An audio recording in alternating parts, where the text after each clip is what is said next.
Roger.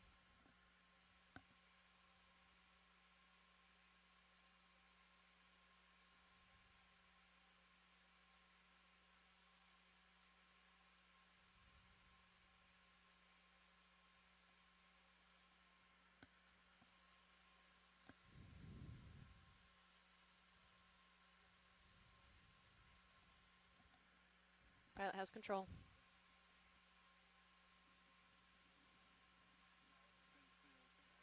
Coming ahead.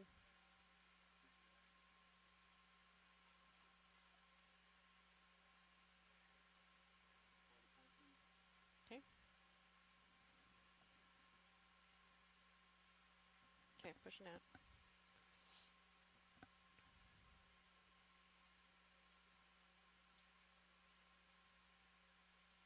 Alright. Roger. Auto heading engaged.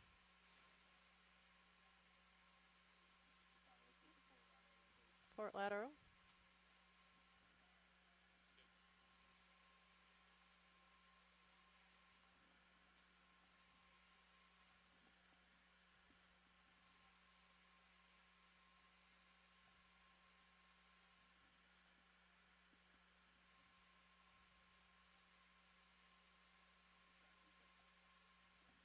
Alright, yeah, we're hard over on that port lateral.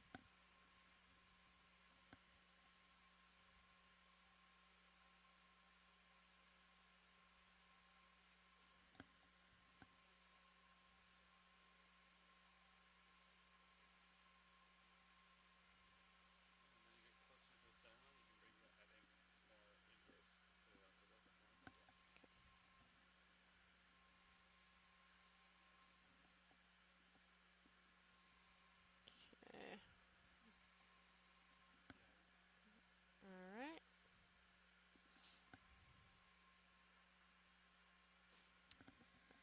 Off stick, auto heading engaged.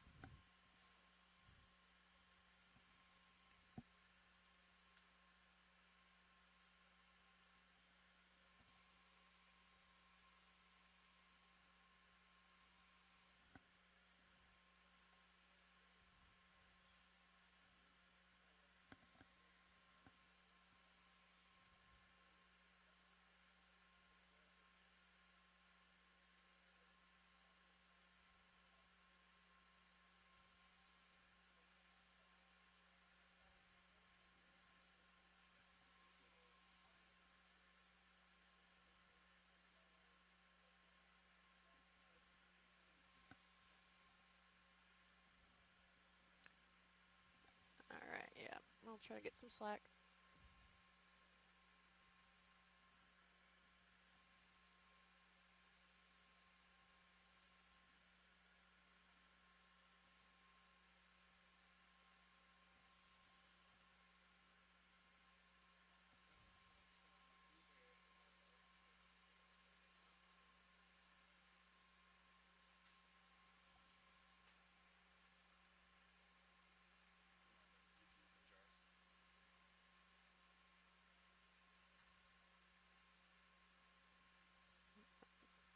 Port lateral.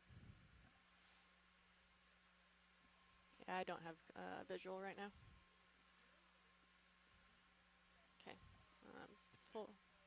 Okay.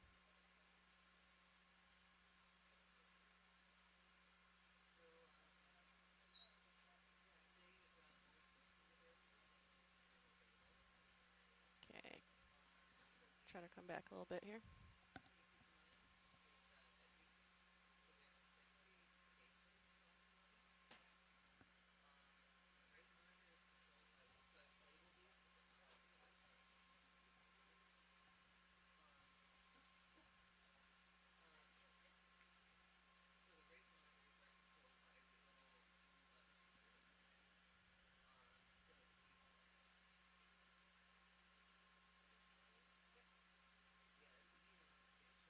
Alright. So tether's pretty close to industrial, so I would even go off stick. Off stick.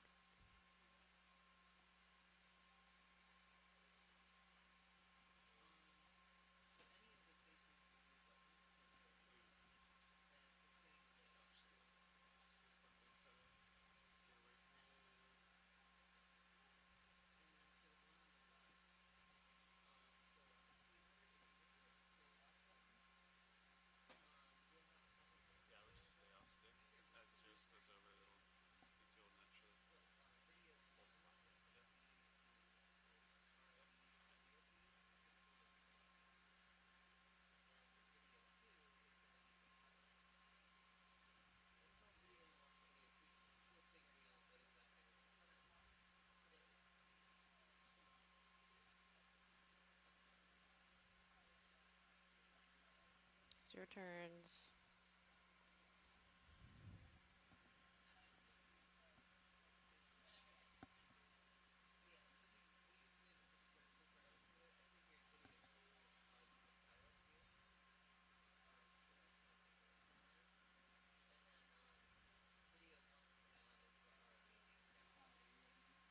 I'm ready to descend.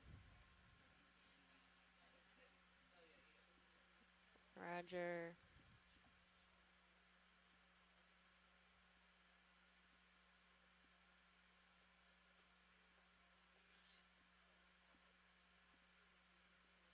Punch out all the heading. Let it ride. Yep.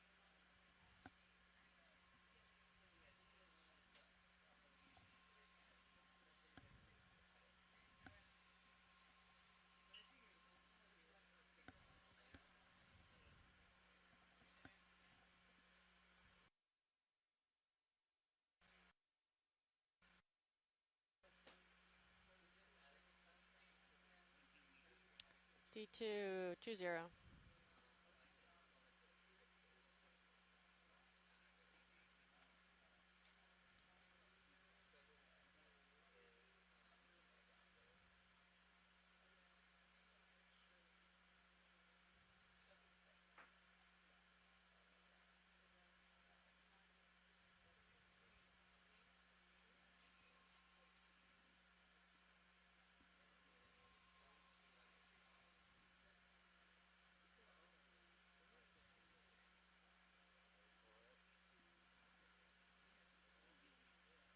D2, 2-6.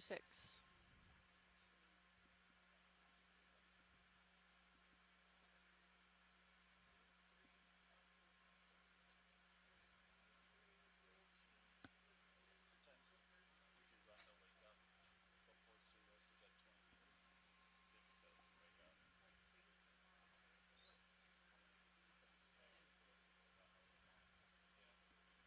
Yeah. You stop tracking, run wake up again.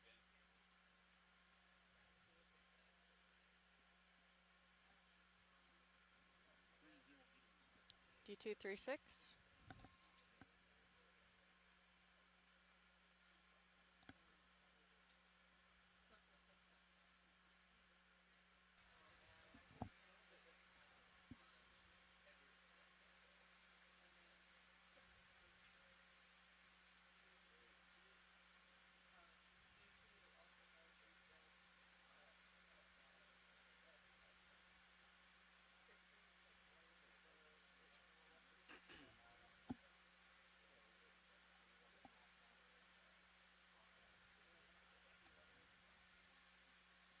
D2, 4-5.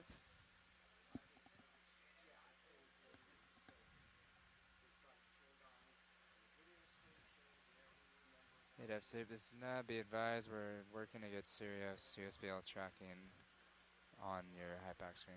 Oh, looks like we just got it. We're tracking. Good to go.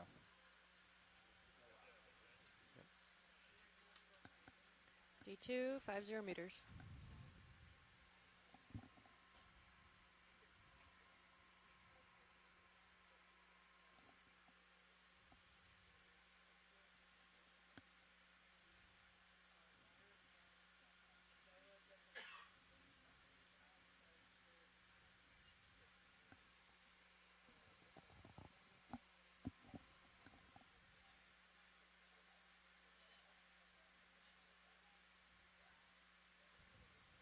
Co-pilot has control.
pilots, looks like we are about 250 meters south of our waypoint. Let me know when you guys are ready for a ship move. He still has have comms, so yeah, Life Soup has to clear everything. They're probably doing something up there. Oh, right. Copy that.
Hit F Soup, snap.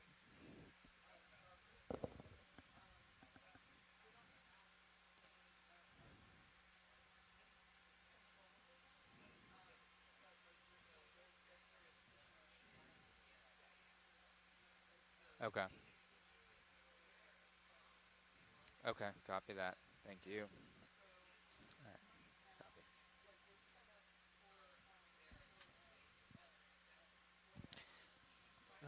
Push out a little bit with your forward, cause like we're definitely not tight. Maybe like I'm going up quite a bit.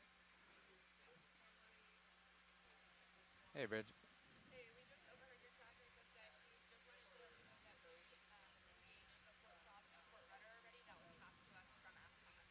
Okay, copy that. Thank you. Yeah, I think whenever you guys are ready, you can go ahead and do that right now. All right, copy that. Thank you. They're gonna, Mhm. they're about to stop their forward movement. Mhm. It gives a little hesitation there, but it's good practice to joylock in some forward drive to Okay. keep the tether tight. So then joylock in like, 20%, 25. There you go. We're watching that tether. So when the ship, this thruster changes, streaming's gonna change. Okay. So we're gonna watch it heading, we're gonna watch tether. This is when the change happens. This is a good time to just be holding at 50, and we're doing one thing at a time. It's a great time to try to do two things at once. Fernando should keep us honest over there. I would probably go down a little bit more as well. Maybe like Alright. 5 meters or so, just to have some delta. Alright. I'll add in Well, some delta yeah, here. while that goes on. Cause yeah, the tether doesn't wanna stay tight for some reason.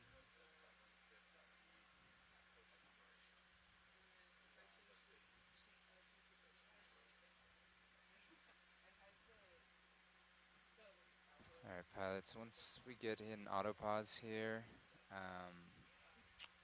I'm thinking about putting in a move. Let me know what you guys think. Yeah.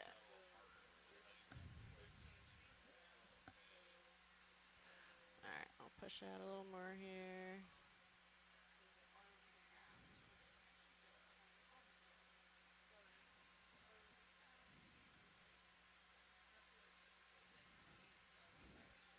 Yeah, you can limit the headings, like any like lineages here, or you can limit the relative to 174. These are your indicators then.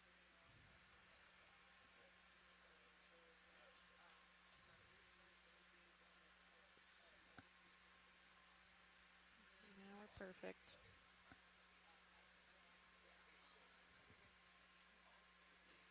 Okay, so the ship's getting out of position. They're punching in sort of to zero a lot of it. So with their joystick, they have to tell percentage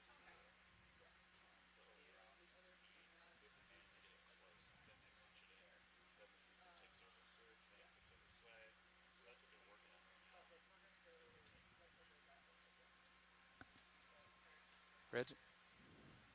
Hey, we're in auto position now. We would like to change our heading 5 degrees to the left to 105 to accommodate for the winds that are coming further off the port. Copy that. Go for it. So yeah, so get them comfortable. Then Okay. the 1509 is just better. But you gotta go across, maybe get a little bit of time. Yeah, I did not say you free to bed, but you guys are. I think honestly we probably should start going down. Okay. Alright. Alright. Start going down. Copilot, you ready? Sure. Okay. Let me get my Z-Bias going here too.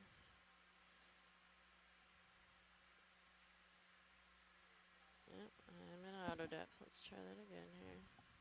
There we go.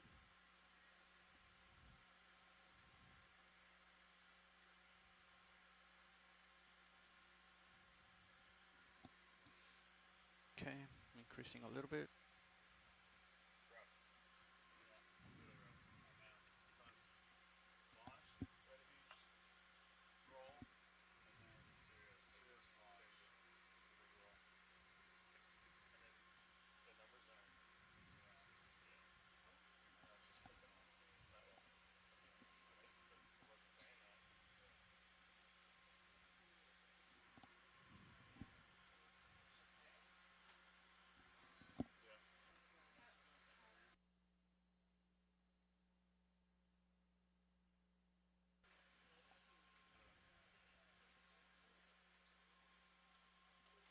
Alright, dialing about 30 meters per minute, right there. Roger. Nice job, guys. I'll be back.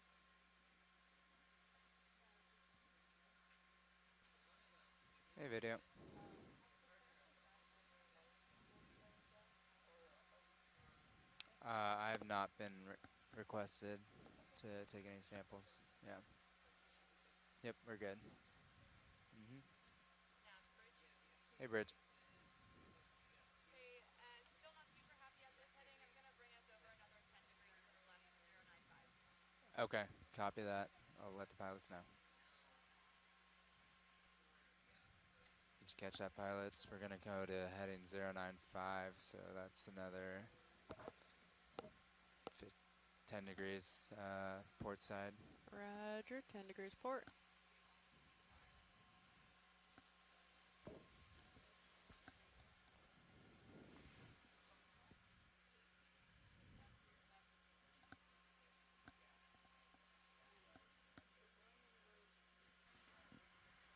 Are we stopping at 1,000 again today? We haven't talked about that. Do you want to stop and do any valve pack testing at 1000? I just noticed that. I'm gonna look into it. Look at the at streaming while I do that, please. What's your question, sir? Did we want to stop at 1000 meters today to do any valve pack testing, or just get all the way down?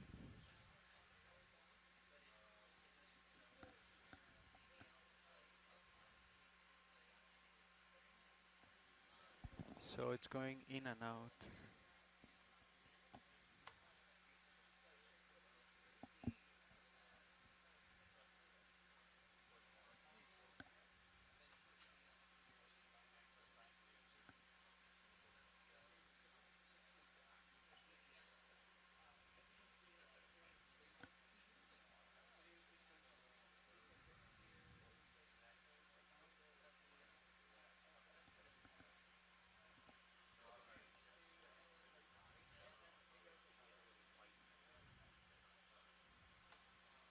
Hey, Bridge.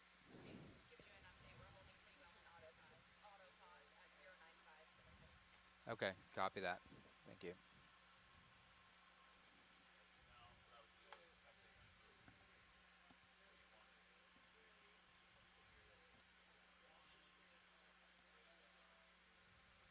Sirius launches, and then it's a bridge, you nav, you radio push Sirius, it's all none of that. And then tell the pilots, hey, keep my wind down, keep fast.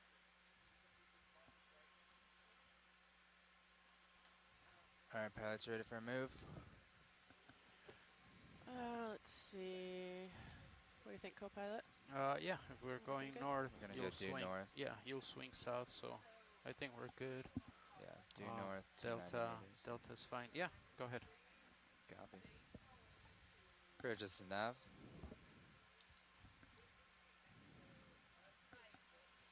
Hey, you guys ready for a ship move?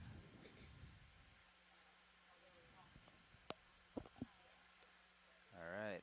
We're requesting range 290 at bearing due north 000 degrees at a speed of 0.2 knots. Bridge copies requesting 290 meters at due north 000 degrees at a speed of 0.2 knots. We'll put that in and I'll let you know. Roger that. Thank you.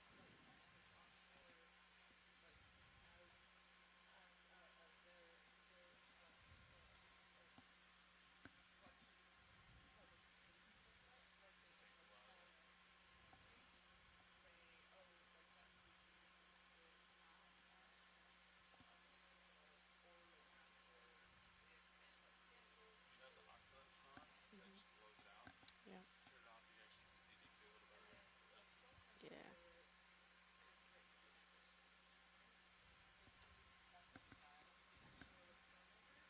Levi, once we get to our exploring configuration, is that when we request center rotation of ship to A-frame? Okay. Alright, copy. Cool.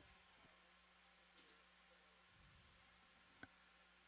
usually it's that way. And we stream that way. So, because that way, we're probably gonna, heading's probably gonna come around the southbound a little bit. Unless there's like some crazy event down there. Unless there's like a landing profile. Let's see if we're gonna need. Crazy weather. Like I was messing around in SCS, so you might have to reset it to the displays normal ones. So he's working on that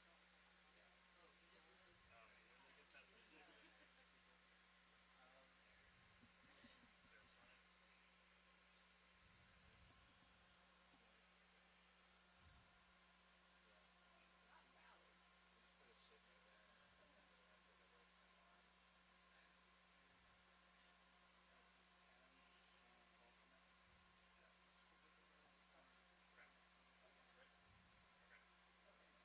Yeah, I don't know how they actually sort the auto. Now, UID is if it says like half of the screen, I have no idea. But I was thinking if you understand monitor, I have no idea. Nobody's ever explained it. Why would you? When they get that menu, Sarah's fine. We just put a ship move in, and we have to double confirm. Thames Shan Okay. Great. Okay. As long as you guys do that. That was approximate, so.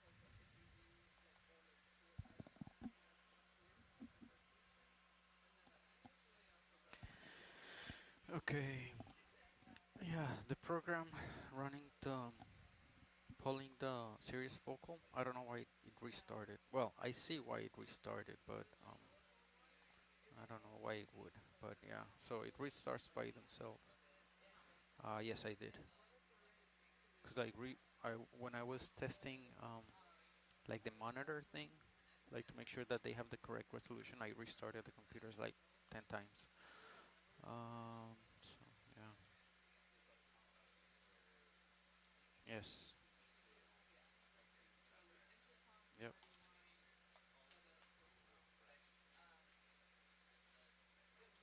So what did you guys say about testing the valve packs at 1,000? I don't know. Okay. Maybe Sean. Sean is the one that wants to do that kind of stuff. Um, we're swapping in 7 minutes anyway, so. Um,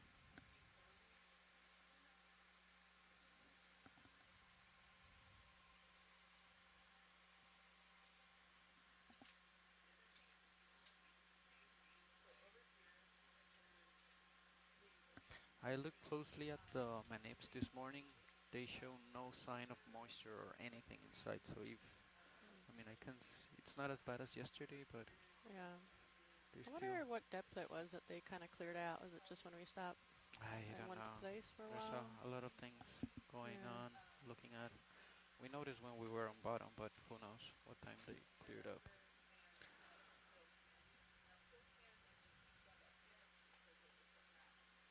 We kind of mentioned not doing white balance to try to do more like the push cord type of things.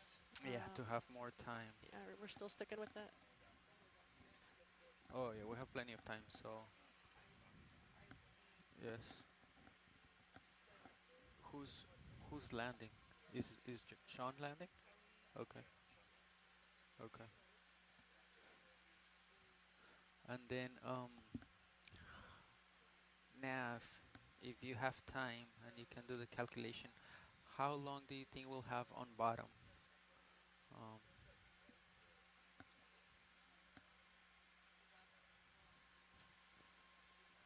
Let me get that for you right now. sure. You remind me on the notes. It's a ship. I wrote that it restarted around 1945.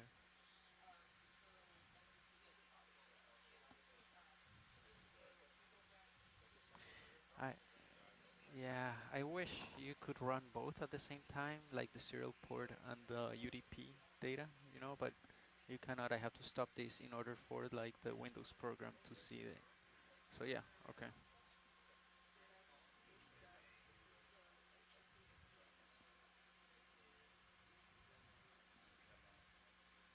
Yeah.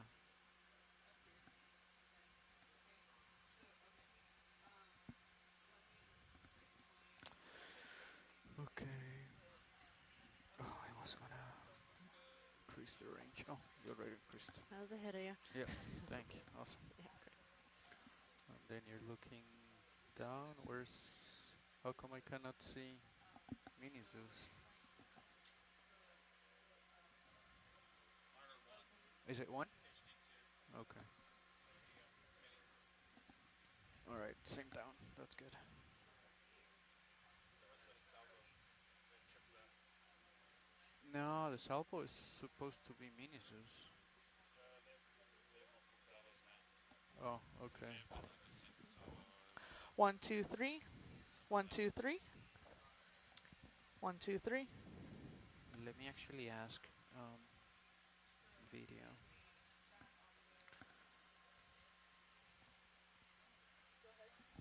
So like we just noticed that that camera, monitor one, changed from mini zoos to the jar cam. We were wondering if it was like a salvo you pressed. Okay. All right. Okay.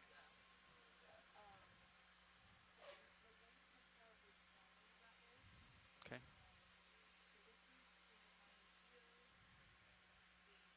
Yeah. So that changed that. Yeah. Yeah.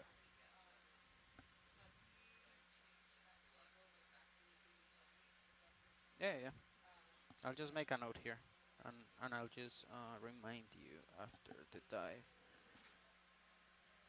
One. Right here is labeled as monitor one. Yeah. It should always be RVHD2. Yep. All right, pilots, we're gonna get to the bottom around 11:30 a.m. and then we'll have about 3 hours on bottom. Okay. Awesome.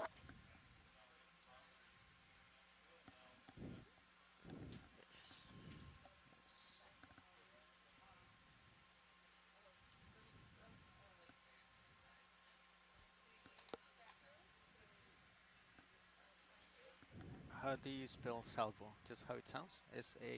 SALVO? Is that it? Or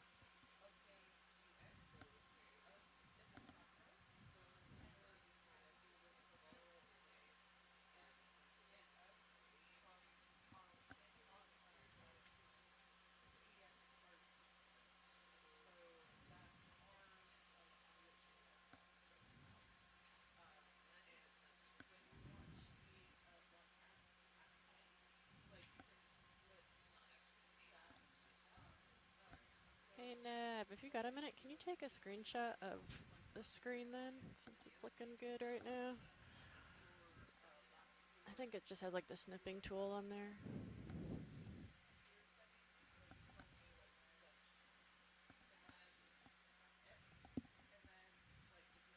Yeah, if you get like the whole thing, I think. Yeah.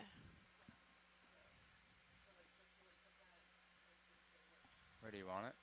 If you just like, I don't know, save it in downloads or something, and then go to that like deeper Explorer email.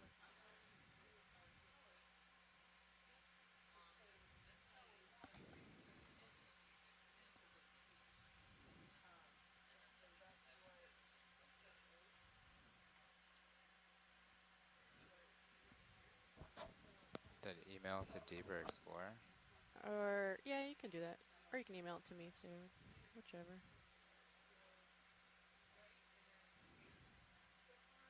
I think it should be on from this morning.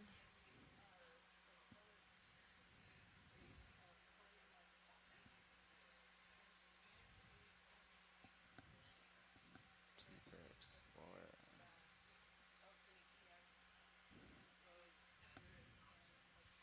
personally, I feel like during the dive, we don't use this information. I'm used to like having this a lot Right. bigger. I don't know how you guys feel about it. We could probably get rid of that, like after we're down 50. Like ADCP data? Like Yeah. this whole side, Yeah, yeah. yeah. That's fair. I can remove it. Yeah, you can minimize it.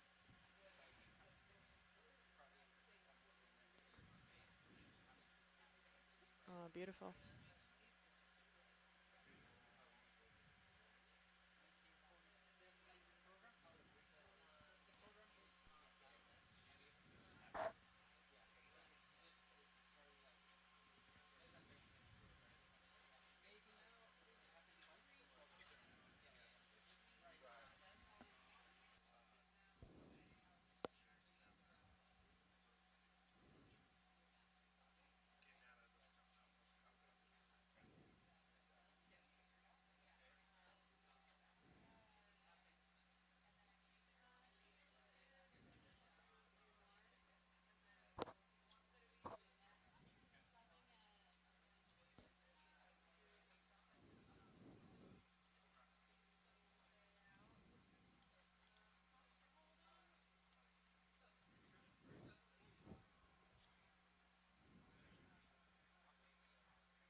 Alright, co-pilot. Alright, how you doing, pilot? Good. We are heading down. Okay. Delta 10 looks good. Streaming looks good. Fiber values look good. Ship's Yeah. moving. I don't know if you heard, Head north. Fernando just updated me with this Serios focal fiber. He said it went red about 15 to 20 minutes ago. For like 30 seconds, he said it might have been like an auto restart that he just happened to see. This guy. Isn't it red now? No, he just said keep it on. It went red for 30 seconds 15 minutes ago. Oh, aren't these red? Well, he said that the box turned. Oh, the whole box went red. Yeah, yeah, yeah. Oh, okay.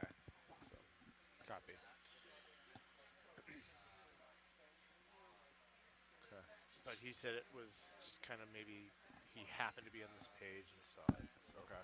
but I'll just keep note. I'll keep checking every so often as part Okay. of the loop. I think we could stop. You want to stop at 1,000 meters, and we'll Sure. run hydraulics. And we'll keep going. Okay. We just do it every maybe 1,000 meters. Okay. Are you gonna do valve pack checks and actually do some functions, or Just a little bit. Okay. Draw in, out, stuff like that.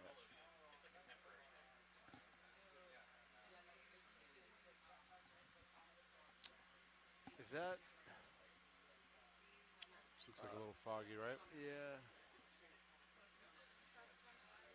There's a lot of glare coming from the Yeah. scoop.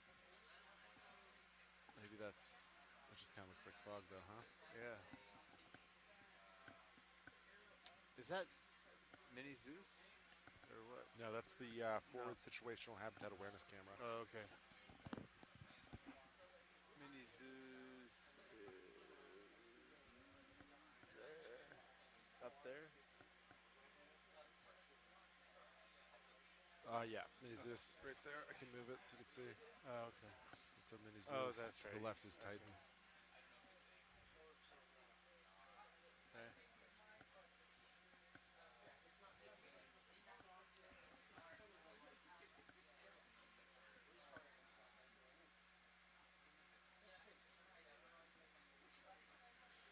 Okay.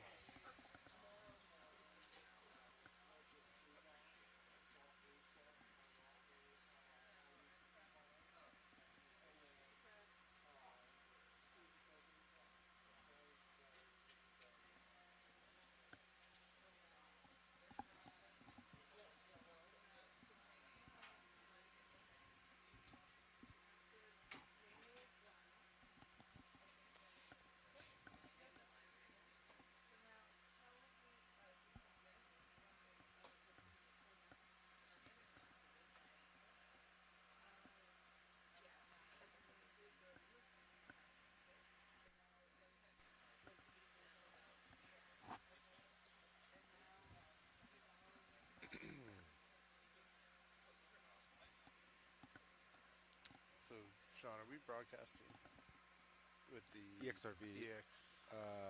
might be. I think the intent is to. Okay. I don't know if it is.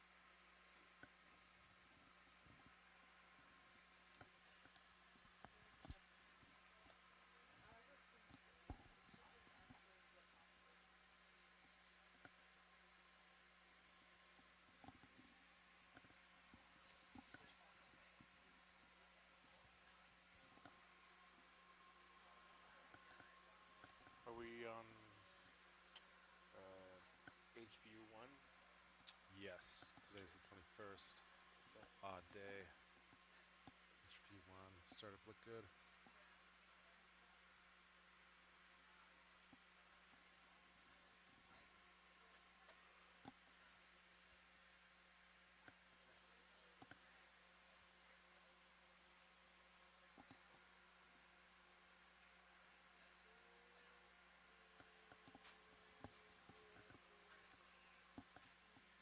Oh, nice. So I adjusted the square handle a little bit, and now it's out of the view of the camera. So Oh, it's nice. perfect. Yeah. That's great.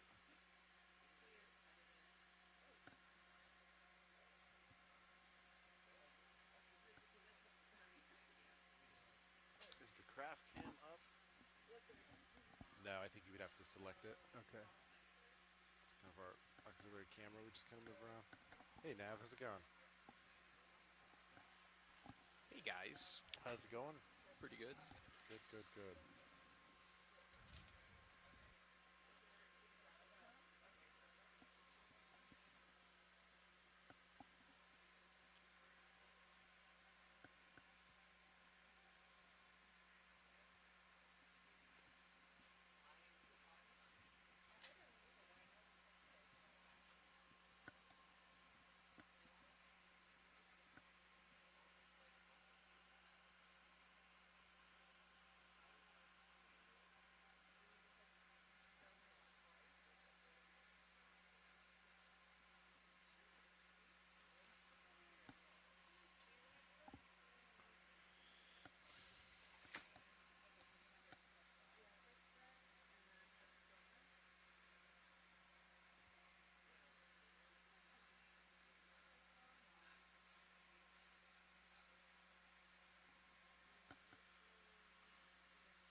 good. Delta 10.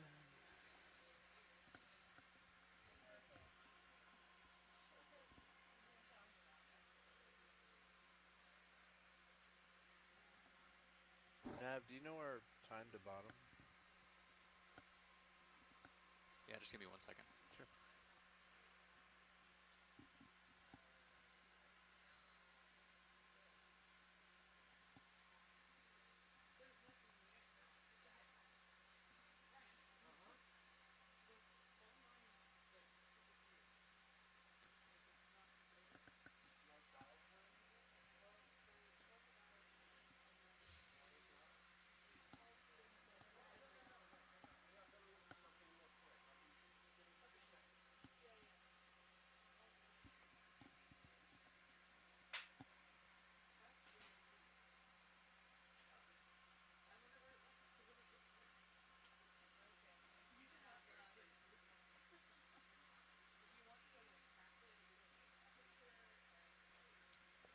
Yeah, our current time to bottom is 86 minutes or 21:36 UTC.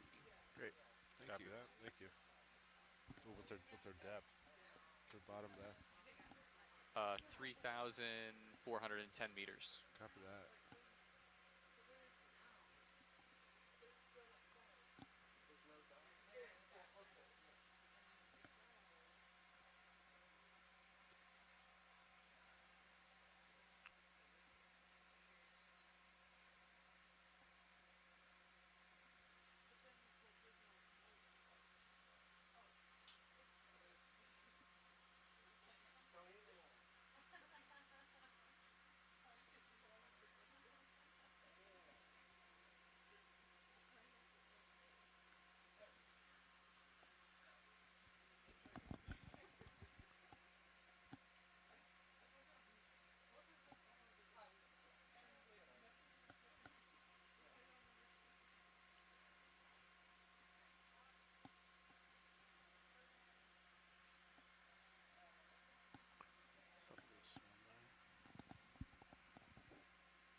75, getting to that stopping point, Sean.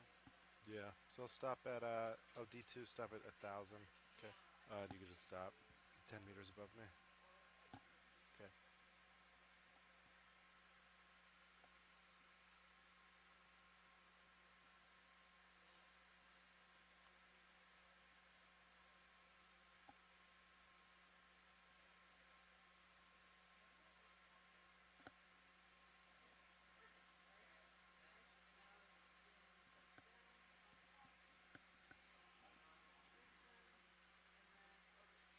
Okay, I'm gonna start to slow. Okay. I'm gonna start to slow down as well.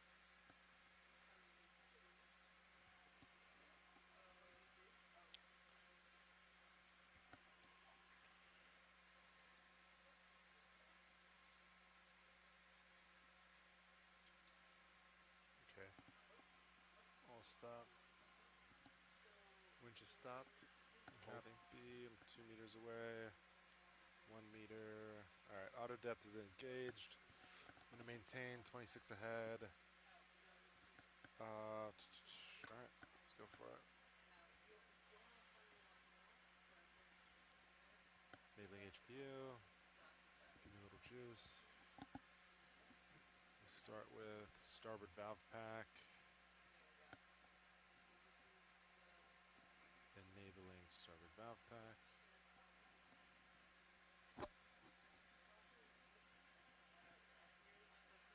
That all looks good. Those numbers look good.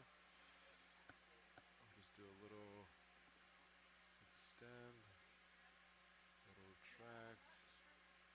I'll just give it a little out. Just kind of hold that. Actually, let's do, let's see.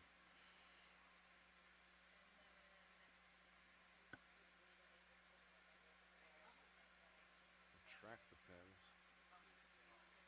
Retract the drawer. Extend the pins. Extend the drawer a little.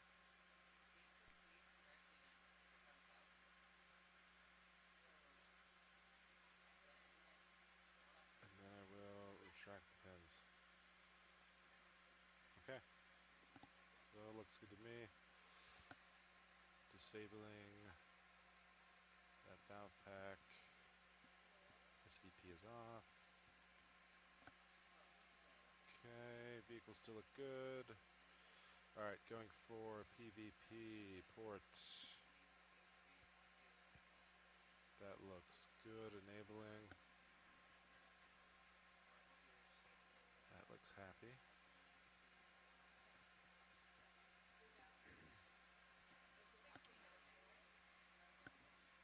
Let's see, I just want to do maybe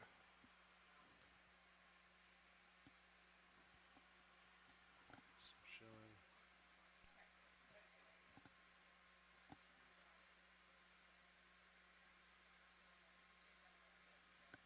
Close the jaw a little. Snug that up. Okay. Looks good to me. I think it looks good. Disabling.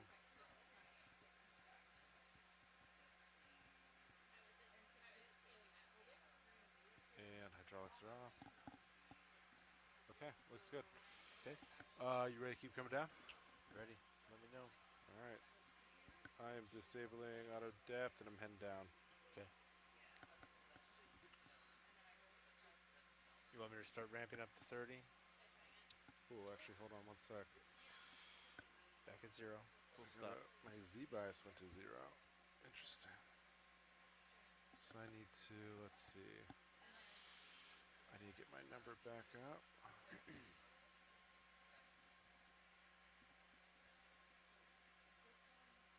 So with the Z bias dial, think of it like a screw to go down.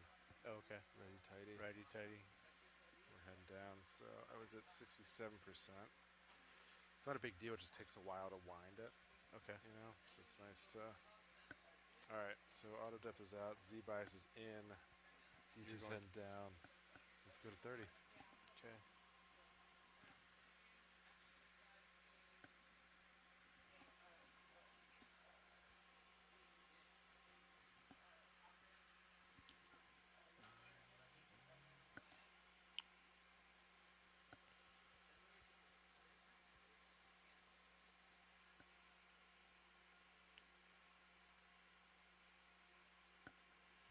29. Let's see.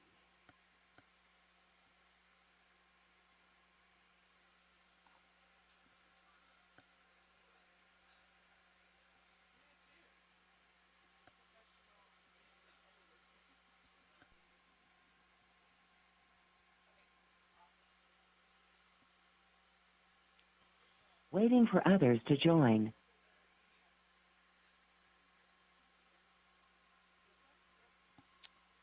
Kind of getting 32. There we go. There we go.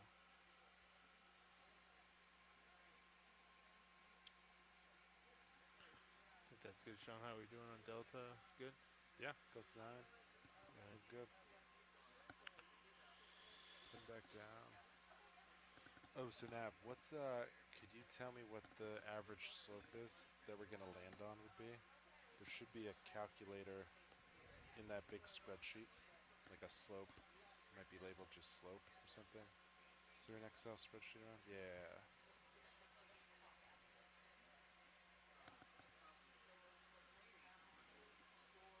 And then you can kind of just measure the contours relative to the distance.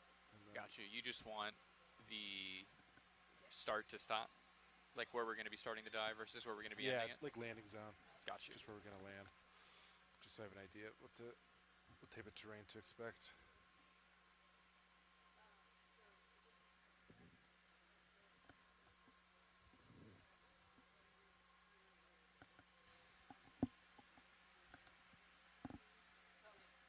So, Sean, next stop at 2000. Yeah, 0,000. Okay. Taking photos of comps on the way down. They look good. Okay.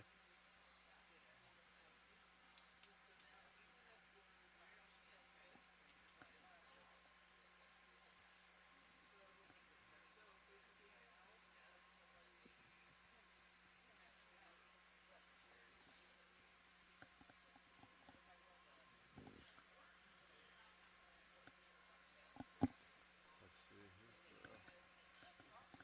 Might bump the sour out to Testing. 60 meters. You good with that? Testing. Okay. Just for landing. Yep. What's Blue Root at? I can't. Is that 90? 90. That's about as far as it goes. I Okay. actually think it's like. I feel like 100's kind of pushing it.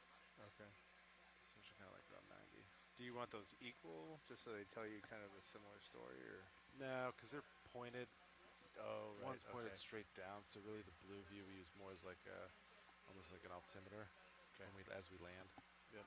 Whereas the sonar is fixed, so they would never, you could never get them to match. Okay. All right, so let's see. Passing 1100. Streaming north. Headings look pretty good.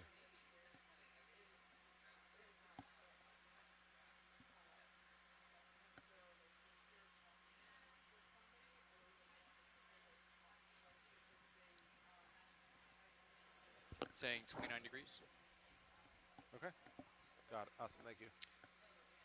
So 30-degree slope can be like hit or miss sometimes. Yeah. Sometimes it will just be a 30-degree sandy slope, but it also Yeah. could be like, It's an average over a certain. yeah, it's always an average, right? Okay. But it's also kind of like, could be like steppy Really or cliffy too. Yeah. So be careful as we acquire bottom. Okay. Keep an eye on our sonar blue view. Okay. I'll turn the DBL on too as we approach, or give us a third reading to look at. Okay.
Go for nav.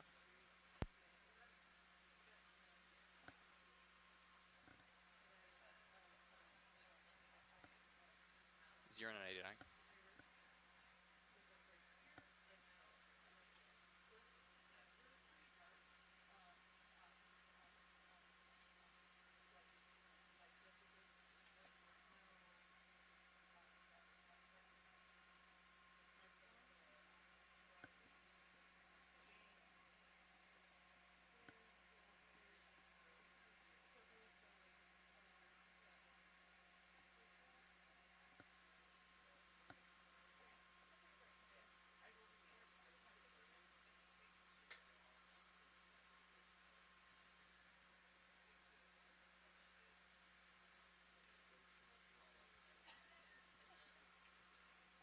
So on the motor comp on Sirius is the one that fills that cylinder, the extender assembly?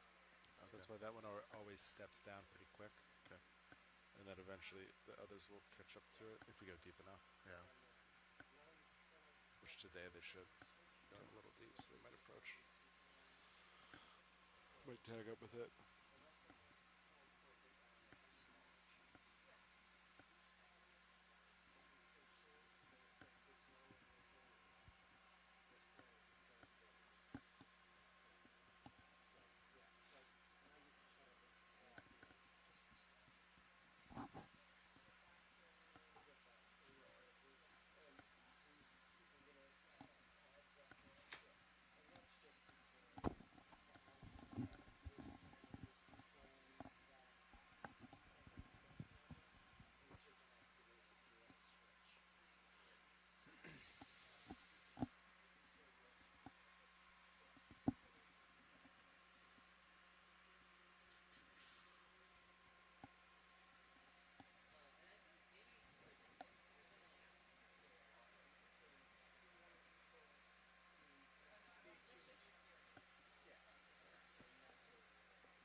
Are we doing both valve packs at the same time today?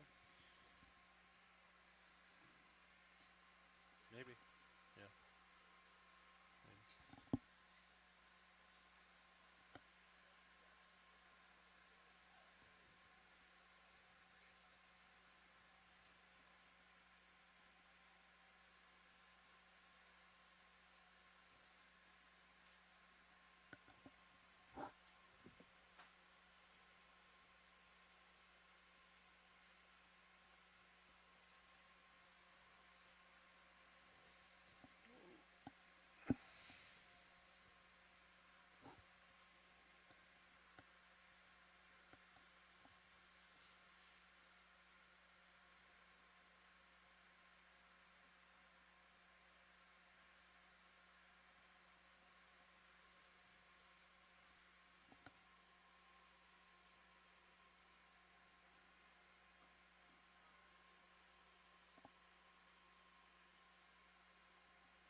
It says the ship approaches the landing zone. Mm-hmm. The ship's right. Eventually, the ship's going to stop. Right. Right. Right now, the vehicles are being weather vaned and streamed by the ship.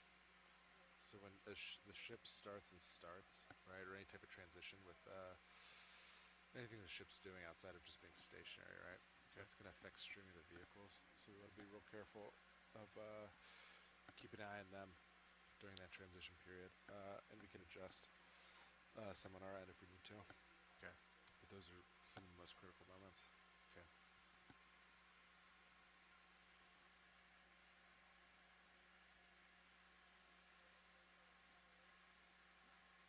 That's one example why I always like to maintain like some forward way, just in case, right. like right if you're,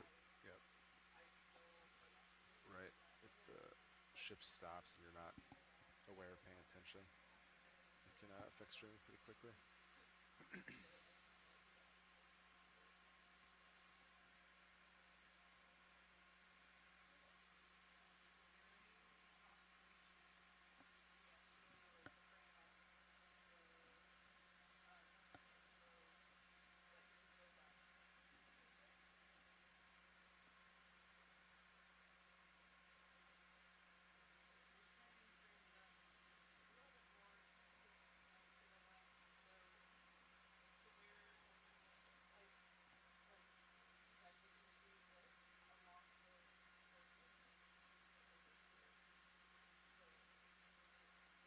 And you kind of will direct me with the winch, basically, just or do you have to kind of fly accordingly to adjust? Can you speak up a little?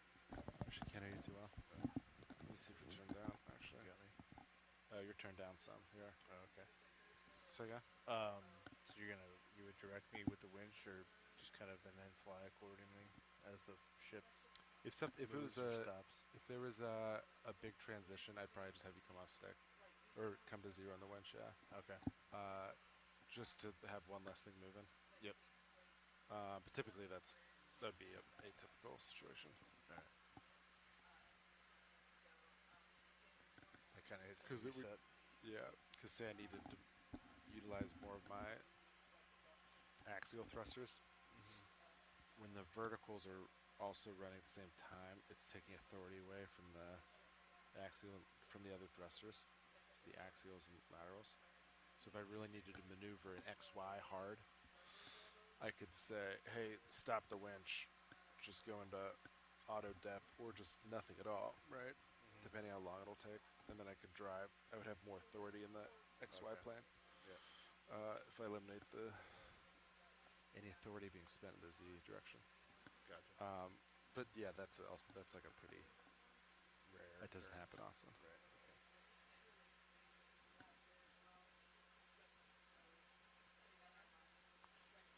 S15. Stop again. 2000. Nav?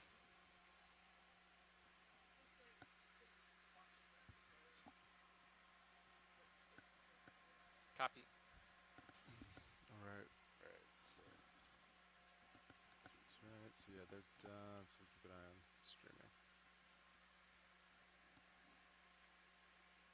And then really the only useful tool we have, like for long term, is just D2's axial. Yep. Forward. Short term, you could like an emergency correct, like heading a little bit, but really all we can do is just adjust D2's forward thrust.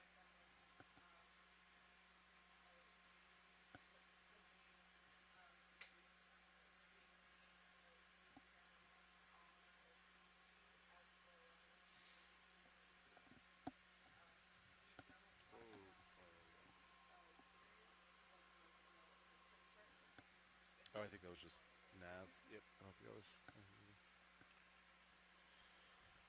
just a double screen. It just didn't like that I opened a instance of Windy. Okay. Windy will get you.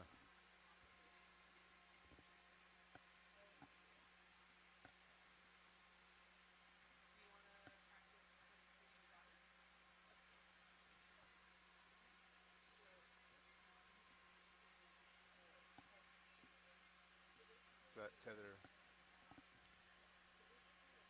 little slack, but it's not anything to be concerned, really. No, that's okay. Like the Yeah. biggest thing is, right, relative heading's pretty spot on, 180 pretty much, which is perfect. Okay. And then it's pretty heavy today, Yeah, I'm seeing that in the so depth. like you're really not gonna be able to fight that. Right. Okay. But so general trend though, you want to see, go slack, go tight, Right. that's a healthy. Because I mean that surge that we're seeing, I'm kind of seeing that in serious depth. I figured it out. Yeah, there's a little button to switch between these, and then this is color coded. I think the mouse is color coded.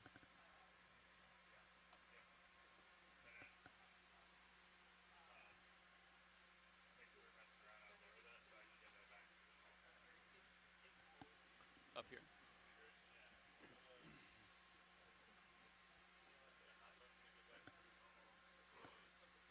It's my first time seeing it, even being able to touch it.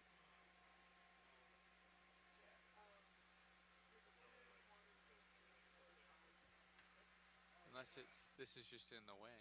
No. No, I think it's up there. Let me go check.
How'd you pull that up?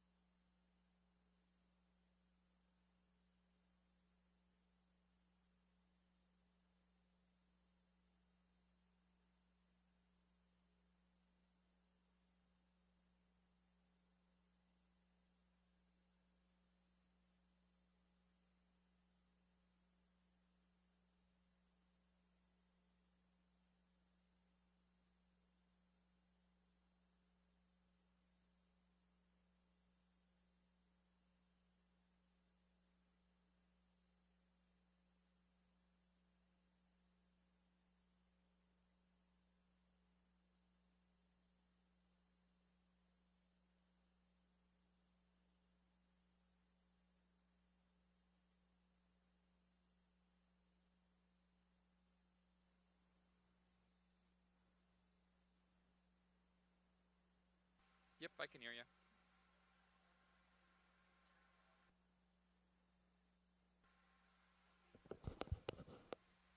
Workshop nav, could you hear me?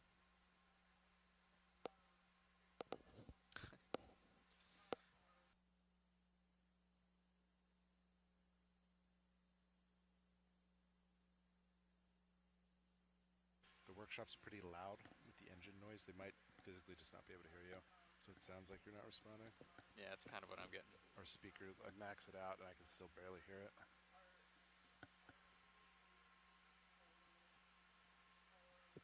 Workshop nav.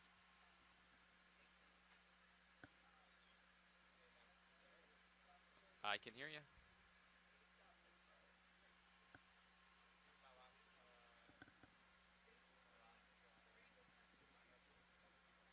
All I heard was that you were calling me.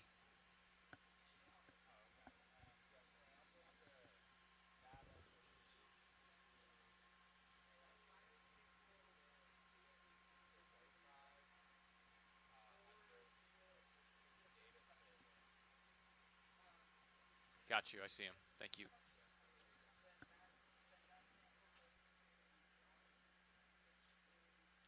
We're doing a ship move, just pretty much north. Oh, sweet. Yeah. So today, like, it's kind of whatever we want to do.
I'll stop at 1990.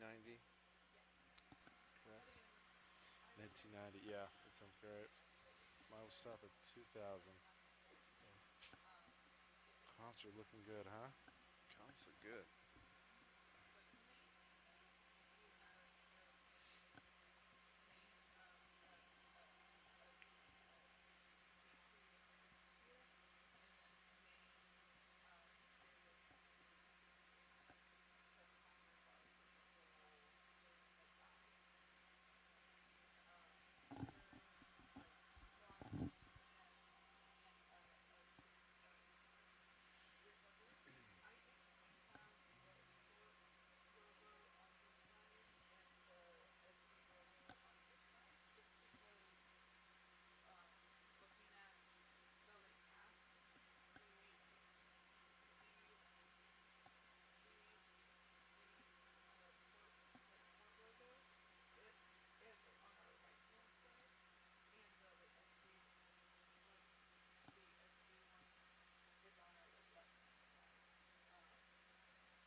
They're gonna wait to look at CTD data before they decide on this skin fits. So don't do anything.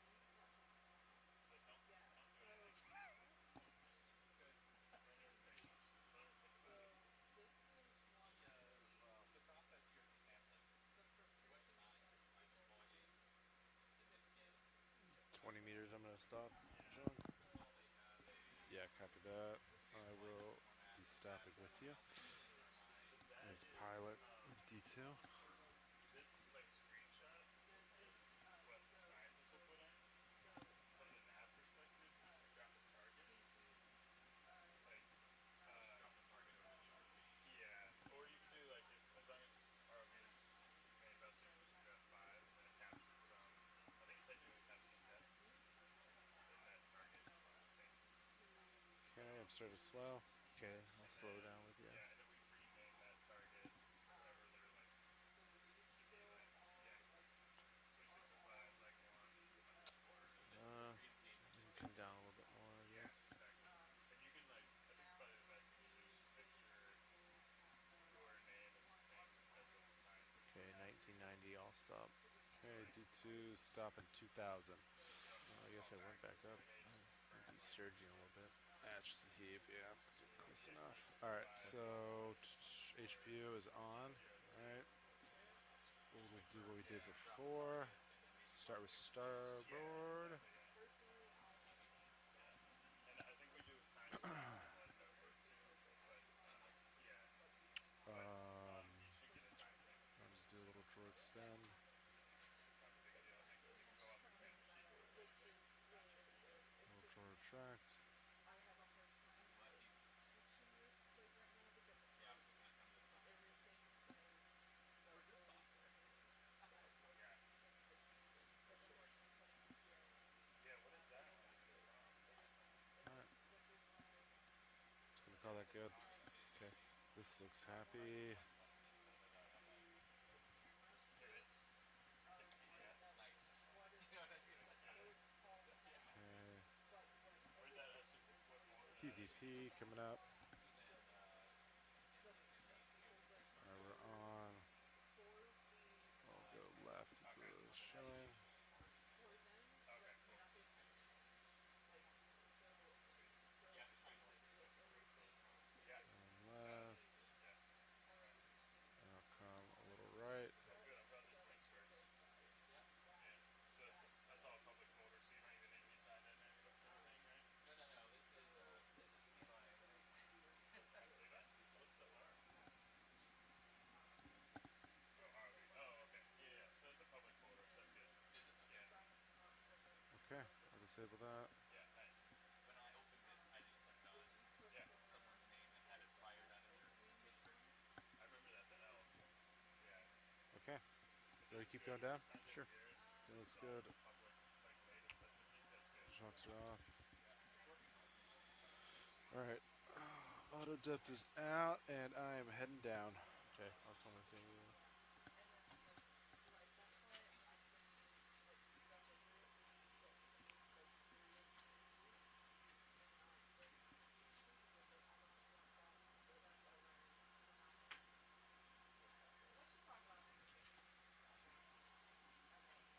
What was that? I didn't even know somebody was over there.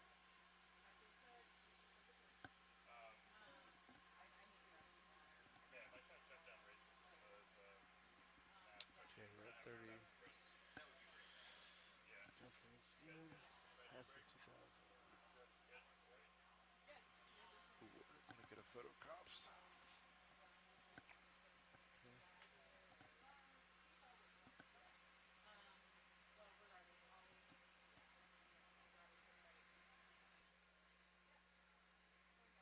Nice.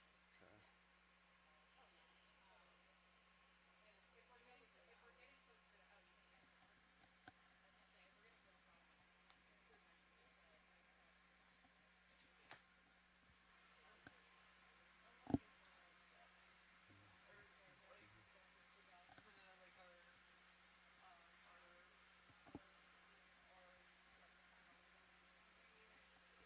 Okay, yeah, we'll go to 3000 next.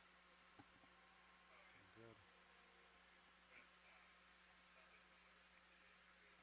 Sounds like you're on the CTA for doing the math. No, it's fine. We can run through it later.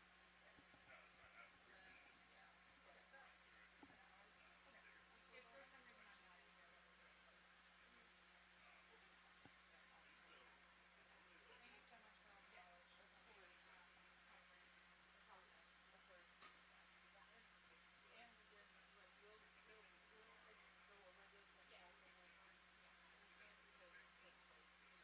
That function is not because the first one, like we haven't really considered long launches because we don't know what the hell's going to happen, right? Oh yeah, some good gusts, huh? What's that? Yeah, the 32 knot gust over there. Oh, gusty wind. The first one will be like 32. Science out.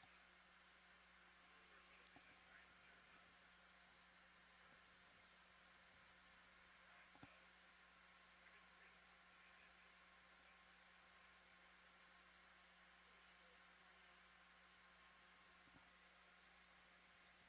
I was telling Chris yesterday I liked your ice cream scooper. It is a nice looking scooper, huh? Yeah, very nice. Really classes up the front of the vehicle. That's some quality food service equipment right there. Oh yeah.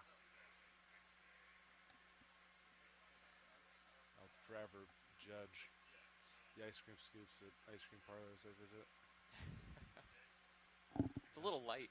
You pick it up and just heft it. Yeah, oh yeah.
Yeah, and that's like the heave, right? You're essentially cycling the weight of Sirius, adding and subtracting Sirius's weight. Yep. So like, yeah, Okay. wide. We've had a max of 9,400 so far.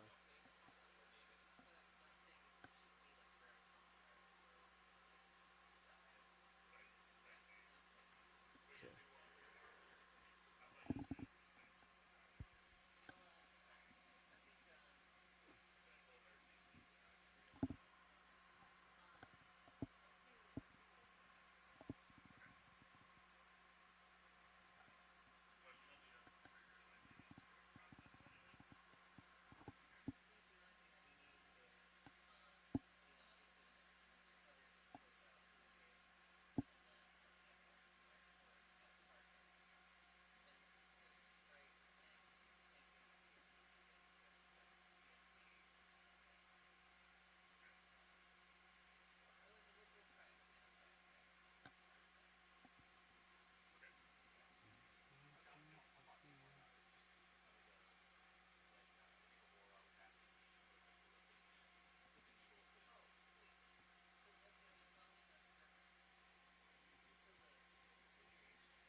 We should be on bottom in about 35 minutes.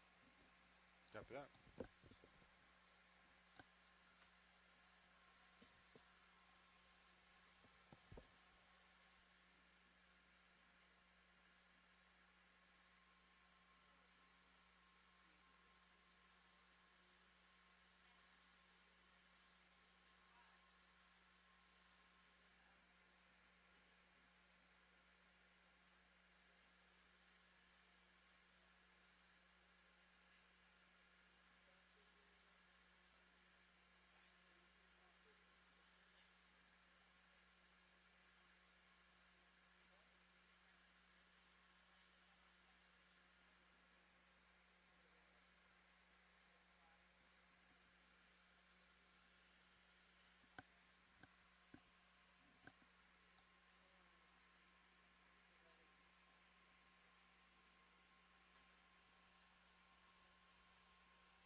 Let's see.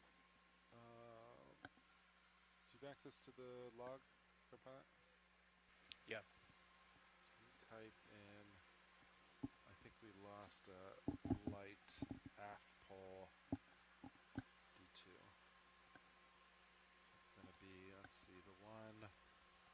starboard aft pole, the one facing aft, looks like it's out at 2111.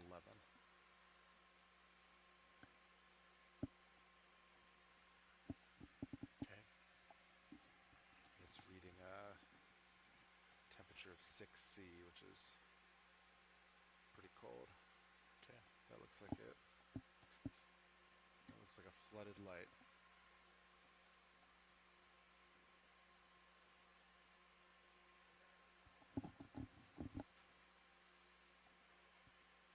Levi, let's see. Hey, workshop. So we have Levi Unima hanging out.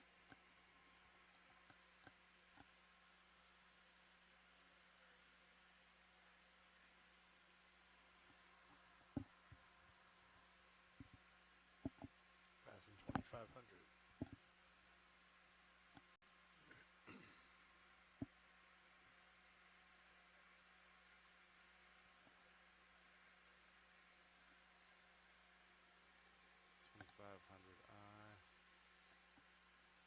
Let's see.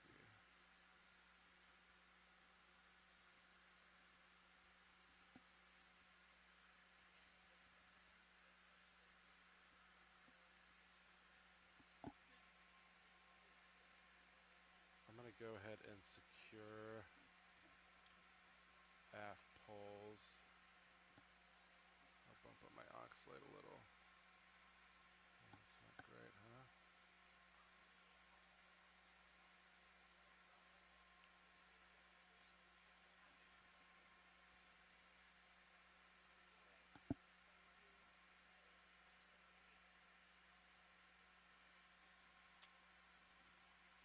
You want them all the way down, Sean?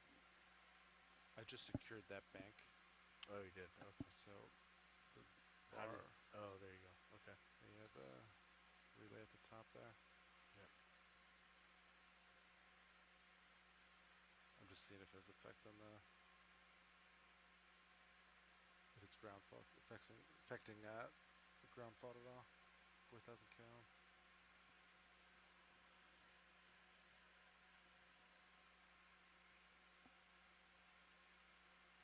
Should I write down like node 14? Is that informative? Or what is that? That's the one that looked funny, Yeah. but also node 21 also looks kind of funny. So I don't know if that's just a discrepancy. All right, I'm gonna turn it on. Let's see what that does. Okay. It almost looks like it came back on. Maybe it just needs cycled. But that data looks bad. 7C, that's like Yeah. salt water. 5C now. Oh, but see, I think some. They both. Oh, now we're at 9C with the. Node. Yeah, I think Yeah. something funny's happened. It could be. I mean, they could all be flooding, but that'd be a lot of lost lights. Yeah.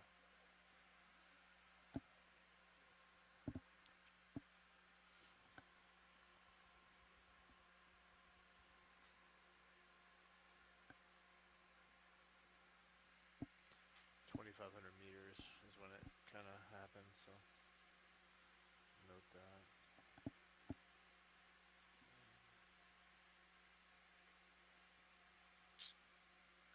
It's not affecting the ground fault monitor, so Okay. that's fine.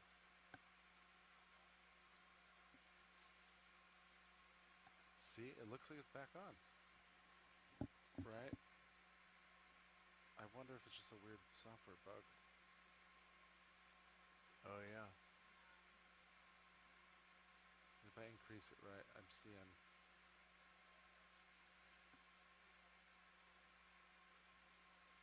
I don't know.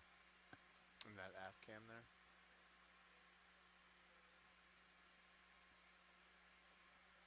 Yeah. I'm gonna come off my Z bias a little bit. So see how the, like, I think it might be a weird software bug. because the percentages for each bank should be the same as far as intensity goes, magnitude. And they just came back to. And now they're like more reapproaching. equal, right? Except for 21 is a little low. Yeah, I don't know what's going on there. It's possible they just. Temperature is strange. Oh, it just went up to 12. Node 14.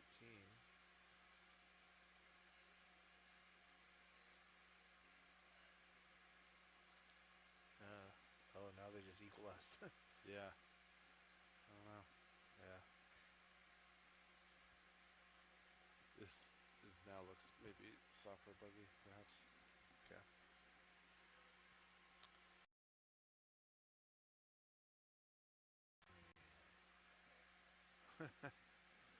Very, very How good. you doing?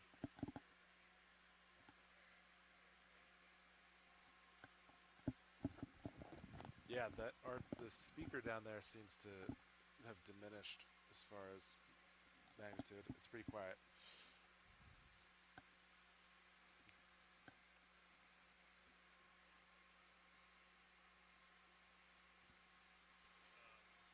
That they call out any like squalls that are coming through, because it does look like there's a couple on the horizon.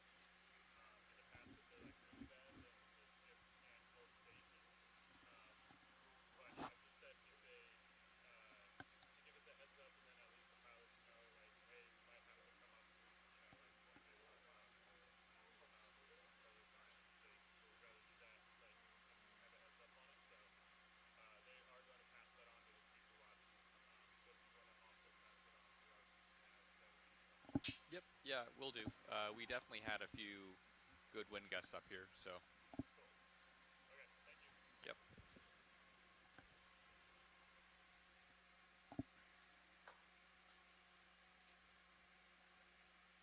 Oh, Chris. Also, looks like one of the aft lights might have went out, and then I cycled the relay, but I think it's back on now. We wrote it down. I don't know if Levi's interested in that or not, but just a heads up. Oh, he probably didn't hear it. Oh, right. Because it's so quiet down there. It's okay. Passing 2700.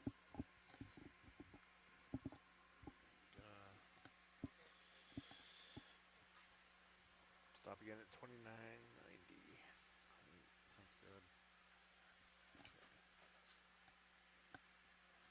The temperature seems to be climbing, if that is indeed. I mean, that makes Real. sense if they shut themselves off for whatever reason. Yep. Right? They would They would go cold. get cold pretty quick. Yep. And now they're back on, so they're rising back up. Yeah.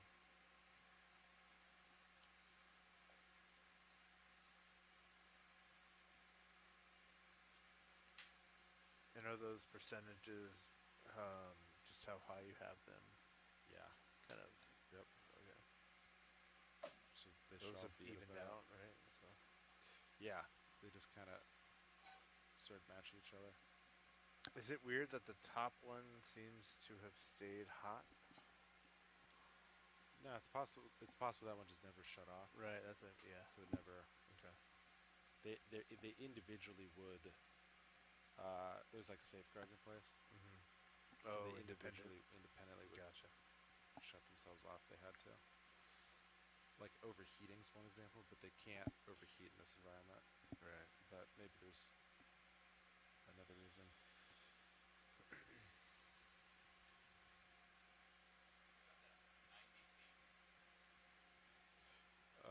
Which one? I think. Where is it?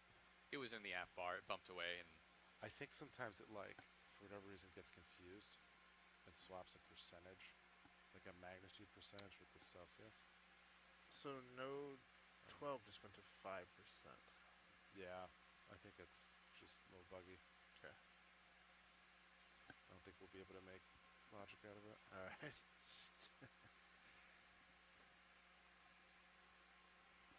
I was just laughing. 90 C's pretty hot. That is hot. That is some serious heat. I think that's well beyond what the lights could take.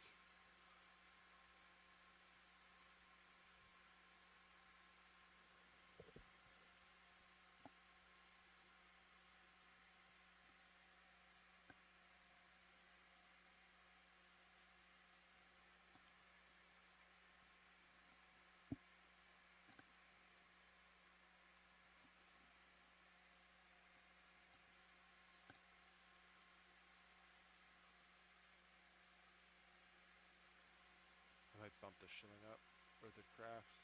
Actually, both arms are sagging a little bit. I think the next step will bump them up. Okay. Just touch the shoulders. Kind of happens as we go really deep. Yeah. The oil just gets cold, so everything kind of tightens up a little and sags.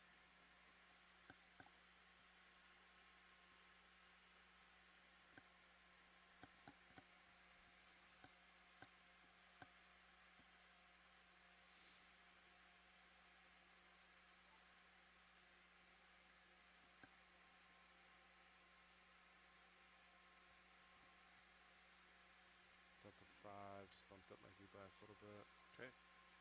Passing 2800.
co-pilot. Are you privy to the plan? Yeah, 2990. I'm gonna stop. Oh yeah. All right. I'm gonna stop at 3,000.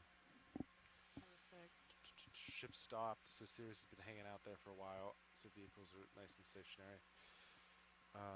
D2 should be pointing up slip, which is nice. So the LZ should be good.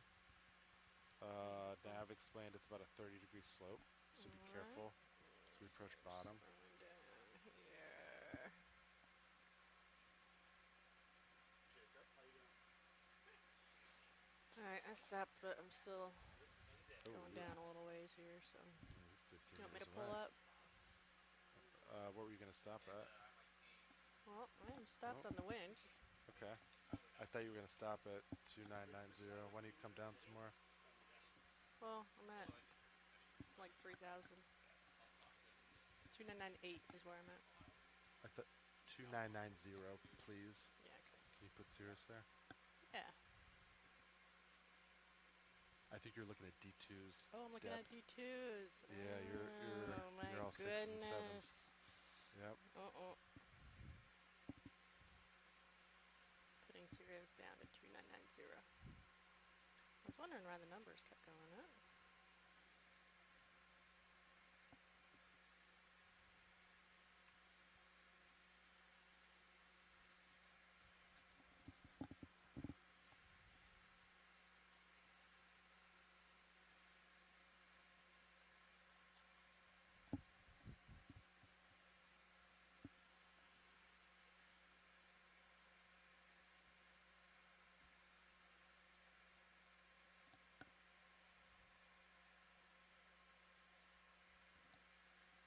Alright, I'm gonna hand off. D2's all stopped. 3,000 meters. Alright, you stop. Auto dep is in. Z-Bias 68 is looking auto pulling. Coming down 68. And I can maintain 26 is about as low as I can go. And still keep the vehicles connected. So that's what you get. Weather Jones, pulse test. I've just been doing like drawer, like small stuff. I haven't been taking much time. Just do one at a time. One at a time.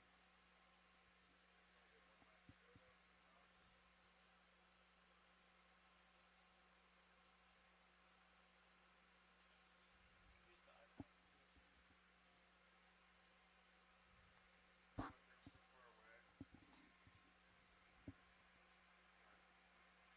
They're so far away.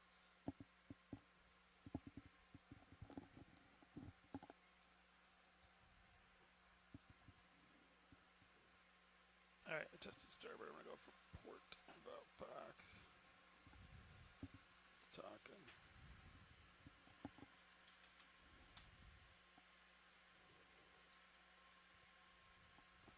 Guess I'll just shoulder it up. Shoulder pitch up. Yeah, that works. Alright. Apex are good. Did you do both or? Yeah, one at a time. Okay. All right, co-pilot. Are you ready to proceed down? Yes. There we go. Punching out depth. Z-Bias pushing down. Delta 8. Down. There you go. Should be about 10 minutes.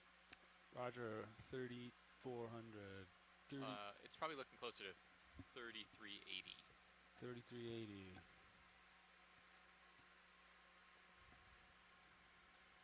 Happy.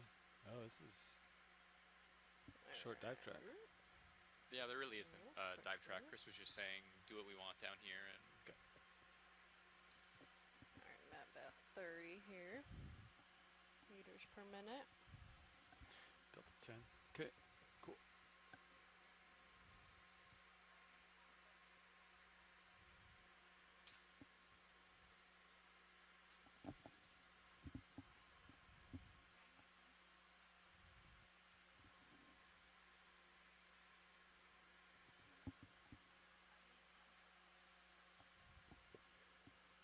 I hear someone trying to comms check in the back row. I hear you, but not over the mic.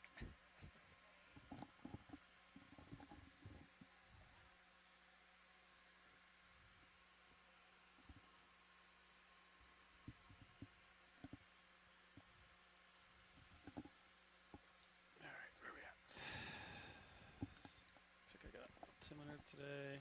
Hey Nev, can you pull up that EK80 again on the SCS display up there? If you don't mind. Yeah, thank you. Yep.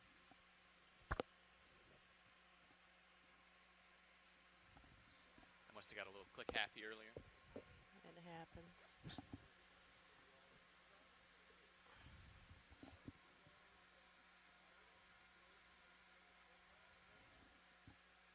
Taco Tuesday. It It's is. good. It's good. Oh, I hear somebody. Watch 2. It's trying to talk to me. Hello, Watch 2. Yeah, here we go. You're very quiet, but we do have you.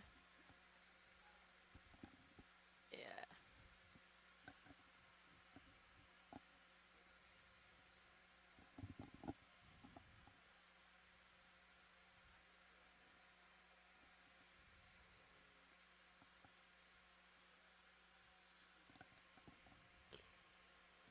Yeah, so I'm thinking I'll get to bottom. I'll do some operations with push cores, engineering tests, maybe grab a scoop. Awesome. You want Test to that out. stop around like 3310 or so, 3300?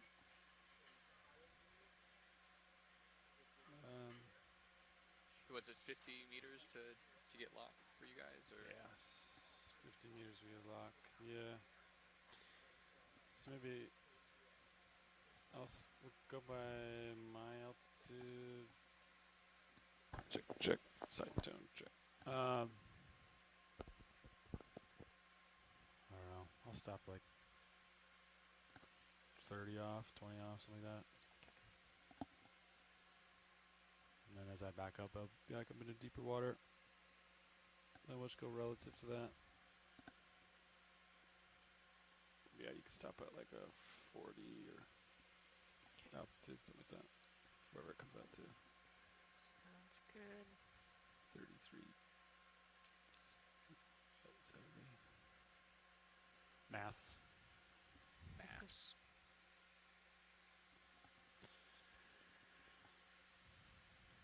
Yeah, you step at 40. I'll make a delta.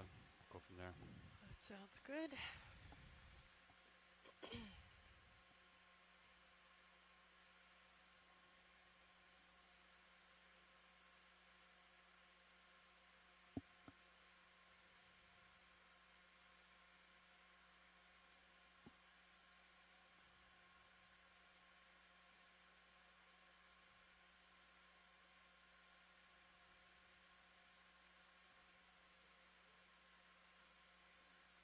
Pings on Sirius. Double or triple reflections.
So Chris came down and basically said, "Don't worry about white balancing." Yeah. Yeah, I think Not that there's anyone over there to do white balancing. copy. No, yeah, we'll use bottom time for.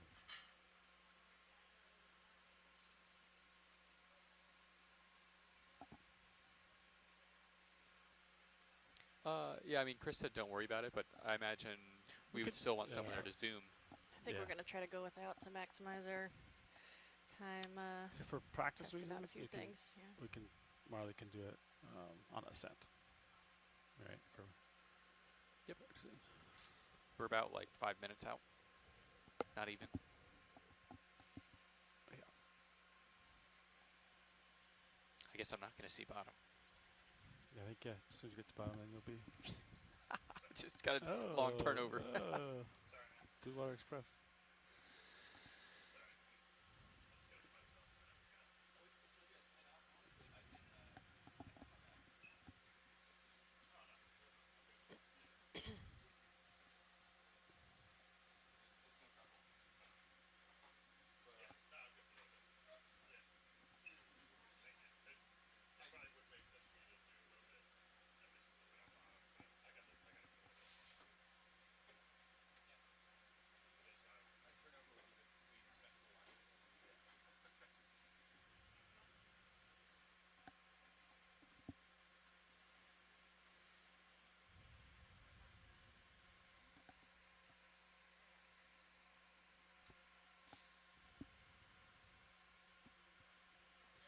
Fearless. Estimated bottom Oh, 3375.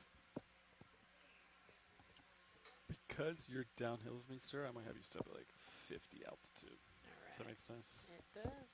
Because that way, it's like 20 meters between us difference, right? Yep. So you step at 50 altitude. I'll make a delta, and I'll come down. I'll come back. But all right. Sounds good. 3,400 right there. So I think for you it's 3375. Sarah's landing pretty 15 meters deeper. So I think, I don't know, it'll be a race to get it altimeter lock. You'll probably get it first, right? yeah. Well, that one locks at Yeah, it does lock sooner. 890 meters. Tracking Nice. looks pretty good, huh? Yes, it does. I agree, especially for this deep Yeah. calm.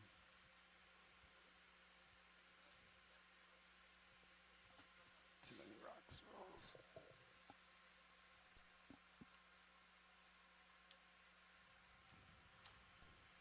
Test.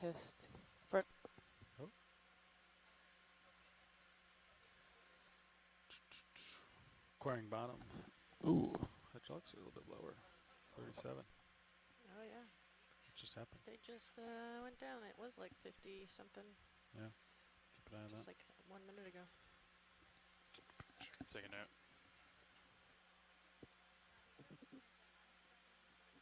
What is this format here?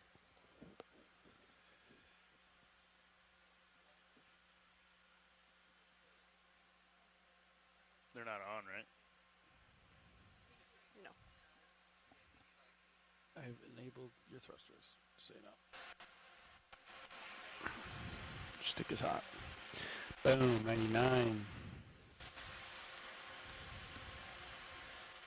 So you got 390, Sarah? I'm at 90. Yep.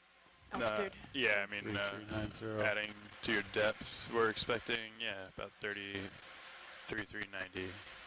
Yep. Okay, cool. Yeah, that's pretty close. 60 meters out. Levi's blue view his eyes. And approaching.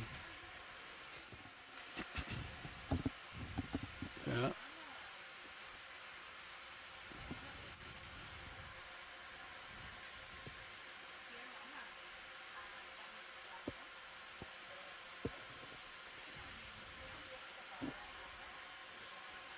Boom.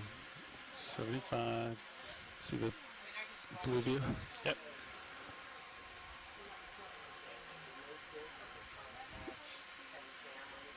It's kind of cool. I get like a natural paint of it, you know. of my future. Yeah. Like that's where I'm gonna go unless I go west. Which makes sense actually with bathymetry here, right? Because your closest target is over here. Yeah. 10 more meters and you'll stop. 10 more meters. Yeah. Yep, got it.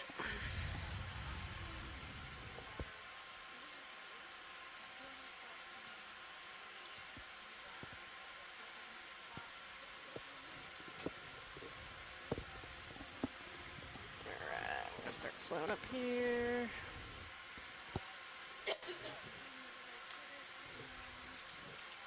Can't fly manually now. Alright, coming to a stop. Okay.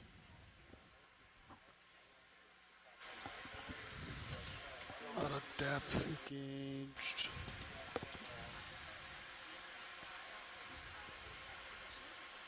All right, Delta 20. I don't even have visual, honestly, but look down. Looks like I'm zoomed in, huh? You can see some. All right. Are you ready to get into configuration? I am. All right. Let's punch in auto headings. Auto heading engaged. All right, here we go. Delta 20. See the bottom. See the Syria. Let's see what we can see there. Kia ora everyone, my name is Chloe Anerag, and I'm a scientist with the Seabed Minerals Authority. And you have Aurora and I on today's session. If you have any questions or queries, feel free to put it in the chat and we will do our best to answer you. You want me to mute, Levi? Back row? For you? I'm alright. Okay. Thank you.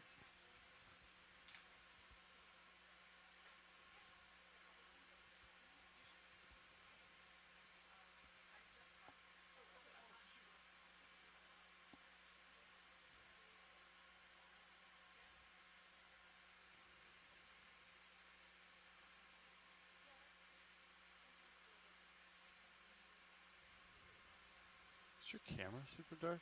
Your main Zeus camera or something? Maybe zoom too. You tilt your camera down further? I think, let's see. Kia ora. I feel like the Sirius Zeus camera settings are wrong. Hey, video. Do you mind Video. checking out the Sirius Zeus camera? Yeah. Check that out for me. Maybe try to brighten it up a little bit or zoom out or something. Oh. Hey, we need video support at the moment because we're setting up on bottom. So can you just give us just 1 second? Hey, video, can you hear me? So, thank you. Brian, can you check out the Sirius Zeus? I feel like maybe it's zoomed in or something. Can you zoom out and see what you can see in that camera?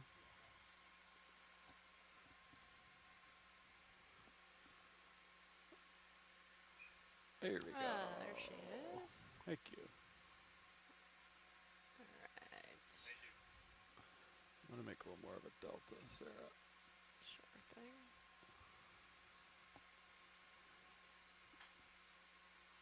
Alright, so I backed up underneath. We look at the tether. I'm pushing forward a little bit to center up with you. Your lights are on. Okay. Alright, so now I'm lined up with the slope, right? Mm-hmm. And so we need to turn Sirius to line up with me. Okay. And looking at the tether, I think you should turn starboard today. Alright. So why don't you march to starboard. Starboard turn. And I'll stay. Oh, you can zero out your rotator. Sorry. So you're at negative 100. Bring that back to 90. Zero straight down. Because that'll make the turn less of a sweep for me. Gotcha. Yeah, there you go. So now I'm going to see how I wasn't centered. Yep. Alright, let me center back up. There you go. You can turn. Okay. Have you noticed the direction that makes tether more happy? Texting. One, No, two. not yet.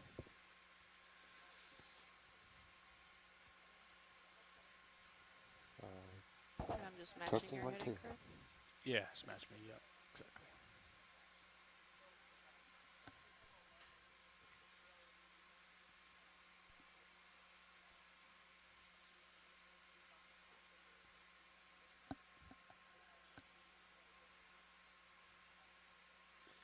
215 is where I'm at. Honestly, let's go over to 200, I think. Let's line up on that. I'm going to normalize to it, yeah. All right. 200 looks pretty good. Yeah.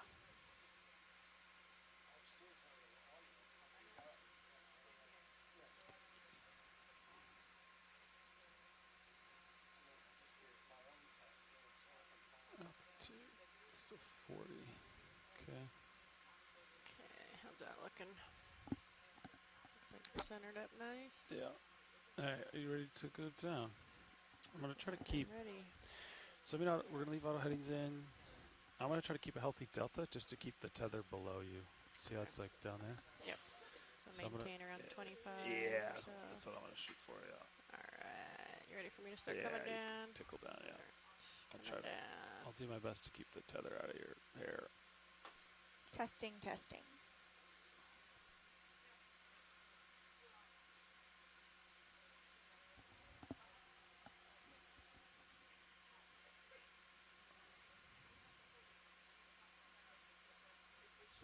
And you can tilt up just a little bit if you want to.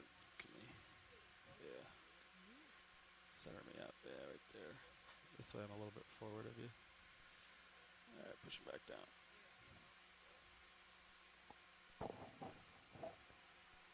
Go for video, KEX. So if it's, are we on if the light's on or if it's blinking? Okay.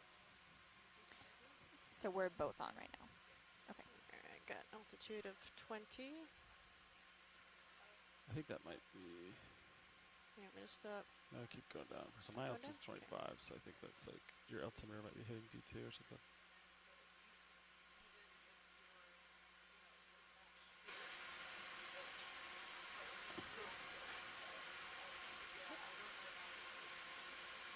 We can work on it.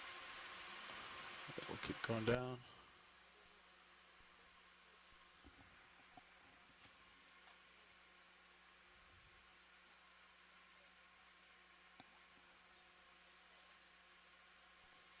I'll stop the bench for just a moment. Yeah, sorry. Stop here? I gotta catch up. Kia ora. Welcome to dive number 2 of Expedition 2605 on the Okeanos Explorer, which is one of NOAA's ships. We are just now getting our first images of the seabed. Right, ready for me to follow you We down? are in Video, the you can zoom out waters my camera, of the that'd be great, Cook thanks. Islands and are Follow me at down. 3,390 meters water depth, so several miles down for those of you looking at miles. We are looking at sort of a sandy and rocky seabed. This is an engineering dive, so the ROV team are with us in the control van. Speaking now is the science team. My name is Dr. Aurora Elmore. I work for NOAA's Office of Ocean Exploration, and I'm joined today by my colleague Chloe. Why don't you introduce yourself? Kia ora, everyone. My name focus. is Chloe Anirag, and I'm a scientist with the Cook Islands Seabed Minerals Authority. Oh, crawl in there. Yeah. Sarah. Aurora and I. Stop here. Almost there, yeah. Stop there. Maybe a fan coral, maybe? So we have just sighted a fan coral, so we are just going to log that into our system.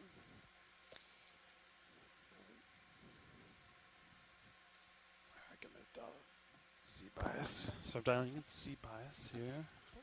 Okay, so we're looking at sort of a lumpy and Checking bumpy valve seabed. If you look right in the middle of the screen on camera 1, there's something that looks sort of like a fan, I guess. Has a bunch of different spokes coming out of it. It's white, and it looks like it is attached to that large piece of rock right in the middle. Most of the rock that we're looking at is fairly rounded, sort of lumpy looking. All right, Chris. What?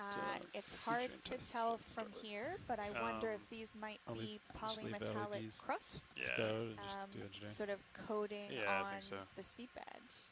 Where's sea log? Yeah, How do that's I a get really to the good bottom? question, Aurora. I think Is if that we're looking at the dive milestone? shape of the rocks, the surface does look similar to what is typically Alright. what polymetallic nodules are typically encrusted with. Yeah, and I we think so. do know that there are nodules in some parts of our Cook Islands EEZ that I think have some at sort of the a very least weird just try shape to... or form. I mean, we could try to land on So, something flat yeah, or it's a move up bit the slope a tricky little to bit. tell from Get to here. something flat if you want. However, It's a little more... this is terrain than definitely we're a hoping for. very rocky seabed we're looking at. It's quite Yeah, what, different to what we Do see we on grab the the abyssal scoop? plains, Is that isn't important, it? or just push course? Yeah, we should do scoop at some point today. Yeah, our mapping data from this site looks like we're on We what I would did. say is a sea hill. I just so turned not it a very on, so I Yeah. wonder large if that's sea what made mount, it go up. but a turn it little back bit on. of a I had it raised on and area off. I sitting have- on top of the flat, super deep abyssal plain. We are currently located west of Rarotonga and east of Palmerston. And this is, general noted it in water the depths deeper log than here too. 5,000 meters. But since we're right around 3,395 meters right now, we're on a little bit of a raised area sitting on top of that really deep abyssal plain. So these little tiny bumps might be what we call micronodules. So polymetallic nodules form on the seabed. Cook Islands, especially in the eastern end of the Cook Islands, has abundant polymetallic nodules. And these look like they might be kind of small guys. And then there's something biologic hiding under a rock maybe there to the left. It's a little hard to Looks see. like a good Let's see place if we for a get a scoop, better huh? view of Yeah. maybe a sponge over there.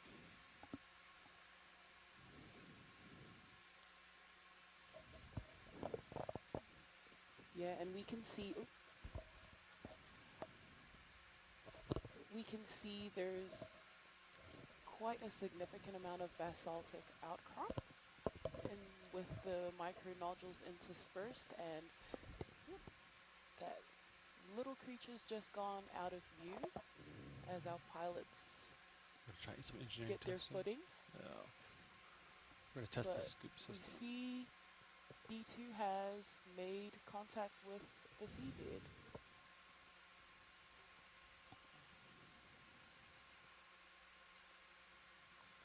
And so currently in our view,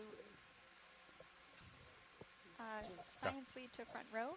If you guys are taking a scoop and are able to keep it in the bio box, we'd be happy to have it, but no problem if not. Copy that, Ashley. All right.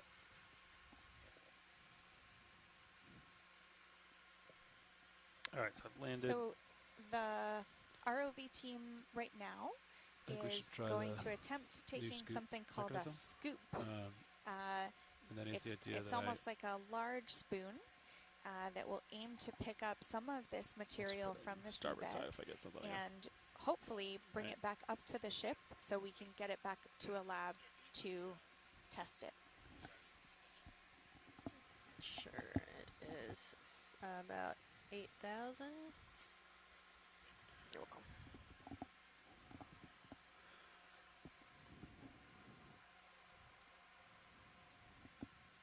Drugs are up.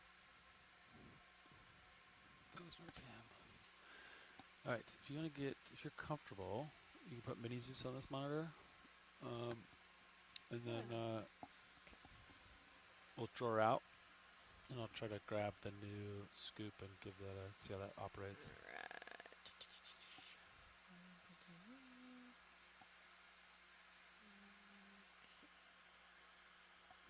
I have both valve packs on. They both seem to work fine. HD2? Yeah, right monitor, HD2, and then feel free to pan and to tilt, and then feel free to drawer out a little bit, I think. I think you're clear to drawer out, yeah.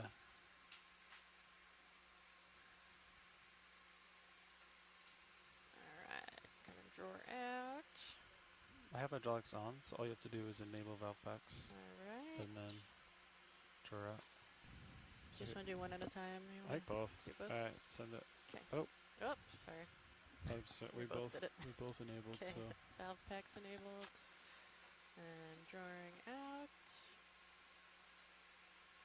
Let's You wanna go all the way or? a little Okay, so further. we just saw some components of the ROV That's good. moving into the field of view here. This is part of that attempt to take the first scoop sample from this expedition. I'd be ready for this it to cruise kick you off. called EX2605. After So making contact. the ROV Sorry, that 1 we're second, looking Levi. at a camera I from didn't exit out of is about the size of a small car. disabling valve It packs. has a lot of really neat science apparatus attached to it. We're able to collect water samples. There's a manipulator arm, sort of like a claw machine. I think that can go and I think pick it'd be up good to throw the individual fogs on at some point and see if this biologic or helps or hurts with geologic samples. sampling. Like, Here's the I want to make sure we get here's the lighting and video cameras all right before we start doing stuff on samples. Alright, There let they me go. The turn manipulator fogs is on out. here. How's that looking?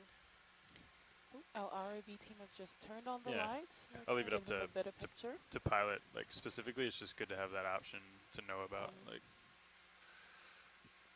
because if we have the tools, we should use them to make They our lives are easier. maneuvering the Makes arm sense. to pick up the scoop. There they go. Slow and steady does it. Nice.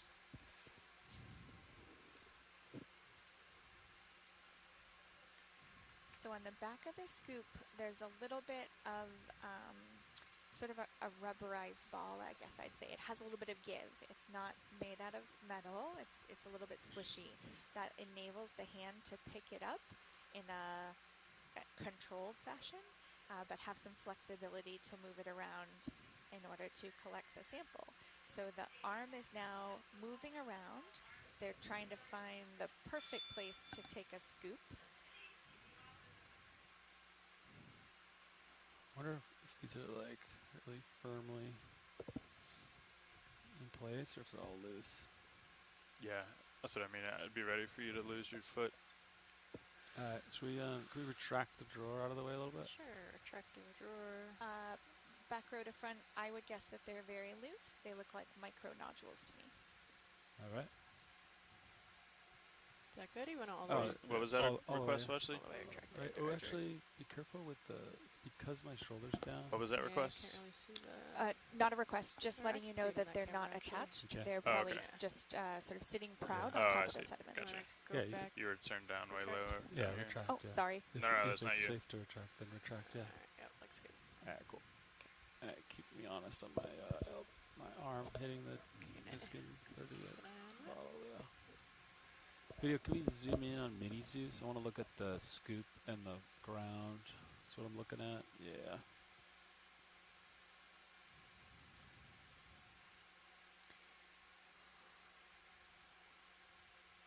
Okay, the scoop's headed down to the surface of the sediments on the bottom of the ocean. You just saw a little bit There of you go. some of that soft sediment kick up once the scoop touched it for the first time.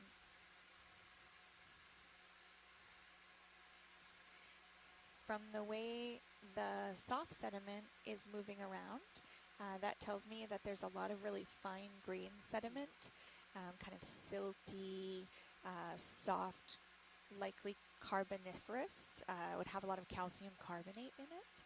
And then, of course, there's those micro nodules interspersed within sort of that silty surface layer.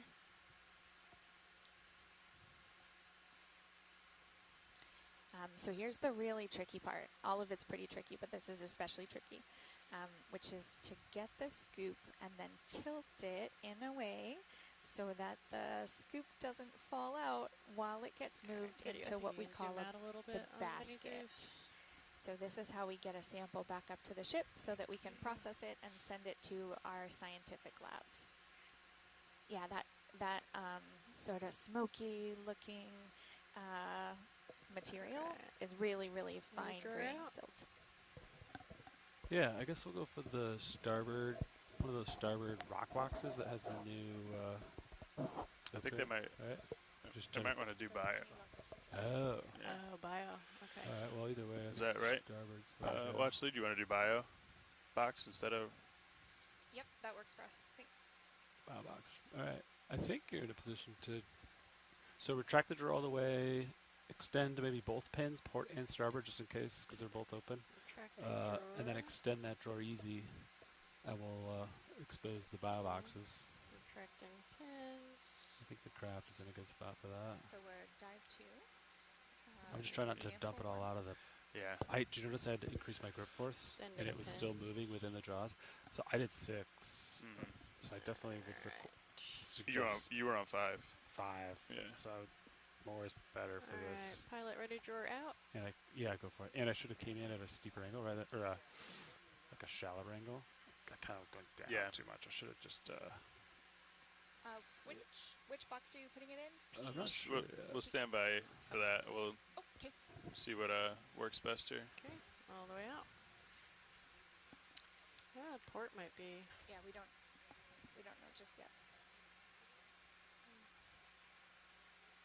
You got Titan too. Don't forget. Yeah, we should tighten that. Oh. Yep. Wild card. Oh. I think because of the. Was that us? Or I think it was a salvo. Because the grip that I have of it. Can I go port side? yeah. If I rotate? I feel like I want to go starboard side. Sarah, can you bring the Titan around I'm gonna just try to see so. the? Sure. If you don't mind. No, like sorry, like Oh, you mean physically move it. move it. Yeah. Because I like am outboard, it's a lot awkward, isn't it? Also, I don't think I. Yeah, I think the way you grabbed it, I think you might have to go starboard. Yeah, I think starboard. So How's what if I that, like Chris? rotate like Yeah. that? Yeah. And then Just to give down, him another view, like top down. something like that, maybe. Yeah. Yeah, as long as you got enough wrist to tilt it. Yeah. All right, so I just gotta dump all that in there. Is that full down, Sarah? Oh, I'm coming down. Oh, you lose it. Yeah. Yeah. Yeah, gotcha. Oh wait. Okay, so now you maybe. see the No. bio box on the right bottom side Nice. of the screen, and the scoop is putting its sample into that box. You'll see there's sticky, still quite a lot of the silty material sort of shaking out as the ROV operators are dumping the remainder of the scoop we can into put, like, a the little, bio box. Brush in there or something to. Yeah, they're sort of giving it a shake and trying to Like a get the boot- rest of the boot mud brush. out. I feel like I'm contaminating the outer box the too. other though. one, yeah. Do you feel that? Like judging by all that sediment in the air, is that gonna be a problem if I contaminate? It's pretty clean over there, but it's I think not perfect. You know what I mean? Yeah, like just do the best you can, and then we can maybe leave that one open and then check top side. What do you think? And then I can also, to see if that scoop is empty, I can use that wide angle camera right there, and I can just look in there. Yeah, see but that? then you're putting a real hard angle on that line. Oh, is that a problem? I mean, it could be if you keep going. Okay. Okay, they're trying to check and see if there's Yeah. more material left in the scoop. It looks like there is still a little bit more of that silty. I think it's empty. Yeah, Scoop is empty. looks empty. I'm seeing Never shiny mind. bottom of the scoop. They're saying it's empty. The shininess I thought was a little bit of residual sediment, but I guess that's the color that the bottom of the scoop would be. So the sample has been effectively moved from where it was collected on the seabed into one of the boxes Are of you the going for ROV another one here? so that we can I don't like my grip, to be honest. I want to let it go, see where it lands.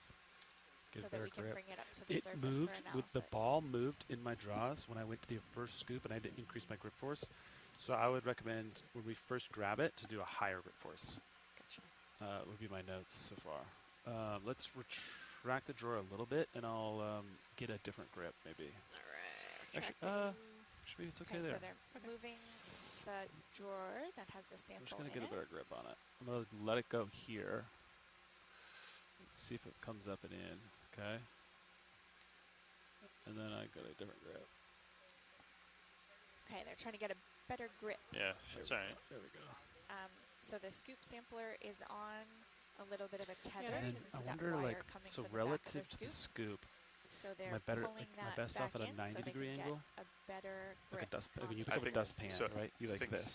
I think 90 and like at Little an bit. oblique, Oh, like because then you have enough to like. you're saying like this way, Yeah, or you're saying this way. either. Okay, I'm Yeah, shoot our from- pilots, right now, our pilots are trying to find the best way that the arm can grab the scoop so that they can safely insert it back Alright, so let's into go to its grip slot. force.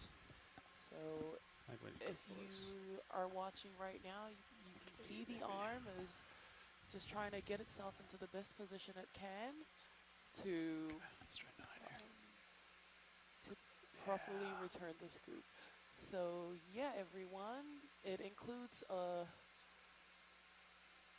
with ROV dives, it includes a little bit of a sort of like trying to It's like a dustpan. figure out a puzzle. D2 has a dustpan. So well, actually, we have. Is that our first sample, or did we take a Niskin earlier? That's our first sample, correct? Correct. Okay. So I've got 01. Sorry, 01 port inner GO. Oh, sorry, starboard inner GO. I'm trying to get it better in the grip.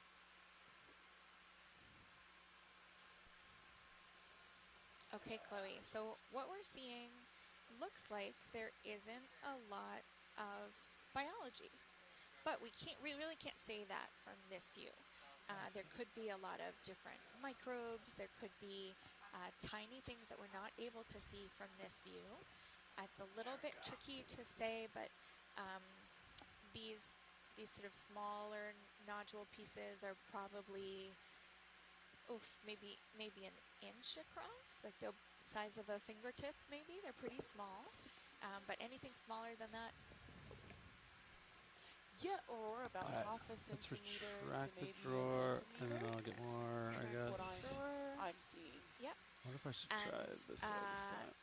So we can tell for sure there aren't any large fish swimming by. There we We go. noticed those if they were coming through. Grace, is But that it okay is if I hard have a for us cable to like that? say Or you that don't there you just like that? isn't any biology here. Well, just it's kinda as already we'll like have to that, wait isn't it? and look at the Well, I can't go further, samples so under Yeah. the you don't want me to go microscope back and see on how it? much microbiology I mean, I don't know. You could there try is in it this region. if you rip it Yes. off. Then How is do it, some how else. is As it is secured on typical there? with it's So got like a- two heavy-duty environments zip at ties this and a depth. bunch of tape As in is between two typical nuts. with environments as this depth. Are you guys okay with me leaving It's valve less and packs less on in common between? to see Yeah, I think so. megafauna. Maybe rattle. But that is not to say that macro or microfauna aren't present in the sediments. Yeah, what about something like this? So So start like, because I'm going to move forward when I go down, right? When I go scoop, so I'm going to start like a little bit. Okay, So- the so pilot's that's got why I'm a saying, new like- grip on that same scoop and is giving it a try again. He's going to So try to that's what I'm go saying. in a Oblique slightly angle? different Yeah, like area at an this angle, time. and then I don't like that because then it's be hard to stow. you Unless let you it go. just- Get close and Or let it no, go. to bring the nodules back in a box. So drop nodules in a box. I think 90 is and like, with these micro we'll try. nodules, I'll try Aurora, 90, Sure, because this some of is the nodules 90. that we But didn't you? typically Isn't that what you just did? see Or It you're was saying it's twisted. shifted? down the Okay. top to the Alright. Newfoundland Shifted. easy, they also sit on the surface of the right. seabed. And So I as think you can if see I go like when the flat on ROV the ground went like into scuba this, sediment, right? the nodules were quite loose, so we know that they aren't fully settled into the seabed, but rather Just sit on tighten. top of it. Why do they sit on top, Chloe? Yeah. Basically, like, just like any sampling, gotta get We think it's mostly because of bioturbation. So the little tiny creatures that are living in the sediment are constantly, moving around and eating and Yeah, living. sure. And as a result of that, these sort of harder nodules end up sitting proud on the sediment. We say they sit kind of on top of the sediment. We do see that these are covered in a bit of, it looks like dust. The rocks themselves are probably quite black. So the dust that you see comes from the overlying water column. It's, you know, potentially dead foraminifera tests and other small animals that sink as they die. Okay, so we've got a second scoop happening here. Let's try the port side now, see how that goes. So the ROV's just successfully taken a second scoop of the sediment. And now we see the drawer coming out, and all the way out. in the same manner to the first scoop, they are Oh, going look at my to grip. So I'm not perfectly on the ball. put it into one of See the that? baskets. Yeah, but I don't think it's shifted. to the right of It didn't our shift, screen. it's just I didn't have an initial So good I grip. still think it's a good test. Okay. It looks like you have more options to me, right? Yeah. Because you can rest right. You can really tell tilted how fine-grained the sediment is with, it's almost like a light billow of smoke. Yeah. Yeah. Right now you can also see that there's some sort of larger grains. So we see kind of that smoky background and then But I potentially some max out shoulder flocculated left. material or some So then slightly in larger order to grains go that down are settling further, I out a need little to bit differently do than that kind of ultra Oh yeah, fine you grain need to do material. like a trick. elbow and wrist. Yeah. So now they are attempting to put the scoop of sediment into the basket, and we are getting a really great top shot. So we can see There you go. that. Oh, that was a good Yeah. dump. I think we're. That was really nice. They got it in I'm almost so hard one. on your wire. I think we're gonna go one through some go. wires. That's what I was just about So to say. well done to our pilots. It's alright.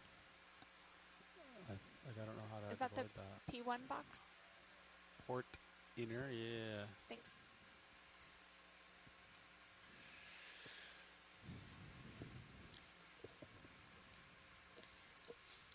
So you can't see us right now, but Aurora and I are just logging the sediment Did he even try doing a push score here? scoop Or is it that just so?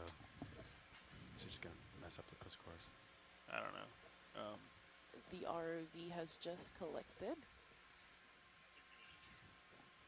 Yeah, we're logging things like total water depth, what type of view we have of the sediment, what we think might be in the sediment, where the sample went on the ROV, how the sample was collected, any additional information that we have. These videos are all fully recorded, so we can always look back and learn a lot about what has occurred, but we try to keep all of our own notes in real time so that we can make sure we can really clarify the type of sample that's collected so it can be most valuable for us and other scientists after the expedition. So that was our second scoop that we took. Looks like they're returning the scoop into its main position. There they go. Yeah. We had much smoother return on the second. Yeah, that second time. Yeah. second grip was much better, I think. Yeah. Yeah. Alright, let's start with the port one. The pilots are So why don't really you trying to short in a little maneuver bit just so it's supported better. the arm into a position that allows them And to then I'll practice successfully take the sample, Alright, put it into the George box, coming and in. polling then and then that push score. I successfully think. return the Go scoop in a to little its more. rightful position. Now, Yeah. Alright, I can come in a little more yet, I think, but Okay, it looks the like ROV is scooted I think it back is a under little some bit. type of a support there. So now we've got kind Yeah, of you can fresh retract it material more. in Give it front. more, because the further you retract the drawer, the more suspended the whole, the more supported the whole assembly is, right? Oh, I see. Sorry, the ROV didn't move at all. Just the sample You can wing apparatus in a little bit. was port kind wing of in a pulled little back Port wing into in. bit. Yeah. the ROV. And a little a little rock bit. just dropped and made a little second. puff.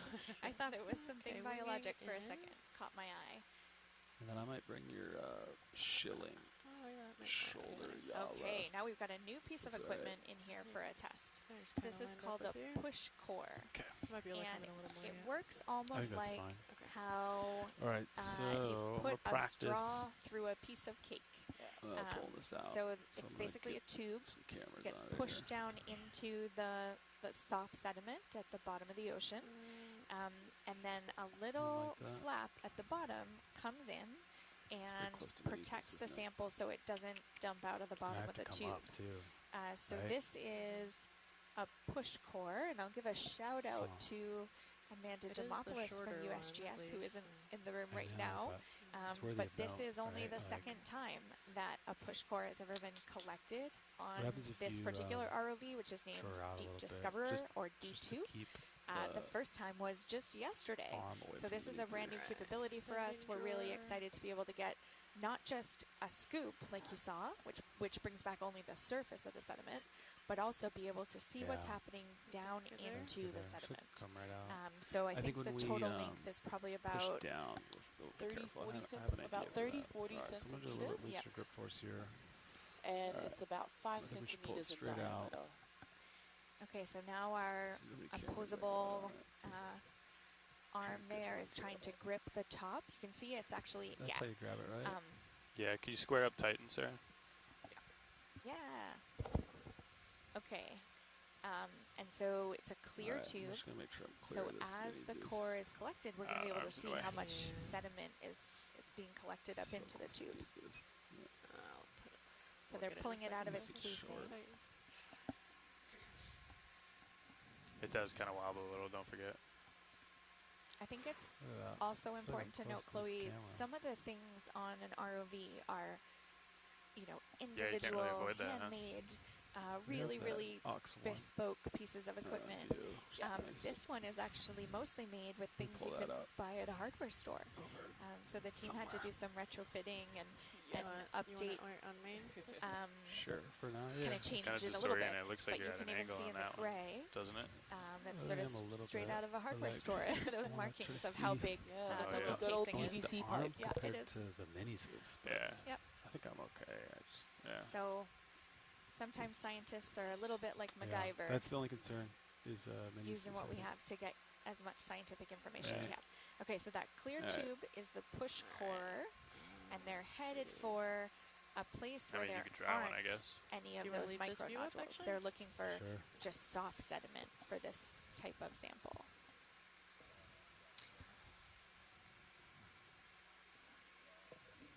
Actually, I gotta have my main Zeus up somewhere because that's what everybody watches. Okay. I guess, Okay, they're yeah, kind of hovering keep 'em in above the the soft area. sediment. It's Looks gonna like be they off might center and be people are gonna be like, "Ah." maybe 10 or 15 And centimeters this way above we the can zoom sediment. in on the goobers. This is Yeah. third. There were two.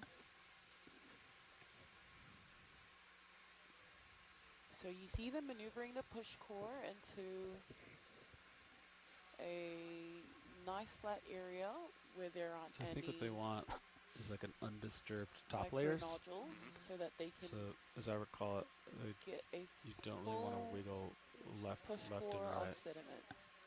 So you want to like keep that top Yep, the push core has made contact with undisturbed. the I think C4, we're just gonna hit Yep, there it rocks goes. pretty soon. and there goes the arm pushing it in. They're pushing pretty gently, but they might also do a And little sometimes you bit can of a wiggle it slight too if it's like wiggle a left hard and right, layer. and But because it's in moving the case they vehicle, encounter anything that that's a tells me little that bit this hard is on pretty their way solid in. and this is not gonna like really work. So I'm gonna retreat. Okay, it looks like Yeah. they were Oh, yeah. pushing lightly, A couple big rocks under there, I think. and they ran into something hard that they didn't want to push through and break the apparatus. So now they just Yeah. did a little shake to try to clean the casing. And then when it goes to stow, Ia mai ke kai mai. E nā la la li ia pau I hana wia I ka pō I ka lahi ki kū. E ia mai ke kai mai. E nā vela ua li ia pau I hana Okay, right now we're just practicing locations. We're not taking one. So, but we can try to be more clear. But yeah, just let us know what you need so we can work on that. and then yeah. So now I'm just gonna try to get it lined up, and then without putting any It's like operation, right? I see. Okay. And then try not to Okay, drop draw it too in. much, but I'm just gonna let it go. And then go for the push later. So see that little bit of a drop at the end? Yep. That wasn't really that good, because that would have damaged it a little bit. And then I wanted to push down on it, but draw in, right? yeah, let's get it supported. So let's wing out, draw in, get it supported, and then I will depress it like this, right? Give it a little nudge down once it's supported nicely. See that? Yeah. See that's a little loose in there? Yep. Okay, so And then I haven't as we were just saying, this is a brand new capability for this vehicle, and they're testing out how So best to do it. I would, the fact that this is a shorter tube, that's why. So I should have gone in further and then released the draws. Because if it dropped that far, it would have damaged all of the mud in there. And then how they can Right. make sure they get the sample to And then to stay make sure in that the it's tube. seated on the boot system, after you get it kind of setting on top of the boot, you let go. Then to ensure you're, sealed, you just give it a little, I missed it, but you give it just a little bit of just a little bump there. Oh, perfect. Oh, good, yeah. And then you think maybe you sealed it. Okay, so just so I can take notes, so we Yeah. can remember, process is wing in. For the port side, So, It seemed like it worked. but I had to extend the drawer. so we drawed Okay. out. Otherwise, I think you're gonna hit minis. So extend drawer. I would Okay. extend and wing in, I think, which is tricky because that's like, Wing in. the wing is in like almost the unsupported. Okay, so you extended and then you winged in, or no? Yes. Yeah, it was just to reach that, and Grabbed it, it was to clear minis. Was the like. and then you put it away, and then winged out, and then tapped it. So Yeah. then we Draw it in, wing Draw out, it stow. in. Basically stow, then tap it. Yeah. Totally. stow and then bring it out to put it back in. Right. And then bring it in and then tap. Okay. All right, what do we got to do to get the one with the ball on it? Can you wing in, or do you need to draw out before you wing in? Let's see. Okay. We can wing in, maybe. Now Maybe the draw out a little pilots bit. Yeah. are looking for a different push cord. Minis just doesn't So the one that we just saw had almost a handle on the top of it. Brian, in if you order need for the sample names, manipulator let me arm know. to scoop We have only taken 2 so far. Like I think right there would be good, and then we could wing in in from order there. to Yeah. take kind of close the And I'm claw going for 6 on the inside balls. that. On the, for the on the next push cores. core Okay. that we see I kind of did entering like in here. 9 on the Scoopy. There's some What's that the? have I guess what's the logic in not just doing 9? 9. I think so. Sometimes on cores you like want some compliance if it needs to find a home, right? If you're going back into a tube, you want some compliance. Okay. I think. so now they're going to the try to only pick reason I up did one high of the grip cores cores was that to prevent has the a scoop from moving in the ball on jaws top, on like we had for the scoop, sample acquisition. and Okay. see if they're able to hold that a little bit But better. I think balls, you want just a little bit of compliance so it kind of like finds its natural. I'm not going to do push here because the sediment's so shallow, but I am going to try to pull that one out. Yeah. Let's see how the ball works. I guess that one is smaller than It's the also, scoop it's ball. also like eating my armpit right now. Just so you know. Okay, they're gonna test think we have picking to up the draw next out for that, push right? core, but they're I not mean, gonna that's actually yeah. push it my into armpit. the sediment because they found You that could also they weren't able to if you get want more very light, much sediment into the you just last one. tilt down on that upper. And for those of our viewers Oh. who have just tuned Yeah. in, if you want to So you can bring in be looking at the same up and camera swing out? angle that To we bring it are down? here, I think Just it's give that- camera yeah, one. there you go. So That was we more have light. 3 live streams going from 3 I different think you- three I think different you went video back out. angles. I And the one think we're I've currently done it. looking at is This camera is 1. up. Yeah. This is Yeah, down. there you go. That's too far That's down. too far. That's too Yeah. far again. That's all right. All right. Can you draw out? And I think that should help me Alright. not be in my Yeah, armpit from so that bad. view, we're almost looking at sort of the Deep Discoverer's toolbox Like all here. the way? These are all the Yeah. different implements that we Come have back at in, our or is that- disposal I in think order let's to try collect that. the samples that will All right. So now I'm like, show us I'm what we gonna want to do learn for about the deep sea. 6. getting to a place. And I'm gonna try to close it on just the you know, ball. over 3 kilometers the- down. We are several days sail away from Rarotonga, which is the capital of the Cook Islands. We don't that's get to like come to these it. kind of places very often, so we always want to make sure we're getting as much information as we can. So even though this is an engineering dive, primarily for pilot training, we're here in case we might be able to get any scientific samples collected along the way. It's just And for the Cook Islands, it's just out of this view is of probably the the zoos, huh? first Is it?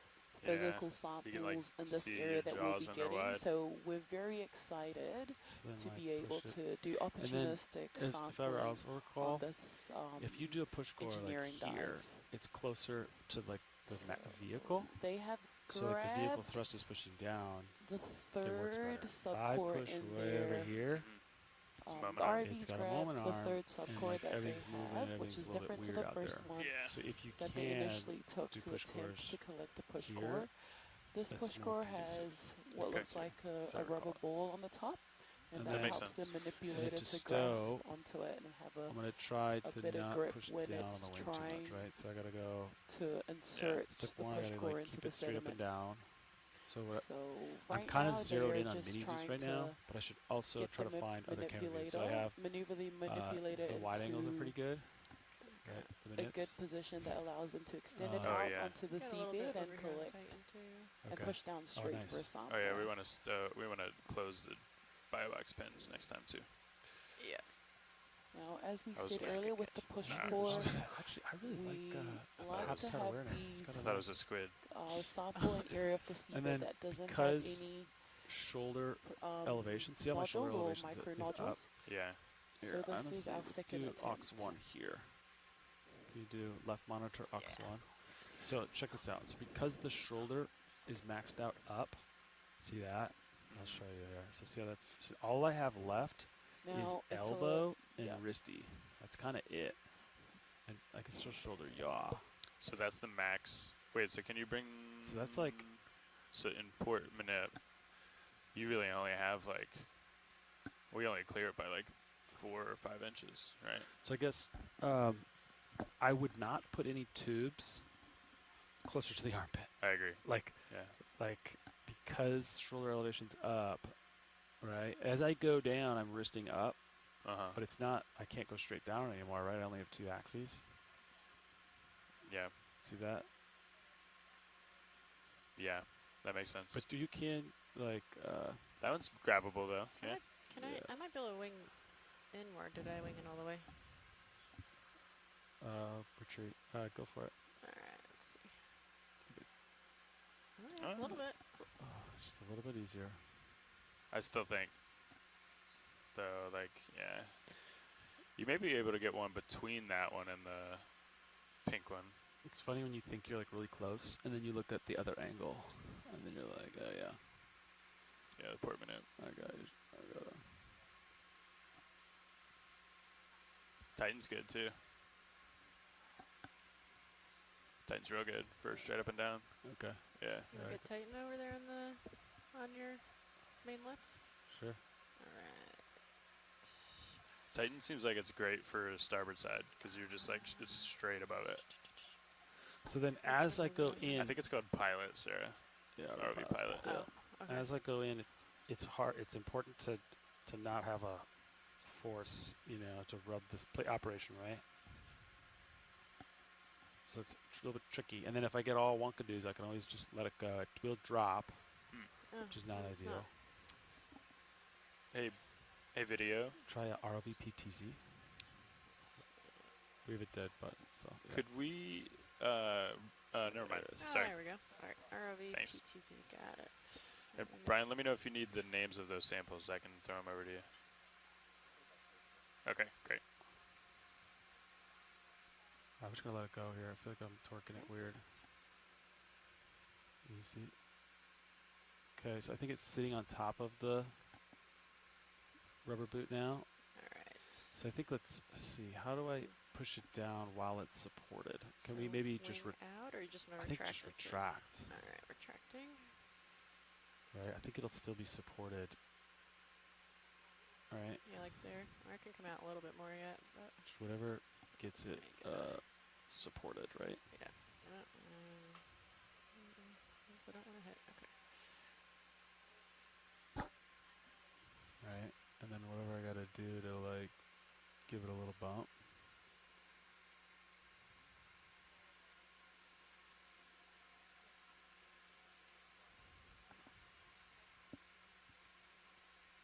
Right. Nice. It's funny, I think I'm close, and then I like look at Oh. the manip cam, and I'm just like, yeah, that's right, I'm not close.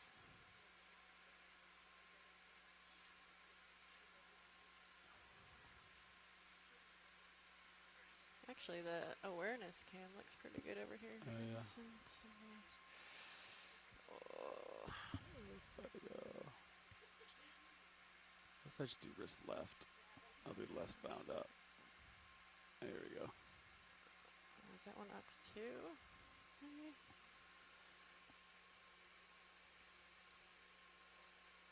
Oh. Forgot, you have an arm cam. Yeah, it's Ox too. I could go straight down on it, like this too. Let's do That's fun. this. Alright. Like, yeah, it's a fun view, isn't it? Yeah, it is. You want to keep it? Sure. Okay. Okay, it looks like Yeah, the this is pilots more ergonomic. are looking to Right. pick up one of the other push core Yeah, looks good. tops. They're testing the different types here. There it is. Oh, Yep. nice. Snagged the other Testing. T-handle. All right. So pushing down on it, it felt like going straight like this. Felt more ergonomic. Okay, looks like the pilots are trying some of the other push core tops and trying to figure out which kind they like the best so that we can use that moving forward. Yeah. One's maybe a little too squishy, the other's a little too hard. We'll find the one that's just right. And if you're viewing one of the other camera views, you can see that there's some larger geologic Okay, pilots, we got a features little squall sort of coming right in. front Roger. of I think things look pretty good for now. They're going to where let us the know if ROV things is start to ramp up directed. there. Okay. So again, we're at 3,395 meters. We're doing some tests of different sample collection types and operations Having fun of with my arm ROV camera. Deep Discover. Sorry, I took it away. Did you want it The back? science See? team and the engineers of the ROV are currently on NOAA's ship fun. Okeanos Explorer. It is fun. And we are a few days sail west of Rarotonga and east of Palmerston Island in the Cook Islands. And like a lot of Chris, what we should we do get on Michael this flying, ship, or should we do we more? don't think anyone's ever seen hydraulics? this little Bridge nav. spot of the ocean. So everywhere You we can go, stow we're the looking drawer. for Hey, something. can we go ahead and set the bail out And to or just to add northeast 050? Alright. Or sorry, on, 045. just to add on, you sorry. know, as a Cook Islander, being able to see Thank you. science being So done for in the real record, time and Can you participating retract the in it draw and all the way in? Looks like it contributing might to already it be. in the manner that If we're you doing right wing now. out, It's does that strike the ball against the it's something. end there? It's a feat Slowly I'm wing always out in and see if awe it's of. gonna hit. Let's see. because you know Oh. there's so much we can learn about our ocean, and to be here and to be in ground zero exploring parts of our EEZ that we haven't yet and seeing what the science can tell us, Oh, it's clear. it's always an exciting Good to know. Alright, there's all the way. campaign to Alright. be a part of. So if you're still tuning in and you're still following along, our pilots are still Track the pins before I still forget. attempting to find the best possible push core and the best angle that they can Right.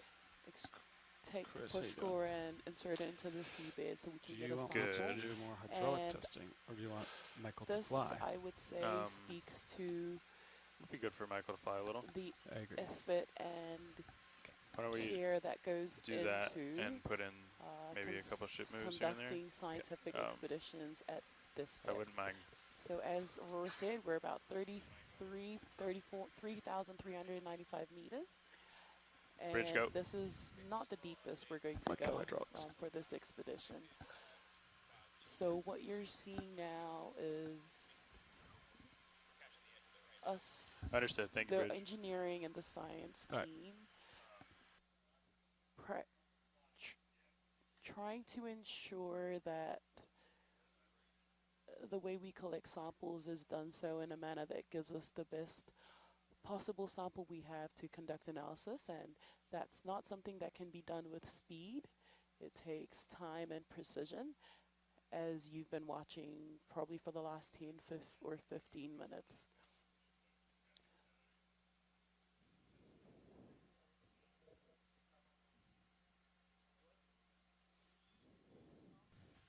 Okay, the pilots are doing a shift change.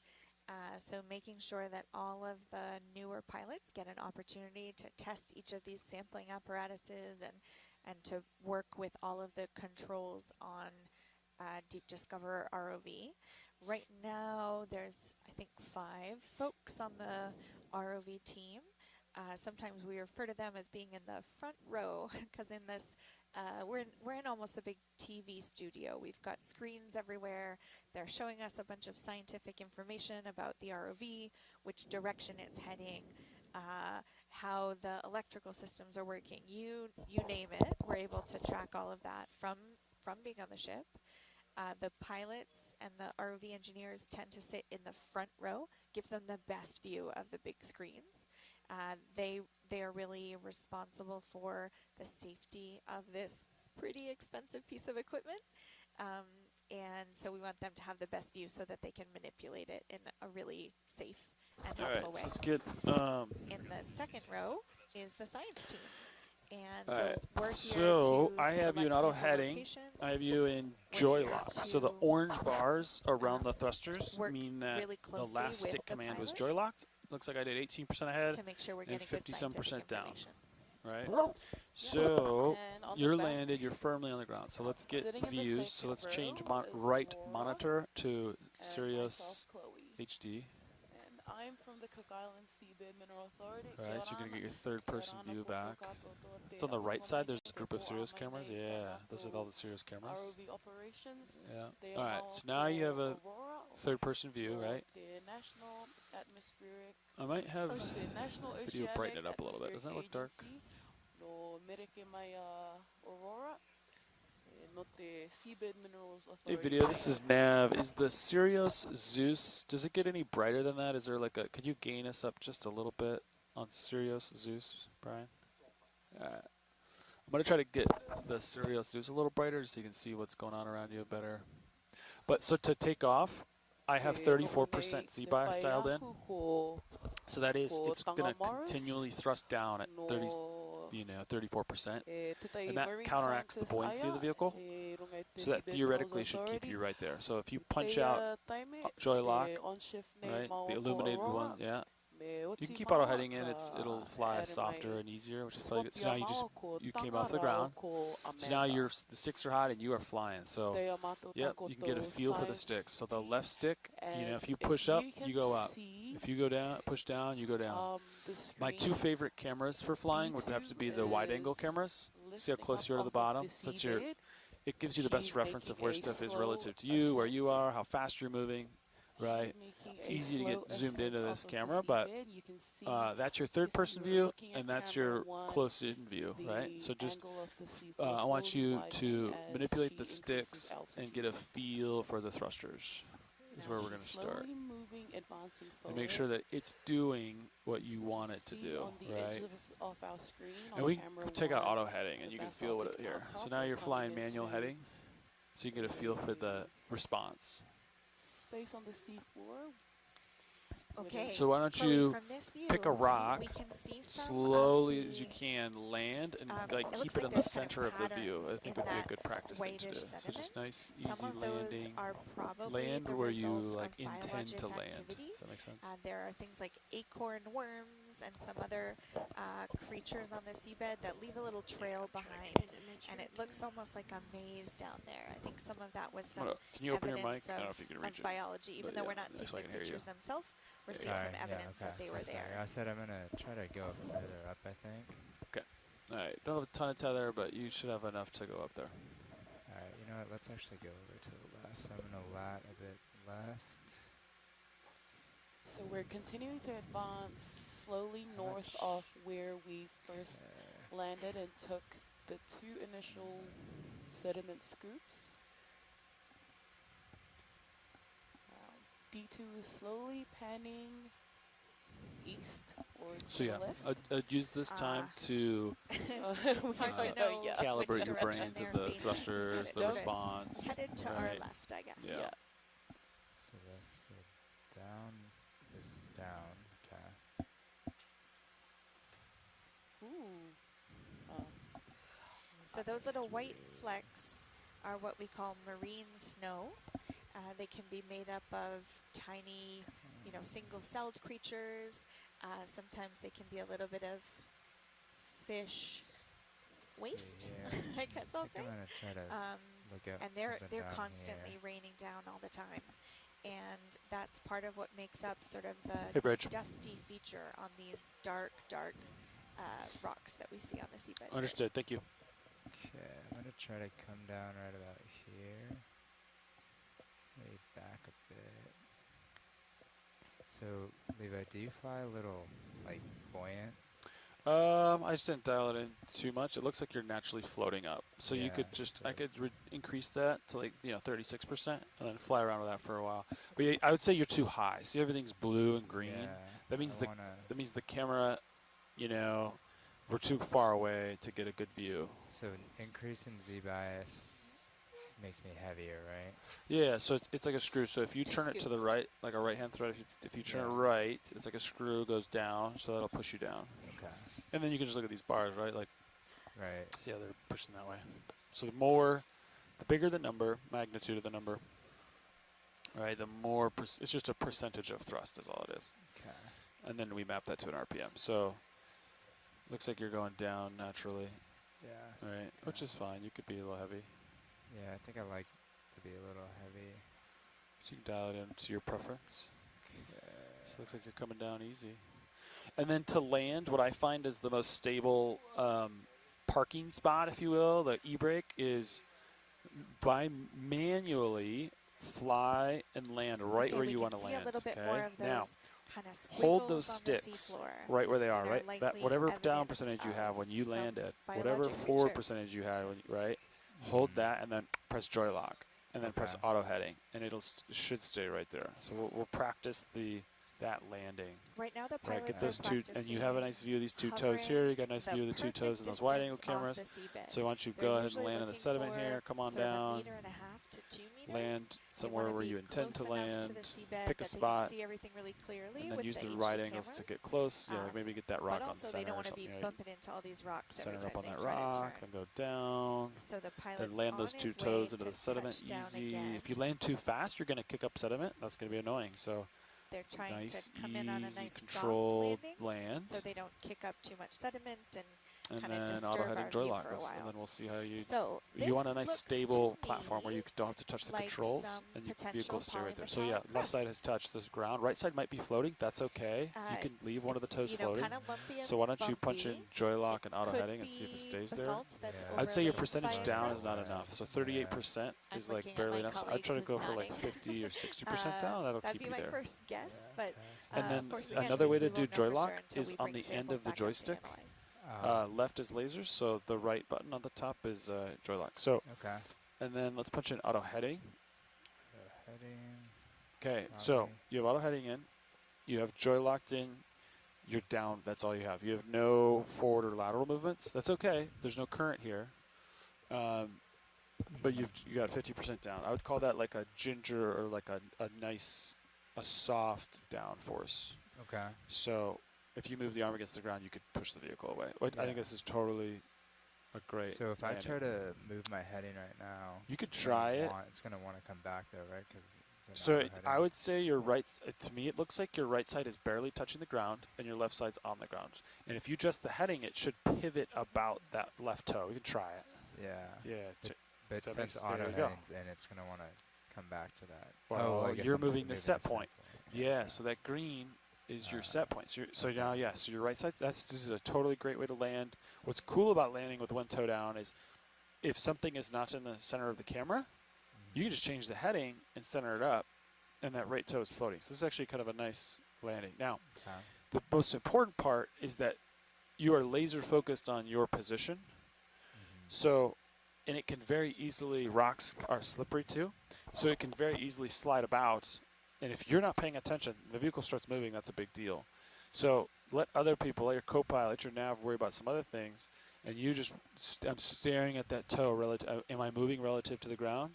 Right, like your awareness of what's happening, and that's where those wide angle cameras are the best. So I think this is a great landing. You're not moving about, you're steady. So I would call this a great landing. And then if it was started to move around, then I would definitely let you know. So why don't you practice taking off and then re-landing maybe somewhere else. Okay. So to take off, yeah, you just kill joy lock, kill heading, and then you see how naturally you float up. That's beautiful. And then just if you rock it up, if you just thrust up really hard, your thrust will hit the bottom and kick up dust. So it's really nice to slowly float away. Use your buoyancy, right? And just float away from the ground. Right. Okay? And you can see where you landed. You can back up and look at your toes. Look where you were landing, and then you can see kind of what was going on, right? So you see how your left toe was down? Yeah. So now you see what you did. And then in general, we move forward. So we don't really, in general, you don't look back where you were from. We try to keep exploring new areas, keep going forward. But in this situation, that's good. Okay. Sweet. So yeah, you have your wide angle, your third person view here, and you got your two wide angles, I would say are the most important.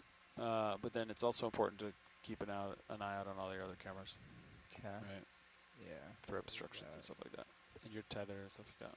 But there you go. So now I would pick a new spot to land, and then try to make sure that you are able to land intentionally how you want, where you want. I want confidence in your control. Okay. Let's see. And then a subtle thing, but you're not doing any of this. But if you change your heading a lot, like if you just turn right, turn left, turn right, then people get sick because like everyone's watching this camera. Right. Like we have all these cameras, but you kind of got to remember that this is what everybody zones in on. So if you make this view ugly or move around really fast, it doesn't look good and get people sick and copy that. And yeah, we don't want to rocket into things. We want to really delicately land is what we go for. Dusting of fine layered material, and you can see it's kind of settling into the low spots. How much Makes distance? it look Like I it's know even the more altitude says like 3 feet, but yeah. like at this rock right here, like there's like I got. You can use the can measure with the blue view if you want. You can paint it with the blue view. So this is your paint and tilt mechanism, right? So I can use mini zoos. That's where it's looking. I can look between my toes, and then I can bring it back up, and you should be able to paint. Should be able to paint the rock down there. Nice. It's kind of hard to see. It's so close. We'd have to range in the blue view to even see it, because the blue view's ranged out so far, but for navigation. Okay. Yeah, just curious. All right. We're almost seeing sort of. And then you're getting a little bit stretched out there, so I might think about a move. So you're at 200 degrees, 205 looks like. Serious headings 205, so I might call in maybe a 20-meter move at 205. How's that sound? So sounds good. 2251, 20 meters, bearing 205 degrees, speed 0.2. I'll call that in, and then get you some tether. Bridge, this is RV Nav. Hey, are you guys ready for a ship move? All right, let's do 20 meters, 20 meters, bearing 205 degrees, 205, 205 degrees, speed 0.2.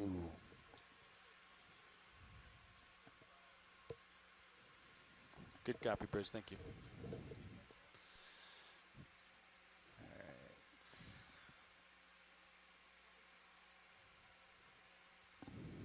Levi, did you want to turn off CTDs or anything? Yeah, you might as well see if that's the ground fault. Yeah, if you're willing to hunt ground faults for me, that'd be great.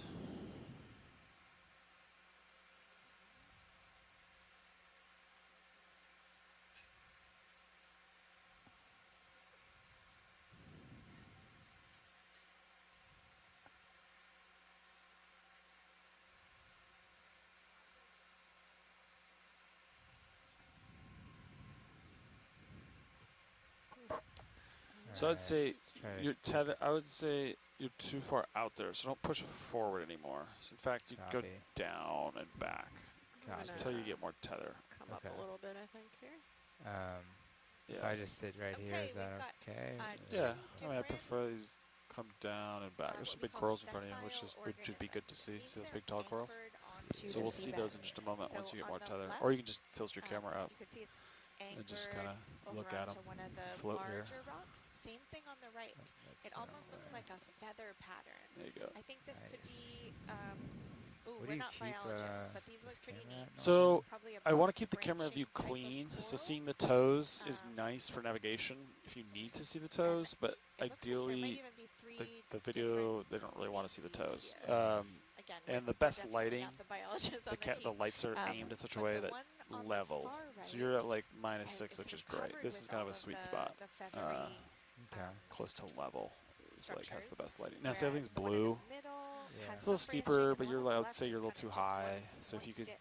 come down a little bit, So get closer we'll to see the if stuff some of our to get a better biologist view of what's friends down will come there. and But tell us what yeah, these things and then the are. fog lights are kicking back at you. So why don't you kill the fog lights? Oh, we got a bunch of that marine Yeah, snow. kill those. I think the And then power the of these upper swing arms, you could do propellers hydraulics must on, have Valpex kicked up on, and then bring those a upper little swing bit of arms that back salt up. sediment. That'll help him with the backscatter, I believe, too. This kind of looks like crocodile skin now. The upper swing arm up. It looks Both of them. Both of them? Yeah, more just like bring it back up. a mythical dragon. There you go. I think I'm gonna try to I don't know how land many right here. shark That's tooth from the cool, just to seafloor get some you've seen, practice nodule in. encrusted Yeah. shark teeth. Yeah, I want you to The- land, Yeah, part of the you know, outcropping minerals softly, to the top of the smoothly, screen looks a bit- intentionally, Yeah. and then Look at that shit. joy lock in and auto heading in, and then go off, like remove your hands from the sticks, Oh, and there's for the another vehicle to sessile stay right there. organism over to the right there. And what that does is that allows you looks to, like another- start manipulating and do work, right? Right. Exactly. So we'll I don't know, maybe pick a nice maybe another intentional branching spot to coral where land. Use your wide-angle we should cameras find to. some biologists. they've all walked out of the Yeah. room, unfortunately.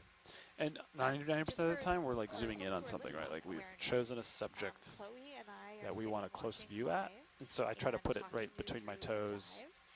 But after the dive, A couple feet in front of the vehicle is like the best spot, right? Like right between the it will toes, because the camera can zoom the onto most, so it YouTube, looks so like you're anyone can honing in on view that little it. rock, right? Folks can view it live So just or get it on recorded, center, and then get it right in also front of the gets sent to toes, and then a really land. big network of our scientists around the world who each have their own unique feels like there's a little current that's pushing speciality. back, maybe. So even though Chloe and I are not biologists, we will send this to our biology friends, and they will probably have. Hey, Bridge. They'll know the Move is the complete, thanks. scientific name of the exact species. All right, so I moved we just happen not to right now. the ship, which is going to move Sirius eventually. It's 3,800 meters, We did 2255. just a Move complete. So I'm fairly gonna write that large down. movement there, and that So there's going to be a little bit of a was delay, combination but then Copilot will of let you our know, moving, but when also Sirius the starts ship that moving, we're or on moved about 20 meters, and then that so means that it's we time could for look you at a to move slightly the vehicle different forward area too, of right? the So seabed. so far you're So we're fine. in another fine-grained area, Copy that. just sort of in the bottom right. There might be another And it was only a 20-meter move, so little trace fossil, a little pathway that a creature left behind. Okay, I think so it looks like your right toe tickled the ground maybe, and then it floated back up. yeah. Yeah. Did you need me for something? Okay, so now the That's right this. side hit the ground, and now it's dragging down. So what you can do is a lot of times when you joy lock, so right now you're basically just joy locking your vertical thrusters because your left stick was on the stick, right? When you hit joy lock. A lot of times you want to joy lock in, some forward, some starboard, some other XY command. So it's better to have both hands on the sticks, get that parking position. Looks like you did it with just verts, which is fine. And then use the upper button. Yeah. Okay, And so it looks copy, like your right toe is down. So my suggestion would be to do auto heading. yeah. And that like locks it in. Because in a current situation where there's no current here. This is pretty nice. But when there is current, it's going to just blow your heading around. And auto heading really keeps it nice and locked in. Copy that. Yeah. Okay. Well, let's So you're flying again. There you go. Yep. get Yeah. So I think this is good practice. Figure out joy lock. Figure out what it does. Figure out how to land, where you want to land. And it's also important that you land with like the right amount of thrust down. What I've done in the past is I don't pay attention, and I'm at 100% down, and then that's working those thrusters really hard. You don't need that much a lot of times, and then it vibrates the cameras and right. So, so that yeah. So I think you're doing perfect with the. There's a big old coral right there. Okay, Yeah, so so you we've can got try- a so you sea can star, It's good practice.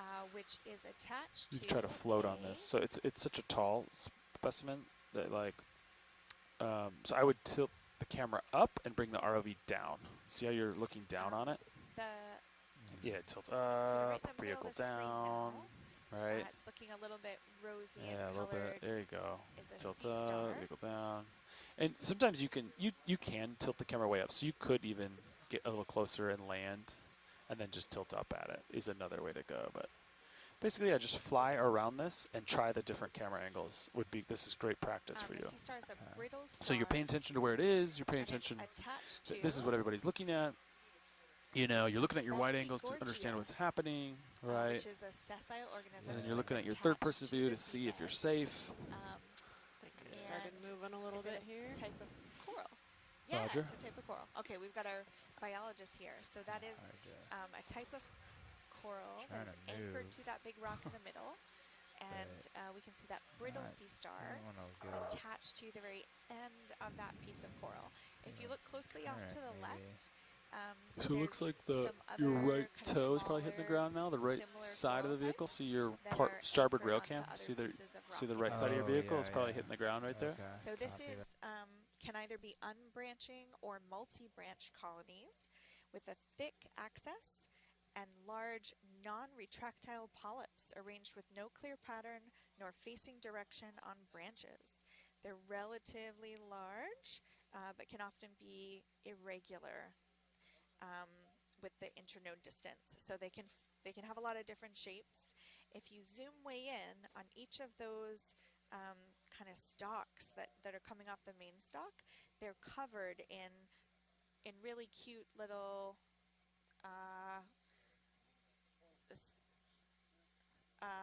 this is a different one. They're covered in these little tiny kind of multi-armed polyps. They look sort of like they're covered in little tiny hairs. We've got a picture here that we're looking at. Okay, now we're headed to another area. Oh, I think we've got another one of those Bathygorgia, I'm guessing. One of those tall branching corals coming up on the top of our screen. We're getting a bit closer to it.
Oh, there's another sessile organism, probably a similar type of coral in the bottom left there, and another one in the middle, and then some really big, nice ones coming up on the right-hand side here.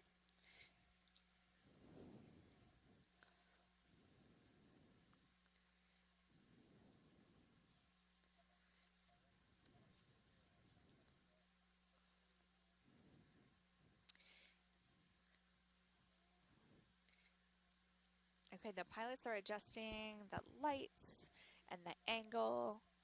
It's kind of hard to see what the corals really look like when there's kind of a busy bottom underneath them. So they'll probably try to get down lower so you can see the coral against the darkness of the deep ocean. So we can really see the different features of that coral.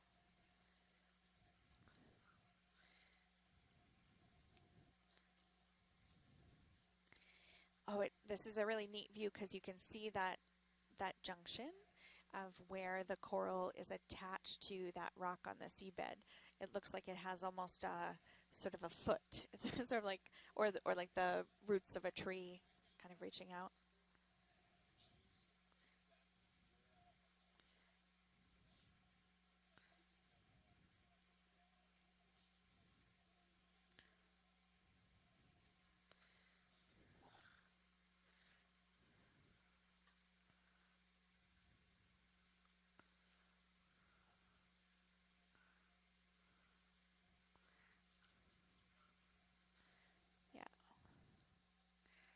Oh, it's really beautiful.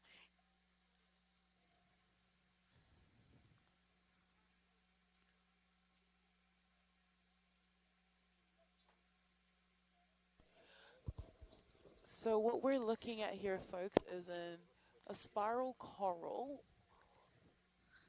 called Iridogorgia. So it's a beautiful curly-Q shape and has the characteristic of a chrysogorgid octocoral. Now, it's a genus of the soft coral.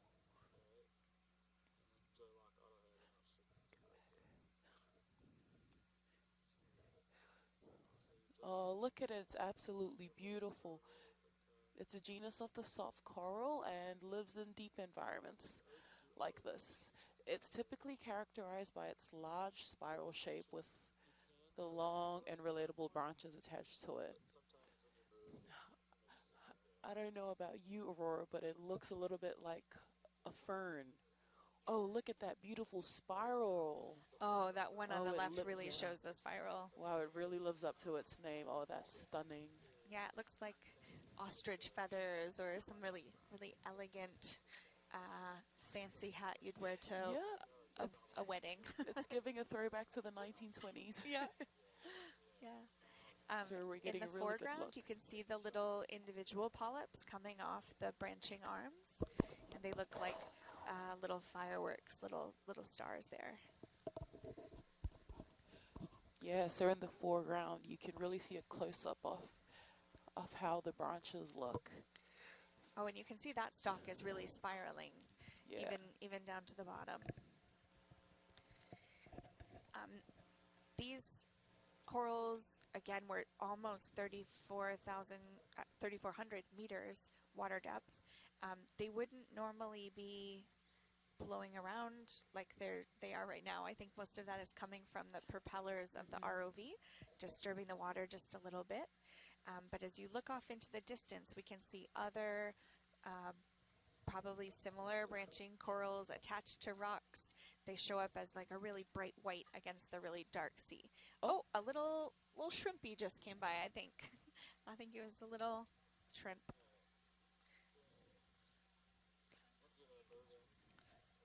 $20. Do you want to come in?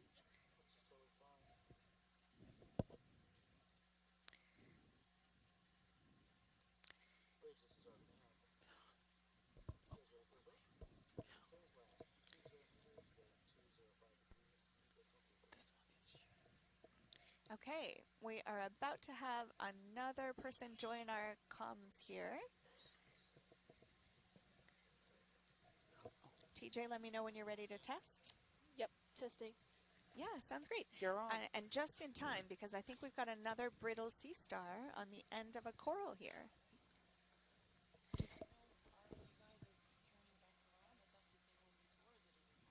I think this should be a different one. Yeah, I don't think we've gone back to the same area. Yeah, thanks, Aurora. Kia ora everyone, this is TJ here, also from the Seabed Minerals Authority. Just tuning in and jumping in alongside Chloe and Aurora. I hope you guys have all enjoyed listening to them in guiding us throughout this short dive at 3,005 or 800 meters. Currently still at 3,380 meters. And what we see before us is quite similar to what we saw just a couple of minutes ago.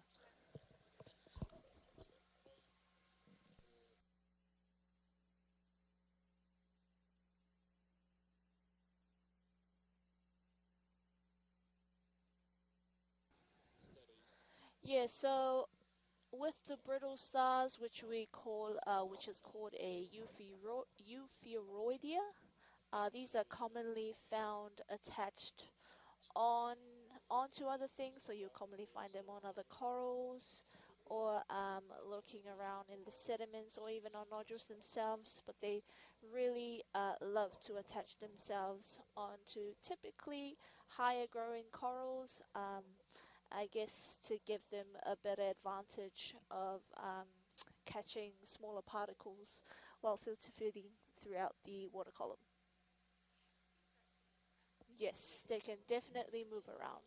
So the sea stars are sort of temporarily parked there, but they can move around. They're not attached to the seafloor like... Actually, sorry Aurora, just looking at this properly, this might actually be a crinoid, not a brittle star.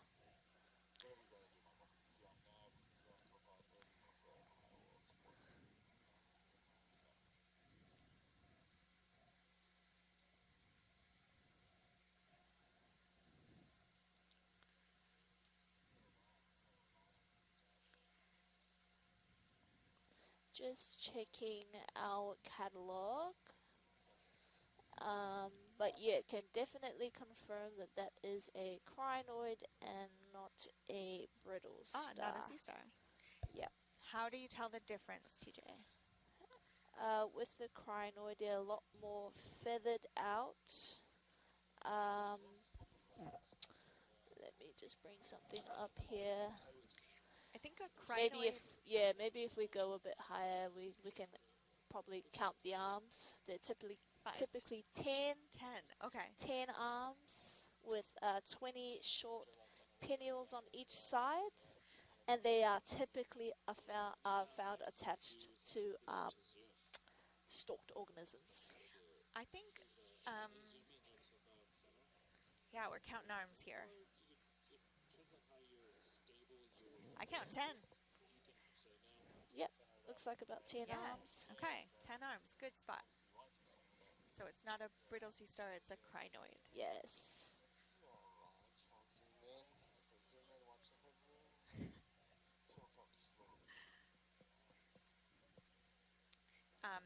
So you guys can see one of the pilot aims right now is when you can really see these creatures against the black of the deep ocean. You can really see all of the different details.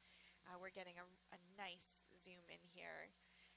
In the background, I see sort of a straight white line. That's probably the start of another coral anching. Oh, neat. Okay, we're getting all the way in. And we can see the inside of the little polyps are looking kind of red. That's where they'll be filter feeding. Right, Tunga? Yep, that sounds good. So we're getting really zoomed in here. We might even get to see it suck in one of those little pieces of marine snow. Yeah. That actually might be a little... Looking at the way it's attached itself. Yeah. To the bathy. Yeah, this is some awesome footage. Great job, front row. Yeah, it's really neat to see how the crinoid is attaching to the coral. And crinoids are commonly called sea lilies, and I can see why. Yeah, they're looking beautiful here. It's neat on this zoom in that you can see the little mouths of the coral. So, Tonga, do they typically attach themselves towards the top of a high-rise coral? Yes. Their preference? Yeah.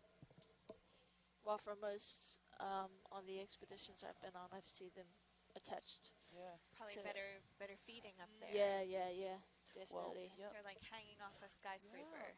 This one's certainly gripping at the top. Yeah.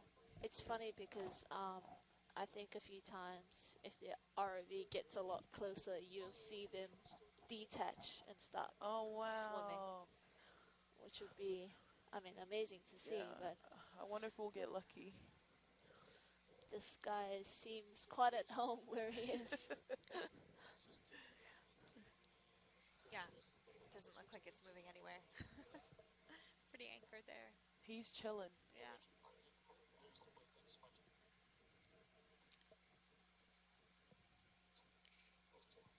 Okay, the ship's just done another hop, which means the ROV now has space to fly to another area, about 20 meters away from the area we're looking at right now. So you're seeing us step away from that, would you call it a sea lily? Is that what you said? The Yep, crinoid? yep. And there's some other little creatures. I see another kind of sessile coral over to the left there.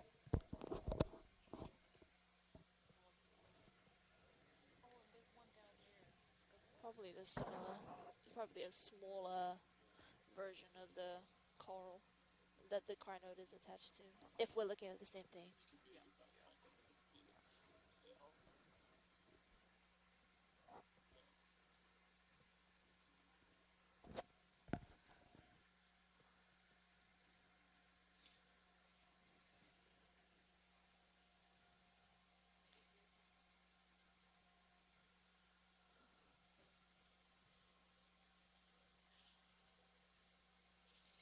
Okay, the pilots are switching over again.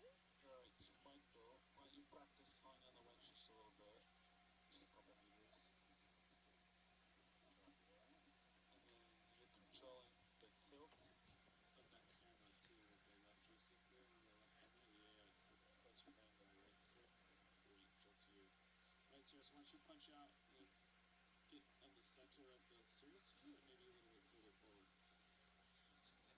So just another thing to mention on the Bathygorgia, which is what you find the crinoid or the sea lily latching onto, is also called a deep sea bamboo coral. Well, there you go, folks. We've seen quite a few deep sea bamboo corals in the last half an hour or so, I would say. And so, Tonga, would you say that the deep sea lily is attached to the coral? Yep. Yep. So, yep, heading out of our screen was the deep sea lily attached to the deep sea bamboo coral. And you can see there's a couple more coming up just at the front. Yeah, up there. Another coral up the front.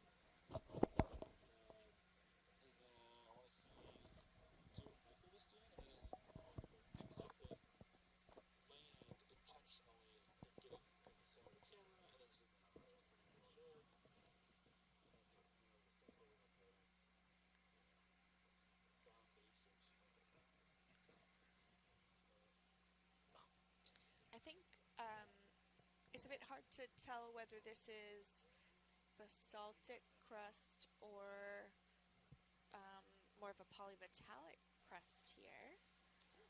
Manganese crust. Yep. Manganese oxide, ferromanganese oxide, polymetallic crust. One word I really enjoyed learning from the Nautilus cruise last year was the word botryoidal. Botryoidal. Which is what these rocks are giving. Yep. They lumpy. Yeah. Okay, we've got another bamboo coral yep. coming up in the top here. And it looks like there's a little guy right next to him. I see two kind of anchor points. There's one tall one and then maybe another one just to the right of the screen. A little bit to the right. It looks like there's another one further back behind it. Oh yeah. So another deep sea bamboo coral. Our camera's slowly panning. Oh, yep, looking in toward it.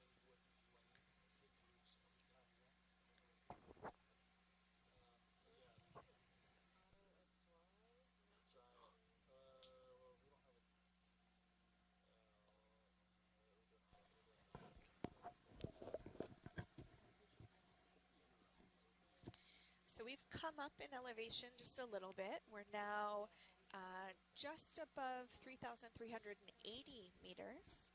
So a little bit more shallow than we've been at our other areas.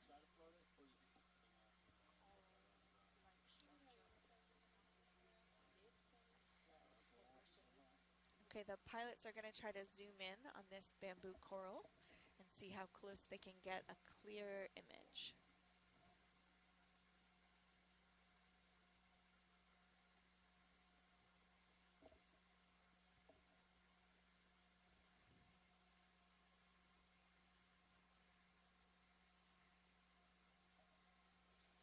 All right, we're zooming.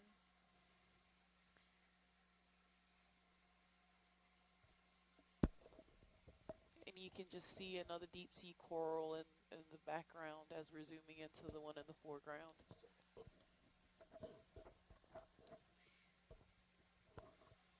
So the polyps on the Bathygorgia are connected to a central skeleton through a living, continuous layer of tissue. I'm not even going to try and attempt saying the name because I will dead straight butcher it. But it is a colonial bunch of organisms with individual pulps that do not exist in isolation, and they are deeply integrated into a single shared biological network. How amazing is that? TJ, can you talk a little bit about filter feeding? Sure. Oh, we just saw one. Right near the top, one of them just kind of brought its arms in, one of the little polyps.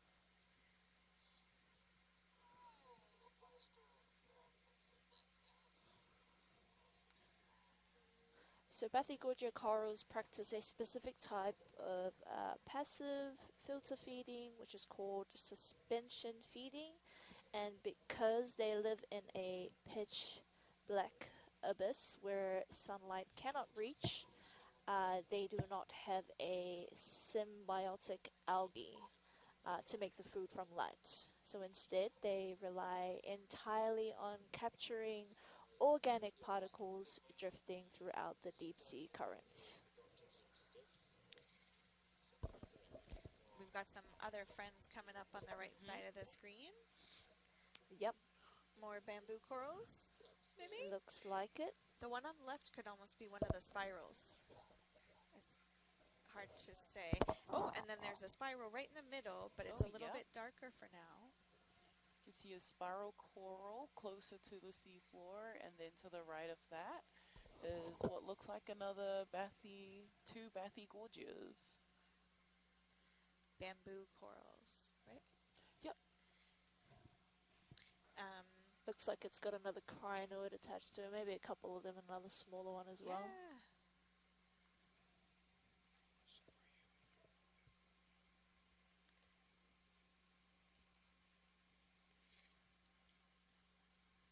Yep, so there's a crinoid in the bottom right on a bamboo coral next to another bamboo coral, and then in the lower left we have that spiral.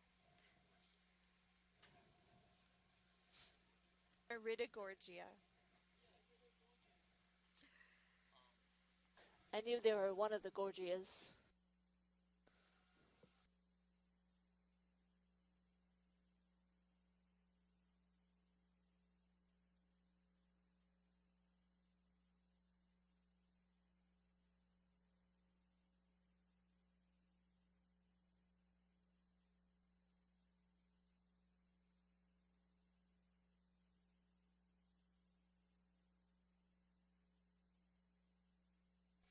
And I think in the previous Bathygorgia that we saw, it might have been a deep sea barnacle attached to it as well.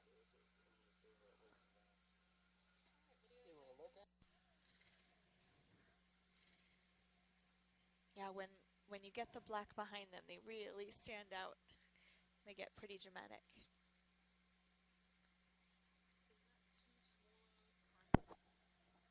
Does that look like two smaller crinoids attached to the bamboo coral on the left? And I was just saying maybe a couple of seconds ago that it might I think the alongside the other two small crinoid attached on the bottom left might be some deep sea barnacles as well. I saw that. It looked Yeah. sort of like a white, Yeah. bright spot. Yeah.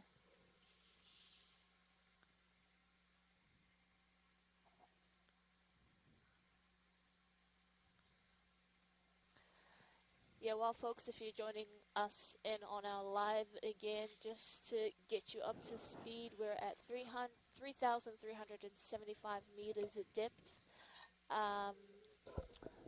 just west side of Rarotonga.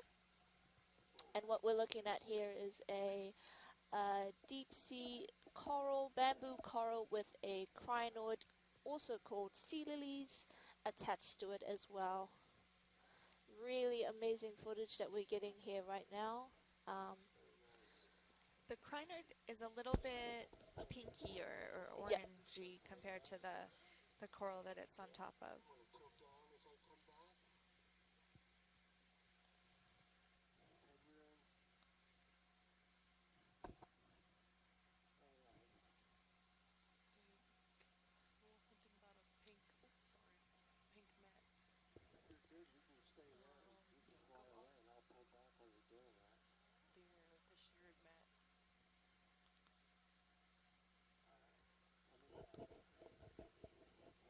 Oh, okay, we went pretty fast, but do you think that's a barnacle over there, TJ? It's hard to see. They went... Yeah, hard to see, but I'm gonna go for a yes. Yeah. I'm feeling pretty confident right now. Great. Okay, that's great, guys, because I logged it as that with the question mark. Perfect. Okay, now we're going past that same spiral one.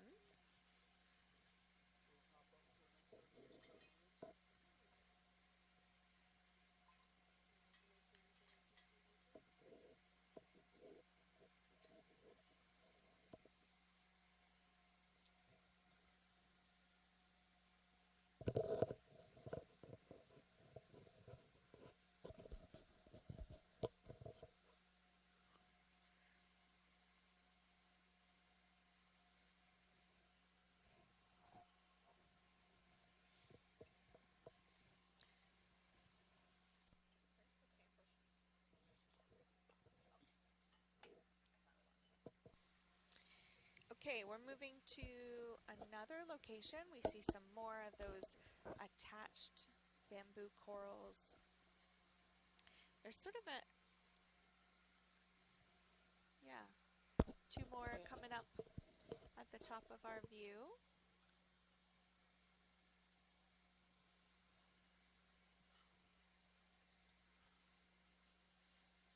TJ, there's some little, what do you think these guys are?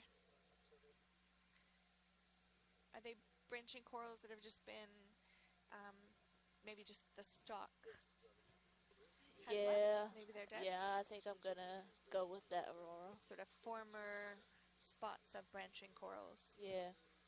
I mean, they possibly could, but as you can see there, most of the bamboo corals we've seen previously were attached to rocks, were attached to the crust themselves, and this previous ones that we can see are attached to the sediment, so possibly what you just mentioned before, I'm gonna go with Xeno. Yep. Okay. They look, for those of you who can't see where we're pointing, they look like little tiny mushrooms, almost like seeing just the bottom of the branching coral. So we got another crinoid on the left there. Attached to, does that look like a... TJ, maybe on the right, a few bright barnacle spots? Yeah.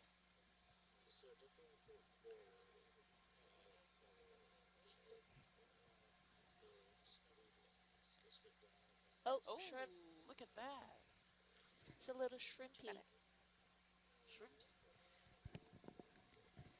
Yep, there's a few little shrimps swimming around.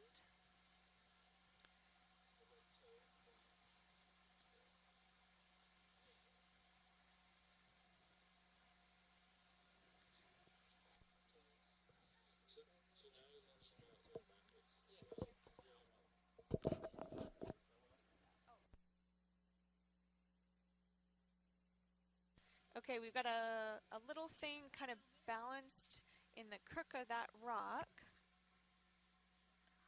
It's moving a little bit.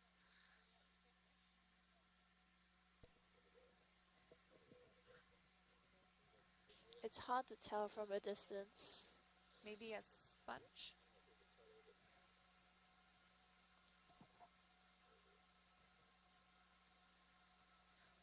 Okay, and we see some spiraled and bamboo corals ahead. Yep. Kind of on the other side of this rocky feature.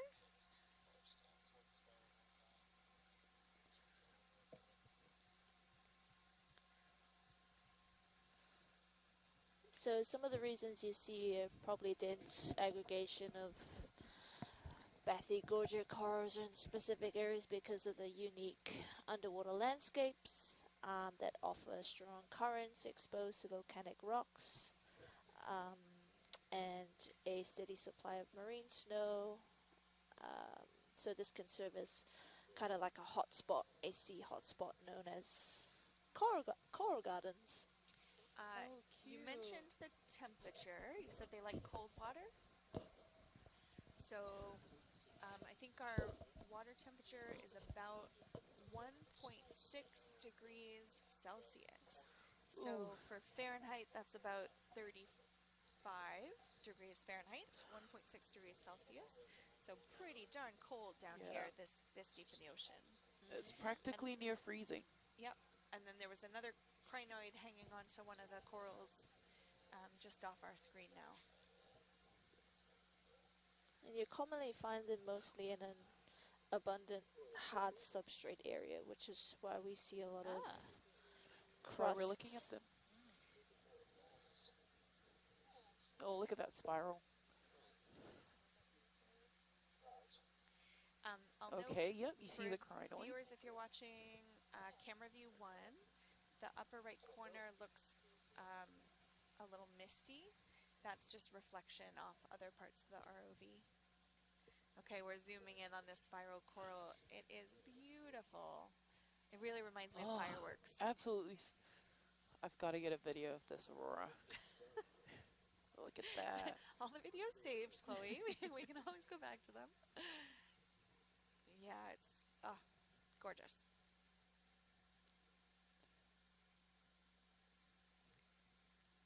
I think this is my favorite coral of the dive. So the Iridogorgia is also part of the octocoral family. And they're called... why are they called octocorals, Tanga?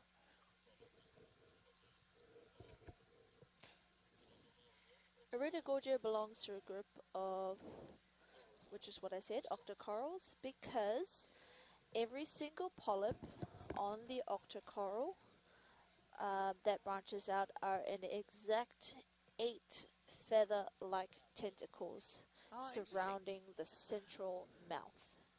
I mean, that looks like a lot more than 8 to me. I think it's the small polyps on the actual branch. There's another crinoid here?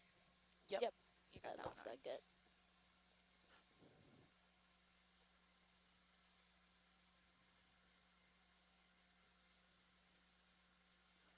Yeah, I think it's looking crusty, not as much basalty as we keep looking at it, but it's really hard to identify species or geologic features without taking samples or spending a lot of time looking at them.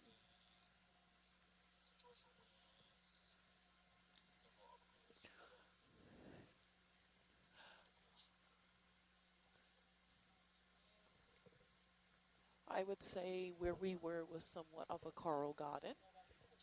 Yeah, for sure. Well, it was quite interesting when we first touched down. There was absolutely nothing that was kind of larger than microscopic. Yeah. And then our last sort of hour, we've had pretty consistent patches of coral.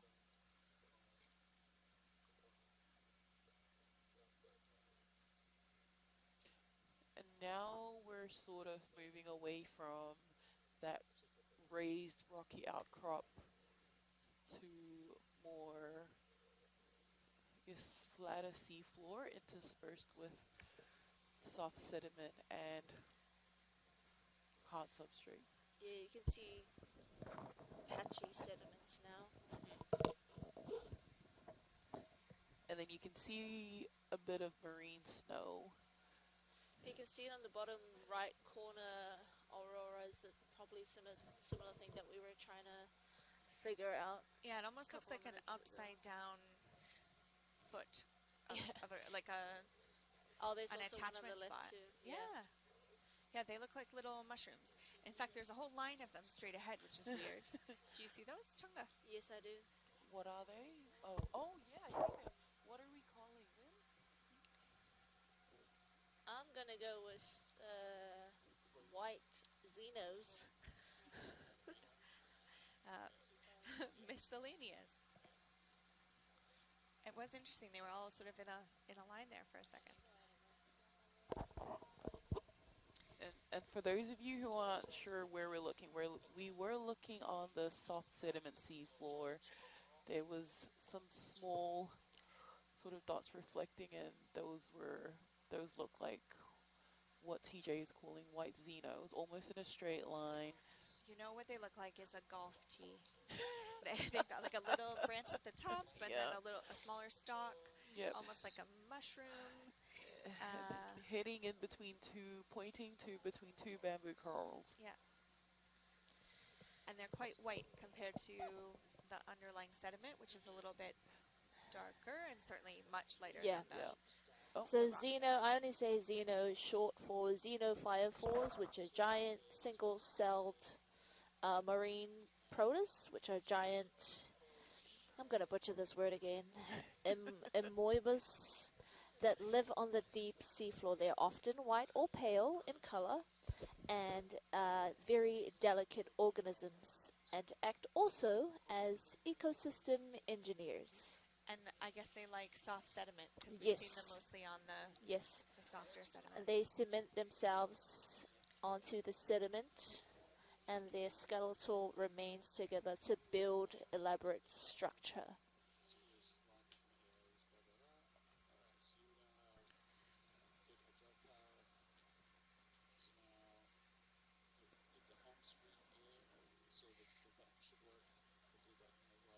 And I do know in some previous dives,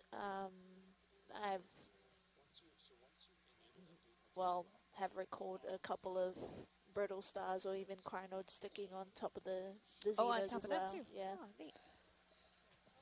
And I quite enjoy the word ecosystem engineers. Engineers, yeah. That's awesome. So we've come up just a little bit. We're now around 3,365 meters water depth. Off to the right, there might be a little squiggle, kind of midway on the camera to the left side. Sorry,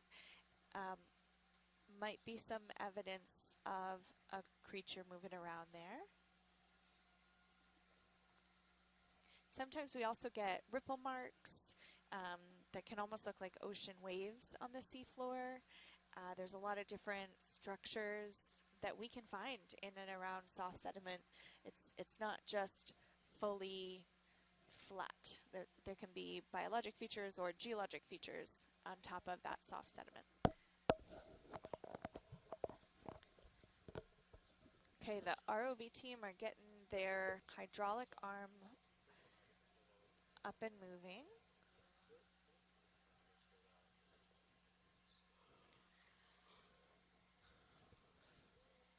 And I think they might try to take another bush core.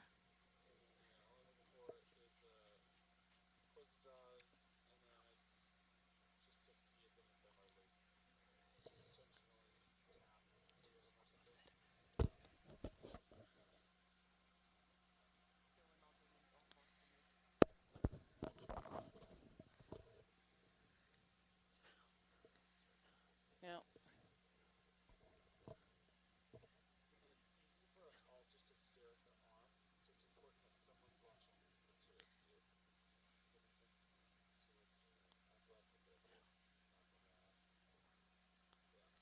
I guess while we're waiting for the ROV crew to sort out what they need to do with the manipulator arm, one of the questions I wanted to ask Aurora and Chloe was, well, with the time that we've had at bottom, what's been one of your favorite highlights so far?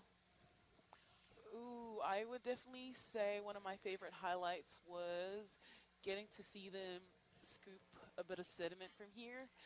You know, from a science perspective, we always love being able to get samples, and to my knowledge, we have not had physical samples of any sort in this area. So that's been my favorite, and looking at the spiral corals up close. Honestly, yeah, I have to agree with that. It almost looked like scooping out a bit of chocolate chip ice cream. I quite enjoy that, and yeah, well done again, front row, as well as our pilots for such an amazing job. Thanks, Chloe. What about you, Aurora? So the pilots right now are giving these rocks a little tap. And they're looking for one that might be easy to pick up. So we're going to note that as a sample attempt. I think they're going to come back and try to grab that one that they just moved. They're going to tap a few of them, see if they're super well anchored or, you know, maybe attached to much larger pieces of rocks underneath. And these all look like they might have an ability, to move them around. And that means, oh, that one fell back in its hole. But it means that the pilots might be able to pick one up. So they're going to practice picking them up. Absolutely, we'd love for you to pick them up. Thanks.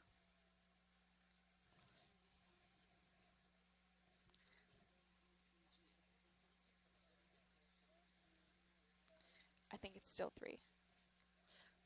But we'll have to double check that. Okay, my favorite thing I've seen, I think some of those spiral corals, they're just so beautiful. I think that's my favorite. But I think our first views were sort of a field of micro nodules, and that's kind of fun too, because we weren't really expecting to see a lot of, you know, potentially polymetallic material around here. So that's interesting. Yeah, thanks, Aurora.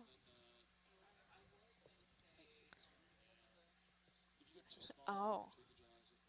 I was going to say some of the larger rocks we're looking at to the left of the screen look like irregular sized nodules.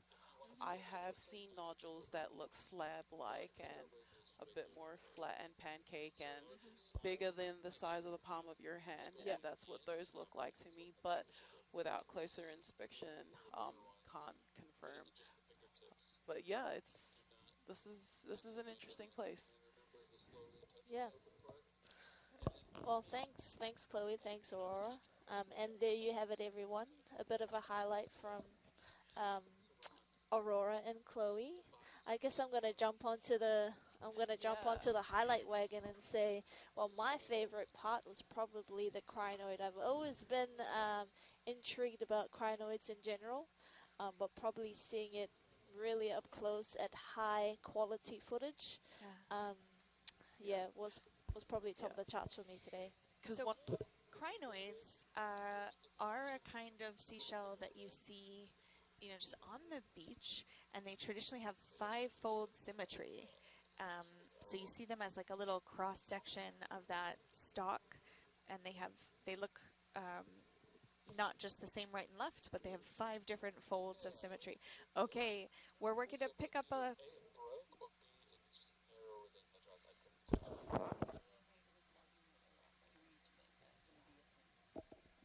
I think so. Typically, if I get it like that, I come in, right?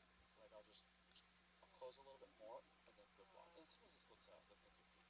But what happens is you go to close. It's really tricky to pick up these kind of irregular shapes with a mechanical arm 3 kilometers below the ship that we're on.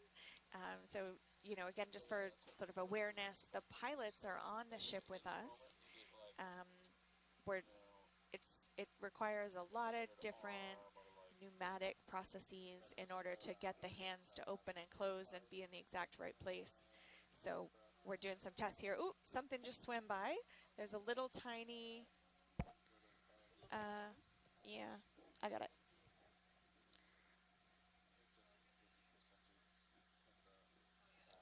there it goes.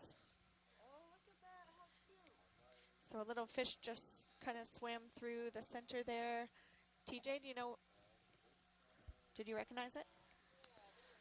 It's giving amphipod. A little swimming amphipod. But let me back check that.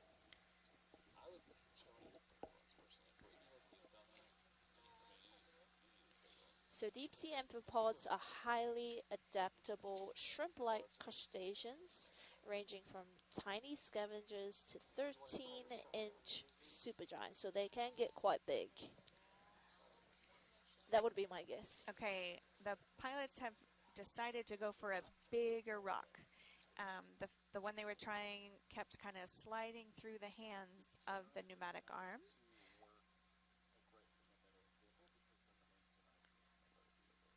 And they're checking to see if these rocks are attached to bigger pieces down below or if they are potentially able to be moved up.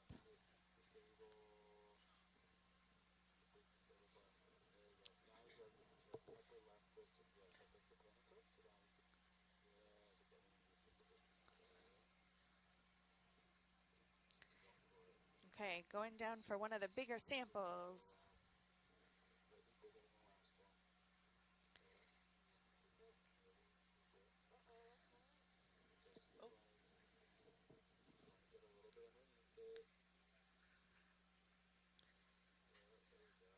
Oh, This looks like a good one. Look at that. Okay.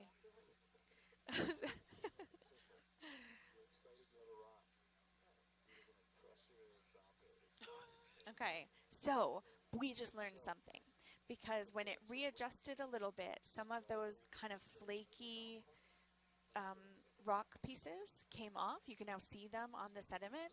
That to me is pointing at polymetallic nodule, which can be pretty brittle. Rather than if it were just a piece of basalt, I wouldn't expect little flakes to fall off like that. So I think we just learned something about the geology of that rock by seeing a little bit fall off. Yeah, Aurora, I would concur with you.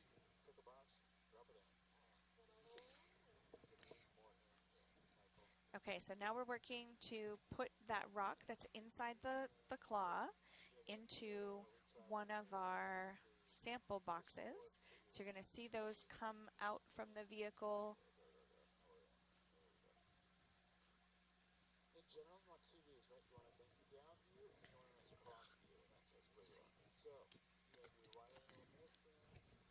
Can you log the...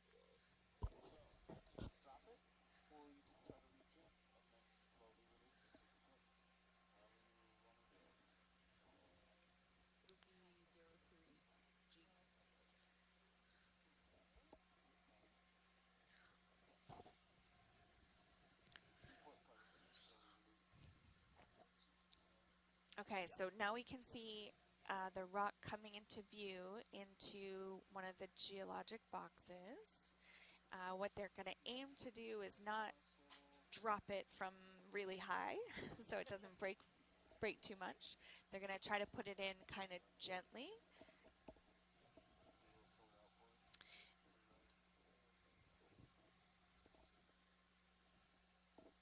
Yeah. Okay. Nice. Well done, front row. Alright, should we stop calling to fly a little bit? Feel good, sir? Or is there more that you wanted to do?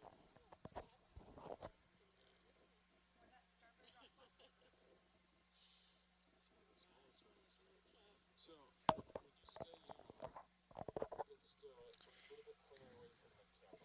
Yeah, well, that's our first geologic sample of a hunk of rock that we've had on this expedition. So excited to have that on board and look forward to getting a better peek at it once we get it up on the ship.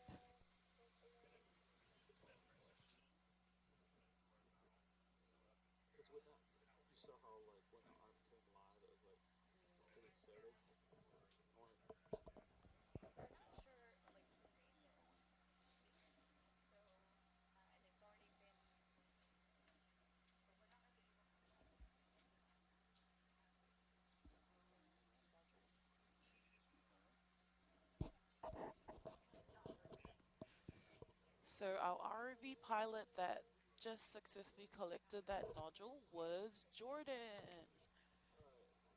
Well done, Jordan.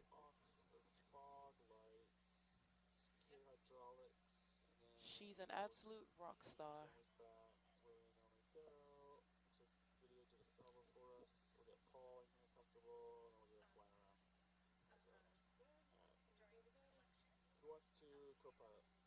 Oh, yep.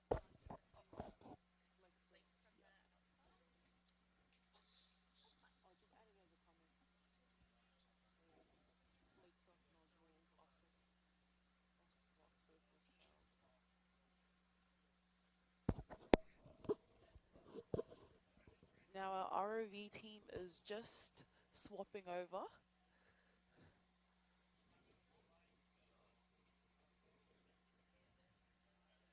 And awesome job, Jordan.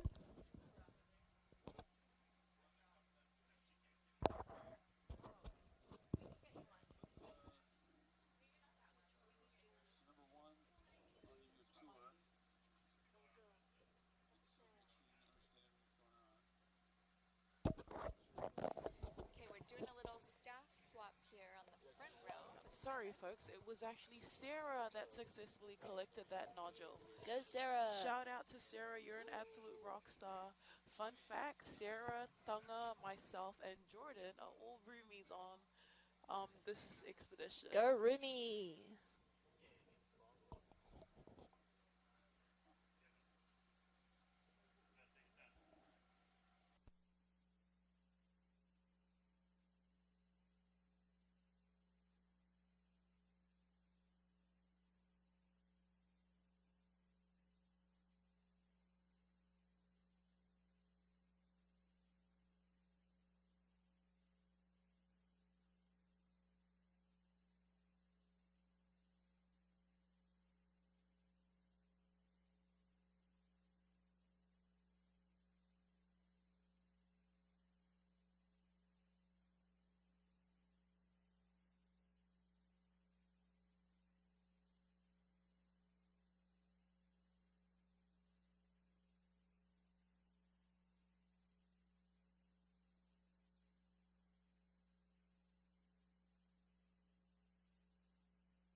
Yes, so while our ROV pilots go through their changeover, Tanga is, we are day 3 now at sea.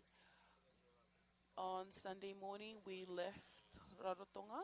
Well, Yep. we left the port, and then yesterday, after our first engineering dive, we officially left Raro. Now, Tanga, what's a fun fact you would like to share with those tuning in online about the Okeanos Explorer, which is the ship we're on currently? You know what, Chloe? I thought you were going to say, what's a fun fact about me? Okay, we But can start yeah. with that. Fun fact about Tanga. No, let's just keep it about the ship. Fun fact.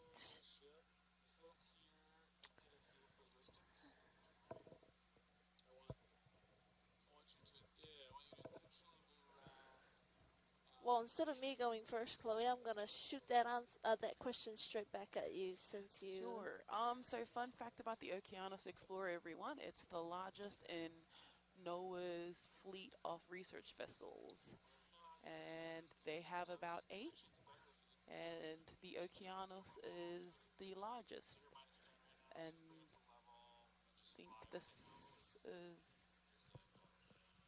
She's done research work before with mapping what eventually led to us getting the Cook Islands getting our continental shelf extension. Was that last year or this year? And then she's back again now for this expedition that we're calling EX2605. Nice. Now we're going to pivot to, on our screen, is that a bamboo coral? Yep. Probably see a couple of them coming up. Oh, okay, in the back.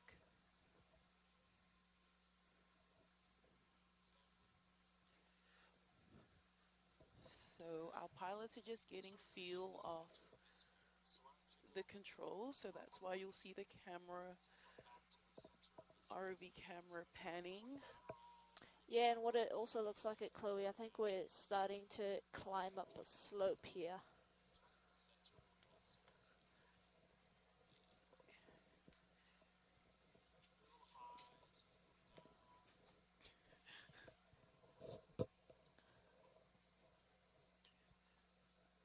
Well, while we're still looking around, folks, I might as well jump in and talk about my fun fact about the Okeanos.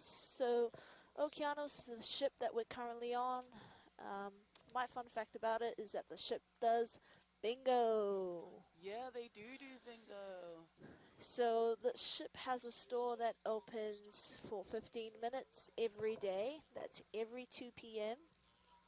And they post out bingo numbers. So you can pick out your bingo sheet.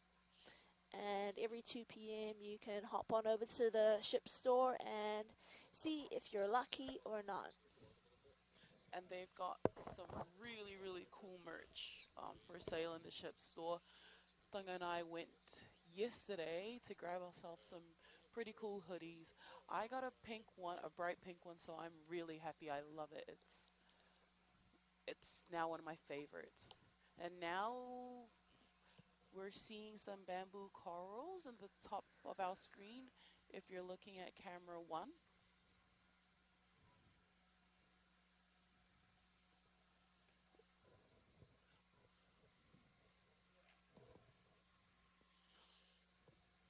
Yeah, I think what we're seeing on the bottom left is probably a bit of remaining spicules from a possible sponge stalk.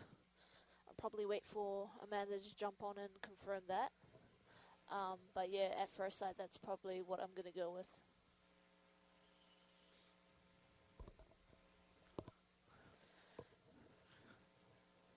Alright guys, I'm sitting now with both of our biology peeps, so I'm really excited to learn even more about our deep sea corals. Yeah, and I guess in saying that, we just want to probably welcome Amanda. Welcome Amanda to the... Dr. Amanda Demopoulos. Hello, hello, hello. TJ and Chloe in front row and everyone on the shore side. It's great to be here. I've been watching from afar, trying to get some things ready in the lab for some of the collections that have already happened so far. Yeah, guys, if you don't know, we are annotating what we're seeing on the ROV footage, commentating so that you can all come along for the ride. And then we're going to, when the ROV gets back onto the ship, we're going to head out and process those samples. Before that, we've also got to prep the lab for those, for the sample processing. So that's where Amanda was. Yeah, so by we mean Amanda prepping. Yeah, I was going to say thank you very much, Amanda, for getting that together. I try my best, but it's a team effort out here for sure. So it's been fun getting ready to go. It's been really amazing to see the collection so far. It looks like we've got 2 corals in view. Yep. And I think there's one on the bottom of the sediment floor as well. Oh, right on. One. And then the team in the front row is working on modifying or working through their workflow. As we get a closer zoom on this, or a closer look, depending on what the front row is up to. To me, it looks like a bamboo coral. So it's a type of bamboo. At the very top branch, you can see a little dark band, and those are indicative of bamboo corals. Bamboo corals or octocorals. They have 8 tentacles on their polyps, and looks like we have a few colonies down here so far. Curious to see what else we've seen when I catch up later. Yeah, just on that, Amanda, we've actually seen a couple of them throughout the time we've been at the bottom. Very nice. Yeah, quite dominant, quite common, and also a bunch of crinoids attached to them as well. Oh, very cool. And you missed out on the beautiful Iridogorgia. You saw an Iridogorgia? Yeah, Oh, it was goodness. awesome. That's so cool. Those are close to my favorite. I'm gonna say that's a shrimp at the bottom on the seabed, Chloe. I'm not too sure if you got that.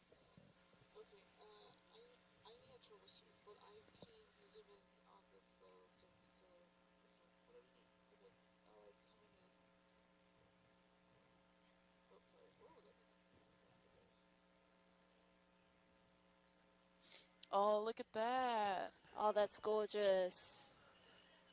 Look at 2, 4, 6, 8. 8 tentacles. Alrighty. Yeah, good job, you guys. Definitely a bamboo coral. The type of bamboo is unknown, but as Chloe was counting off, you could see the 8 tentacles extended out from each of the polyps, and each of the tentacles have these little sort of hair-like structures called pinnules. Pinnules, that's the name. Yeah, it's really gorgeous. Colony.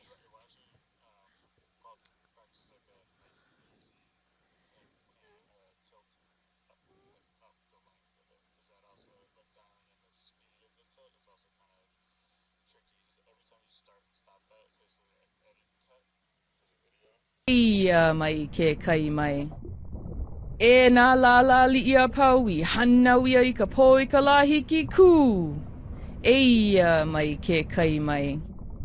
E nā vēlau a li ia pau I hanau ia I ka pō I ka la hiki kū. E ia mai ke So whether the node occurs at a branch or between branches is also a defining characteristic for people trying to identify them on the short side. So internode versus node branching, nodal branching. And that's what it looks like. It's branched at the node.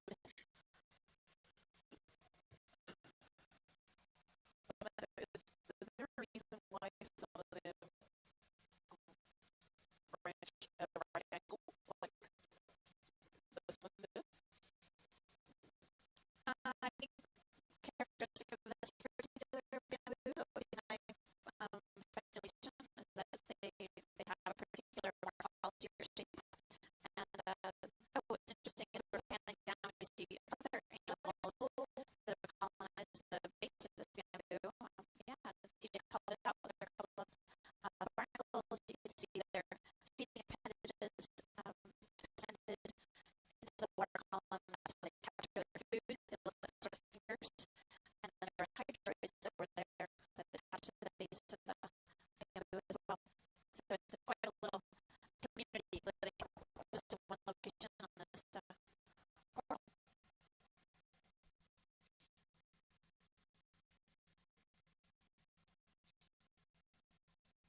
Roger that. We're ready to go.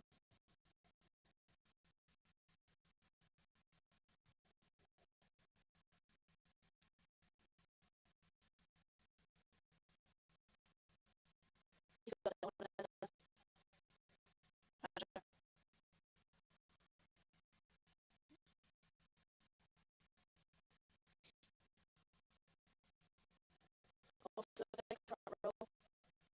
Nice job.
coiled axis, the branches swinging out like curlicue shape.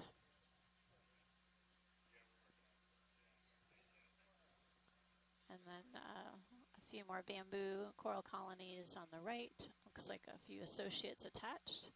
Maybe some anemones. Yeah, I was gonna say the same thing too. Yeah?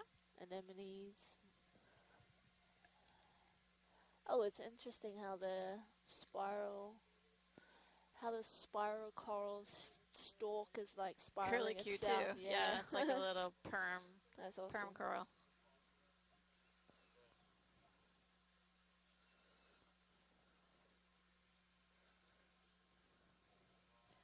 There's quite a variety of seafloor terrain. We see all these little, what appear to be small nodules, and then larger boulder areas.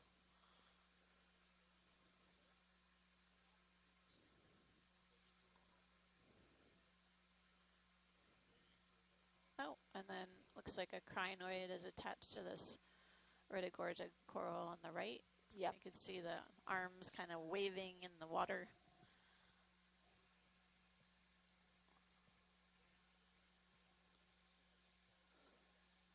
Oh.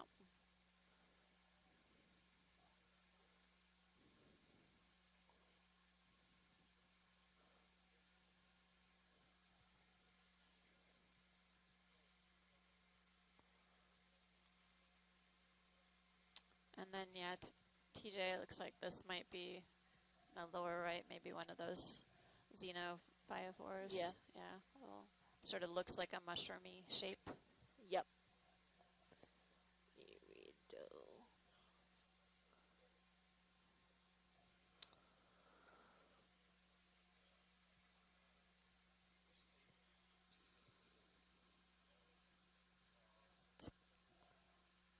We get a lot of information out of these dives. You can see a lot of detail on the seafloor, how thick or thin the sediment is in general, and how varied the terrain is.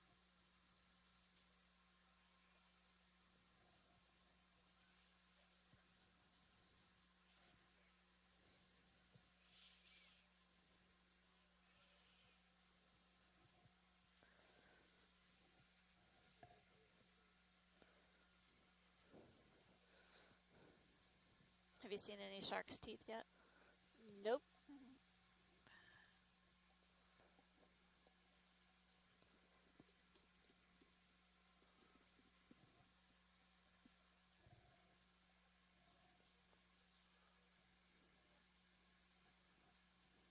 The sediment's really light in color. It doesn't look like there's much of a current down here.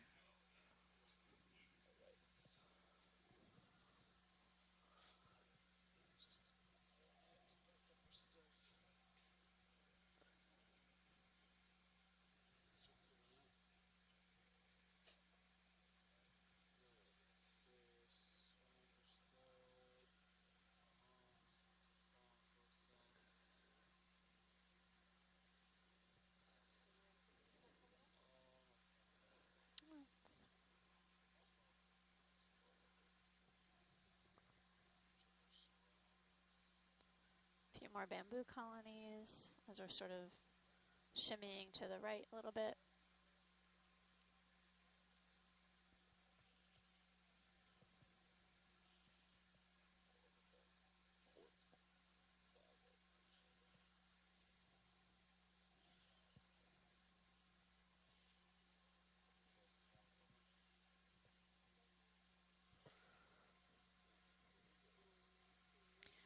A lot of branches on these bamboos.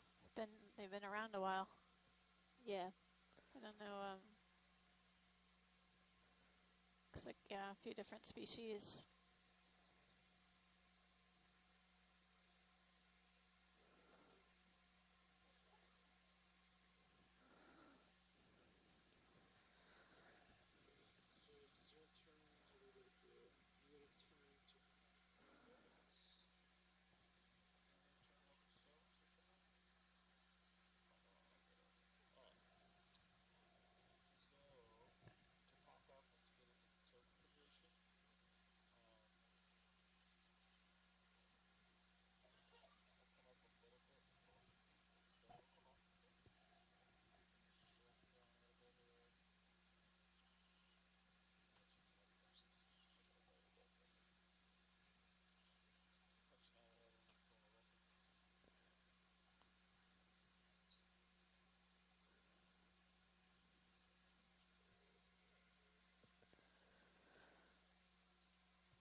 Just confirming we're heading back. We're off bottom and heading back up now. They haven't called off bottom yet.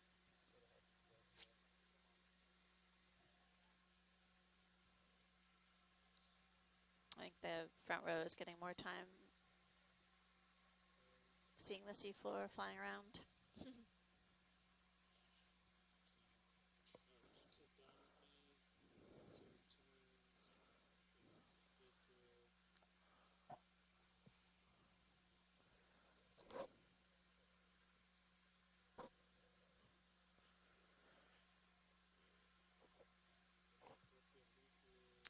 So, did you guys see any fish on the dive so far? I don't think so. No. Just a whole bunch of octocoral. Oh, right on. And crinoids, barnacles, and shrimp.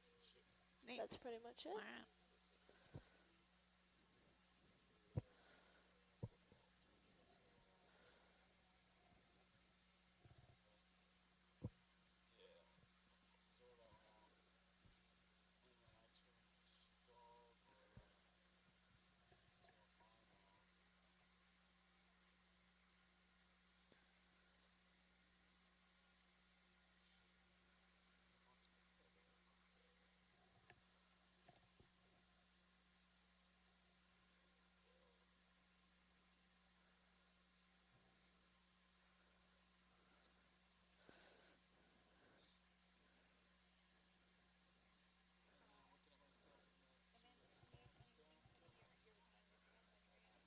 Yeah.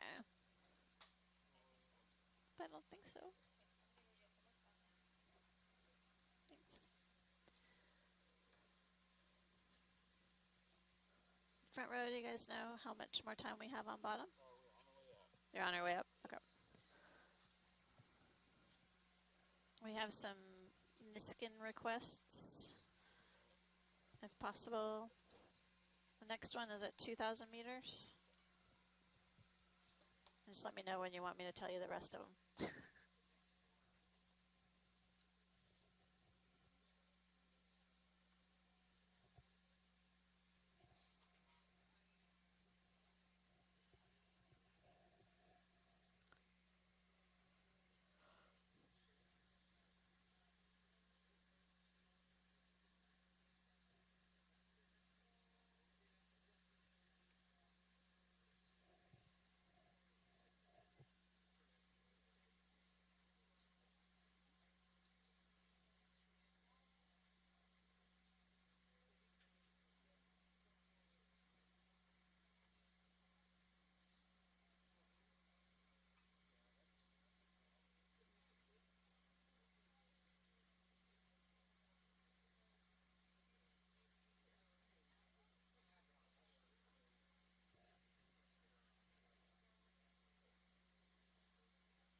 Hey, front row and shoreside. I'm going to go help prep some more sample materials in the lab. So I'm going to turn you over to Chloe and TJ from the Cook Islands. They're going to lead you home.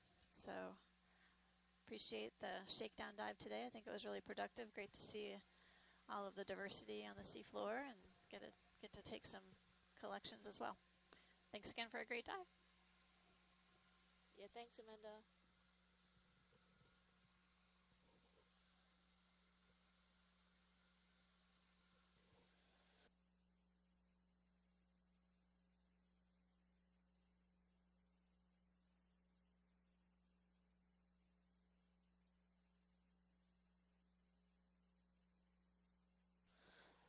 Yep, just advising.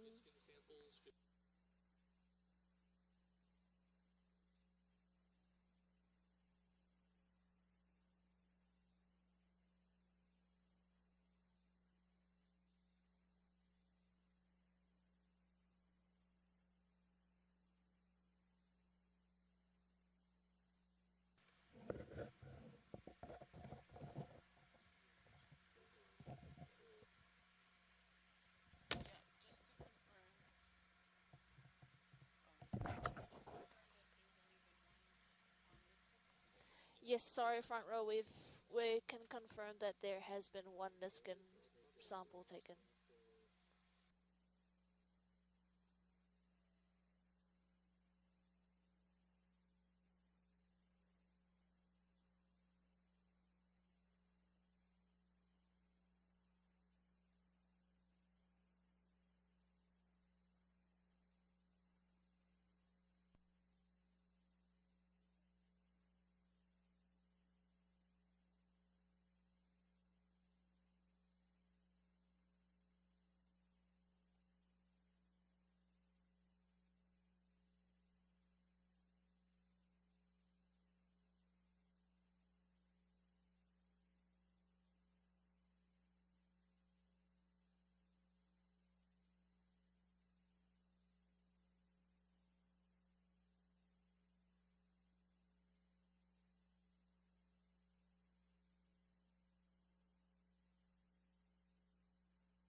kia ora everyone. If you're listening into our live still or just joined us, over the past 2.5 hours, we've just left the bottom of the seabed, which was about 3,500 meters, and we've seen a couple of consistency in the geological observations, a lot of large botryoidal crusts with a few possible nodules at those certain depths, with areas of white sediment patches.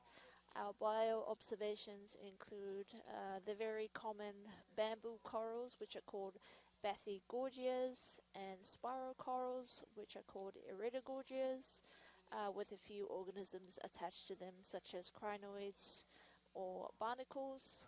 And towards the end, we did see a shift in the geological observation to larger boulders of rocks with colonies of those octocorals upon them.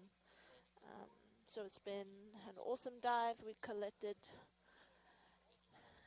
a total of 4 samples, and that's 3 geological samples with nodules and sediments, as well as a water sample from our Niskin bottle on the ROV. Chloe, did you have anything else to add on?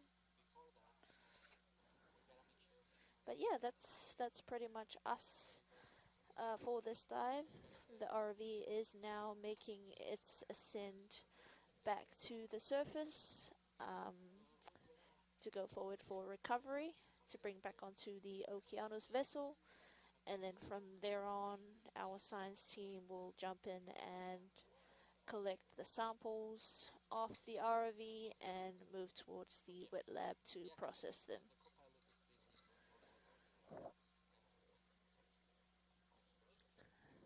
So in saying so, if you have been watching our live, we just want to give out a big shout out of me, Takimata, and thank you very much for tuning in, and we hope you've learned a lot from this dive. I know myself, Chloe, and the rest of our watch leads have learned as well, and we look forward to the upcoming dives that is to come.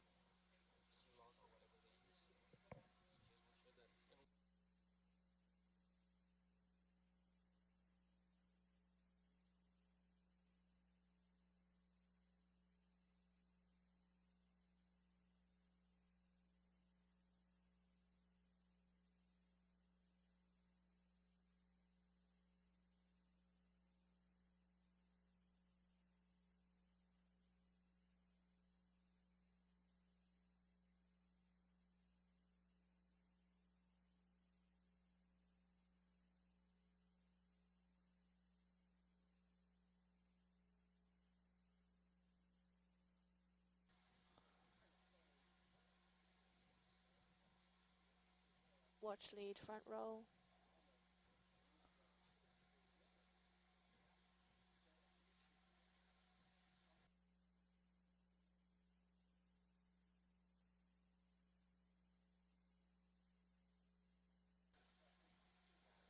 Front row, just confirming if you can hear us at the back here.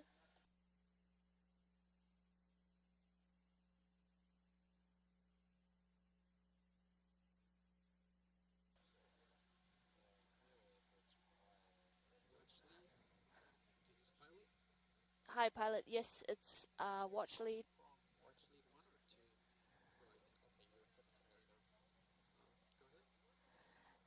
Just advising that our next Niskin fire would be at 2,000 meters depth. Alright, awesome, thank you.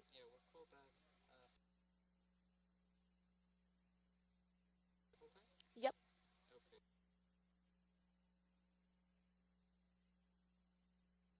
Yes, so you've got 2,000 coming up, then you've got 1,000, 750, and 250. Yes.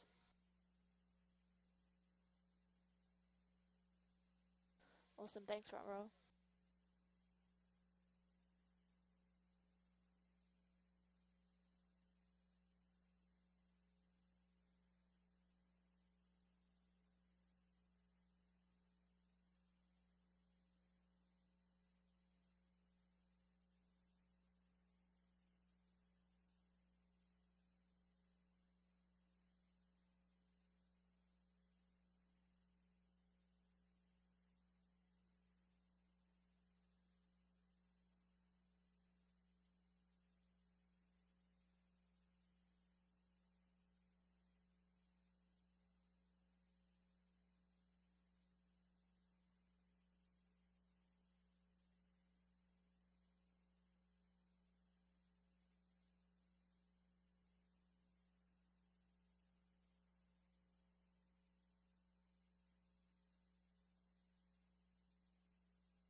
Not only is there steep cultural heritage here, but also modern history is captured here on the seafloor through the Battle of Midway wrecks.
Sorry, could you come again, please?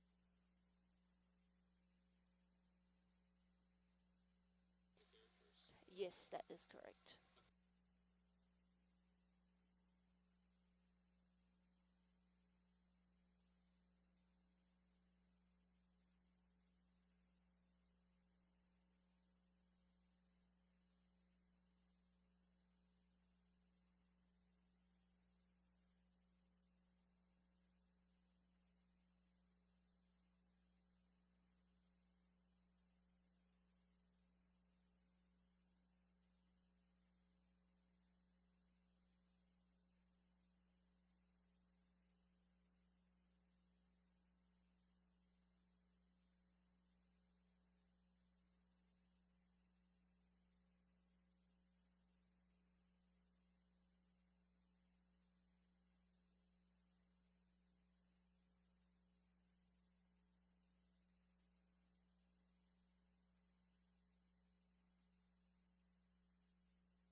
Awesome, thanks.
Awesome. Thanks, front row.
Nice job, front row.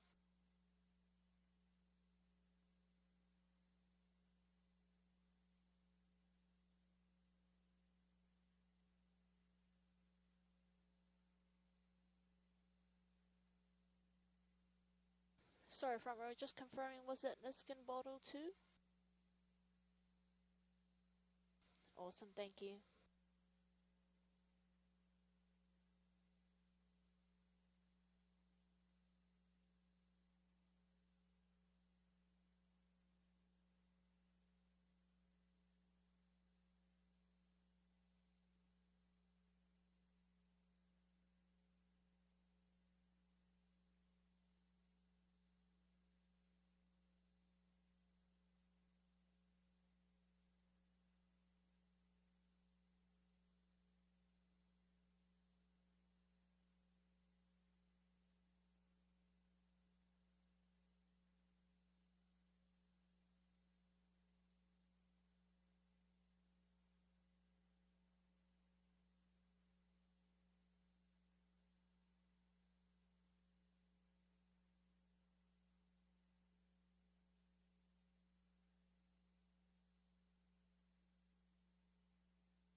Yes, that is correct.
Back row's ready.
Yes, that is correct. Thanks, front row.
Test.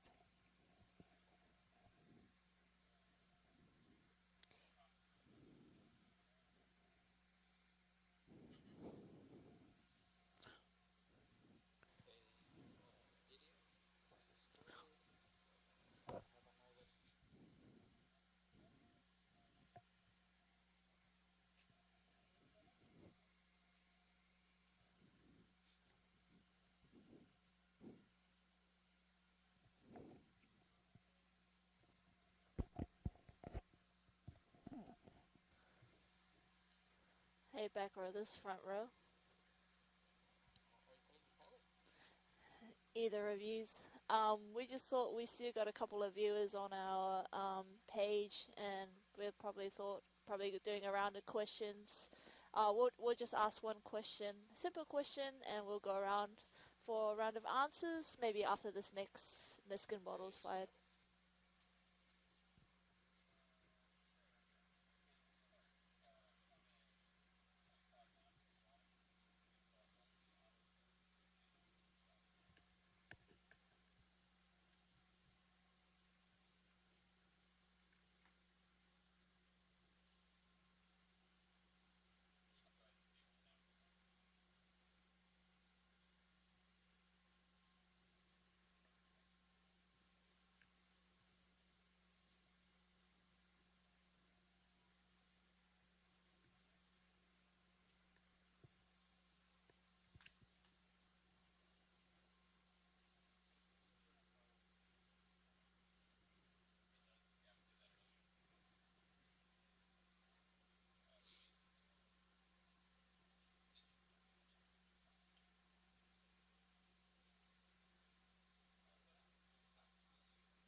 Roger, back row's ready.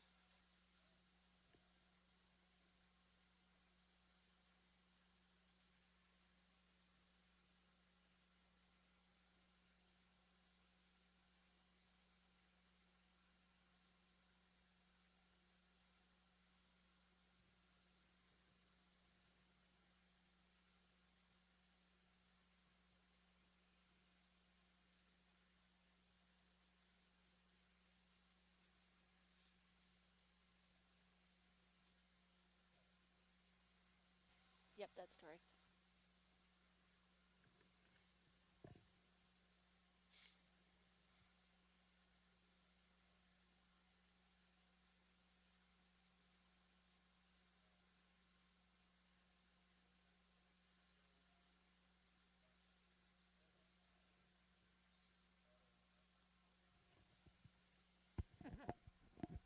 Alright, folks, for those of you still tuning in, we just fired off the fourth of our 5 Niskin bottles, and we did that at 750 meters depth. Our previous 3, we sampled at the bottom at 2,000 meters, at 1,000 meters, and now 750. And then our 5th Niskin bottle is going to sample the water at 250 meters. So we're about approaching 750, 15 meters from the surface.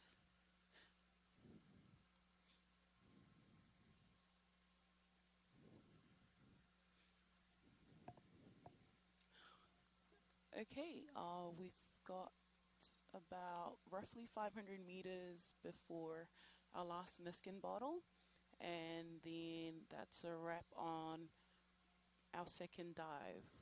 Now, to wrap that up, we are going to do the rounds and ask everyone in one word how they think today's dive went.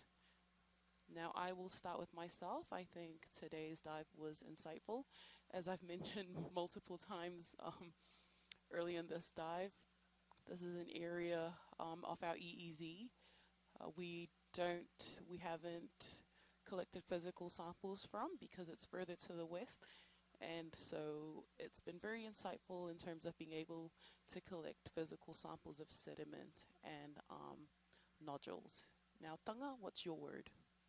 Awesome, thanks for that, Chloe. I think my word would be interesting. Reason why I say that is, out of most of the ROV dives I've done, I've never not seen a sponge. And this will probably be the first. Okay. So, yeah. We'll go over to front row if they're able to give us in one word, how would they describe today's dive? So this is the pilot. What word would I use to describe? Productive. Productive. Yeah, Lovely. productive. As many hours as we can get at the bottom practicing, the better for us. So very productive, I say. Oh. Nice one, pilot.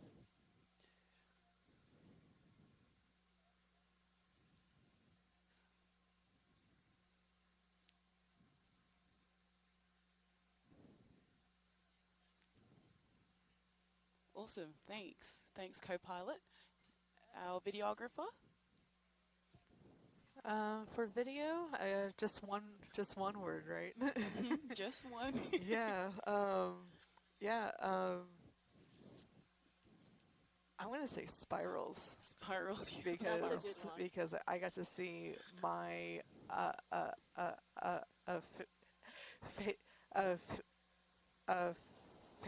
favorite corals and stuff. So nice. Perfect. Yes. Our videographer got to see her favorite corals. So we love that. Our nav team. Test.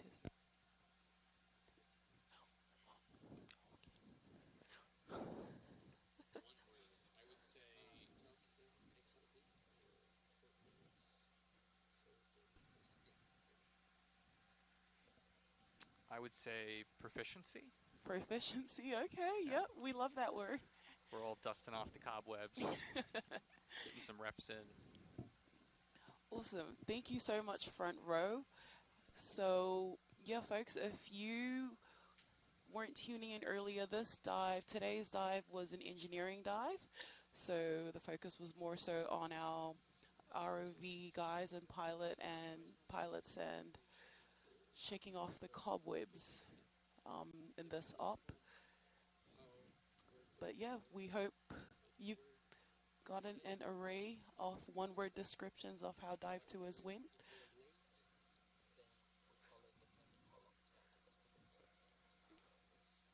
So we are on again tomorrow. So can front row just confirm how long we spent on the bottom today?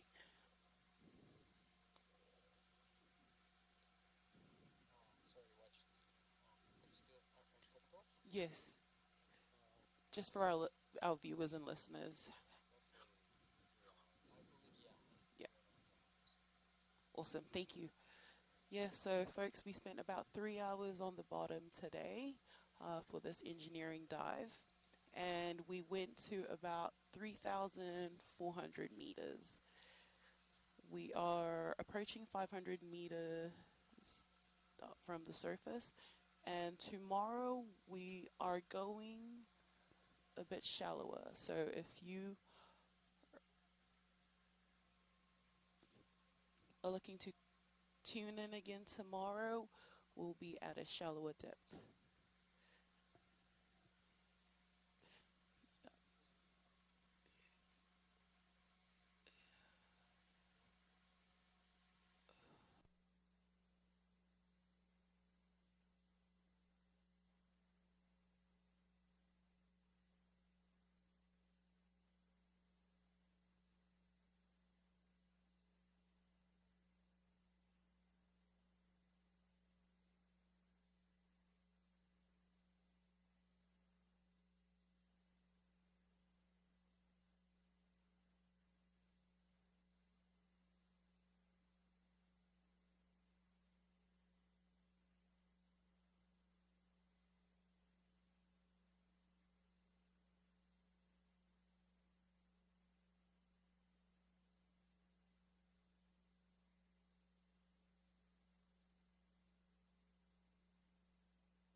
Thanks, front row.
Thanks, back row. I mean, front row. Back row is going to head out to help with sample preparations. I do have a list of all the samples that have been collected. I can leave that with our video person up the back there. Thank you.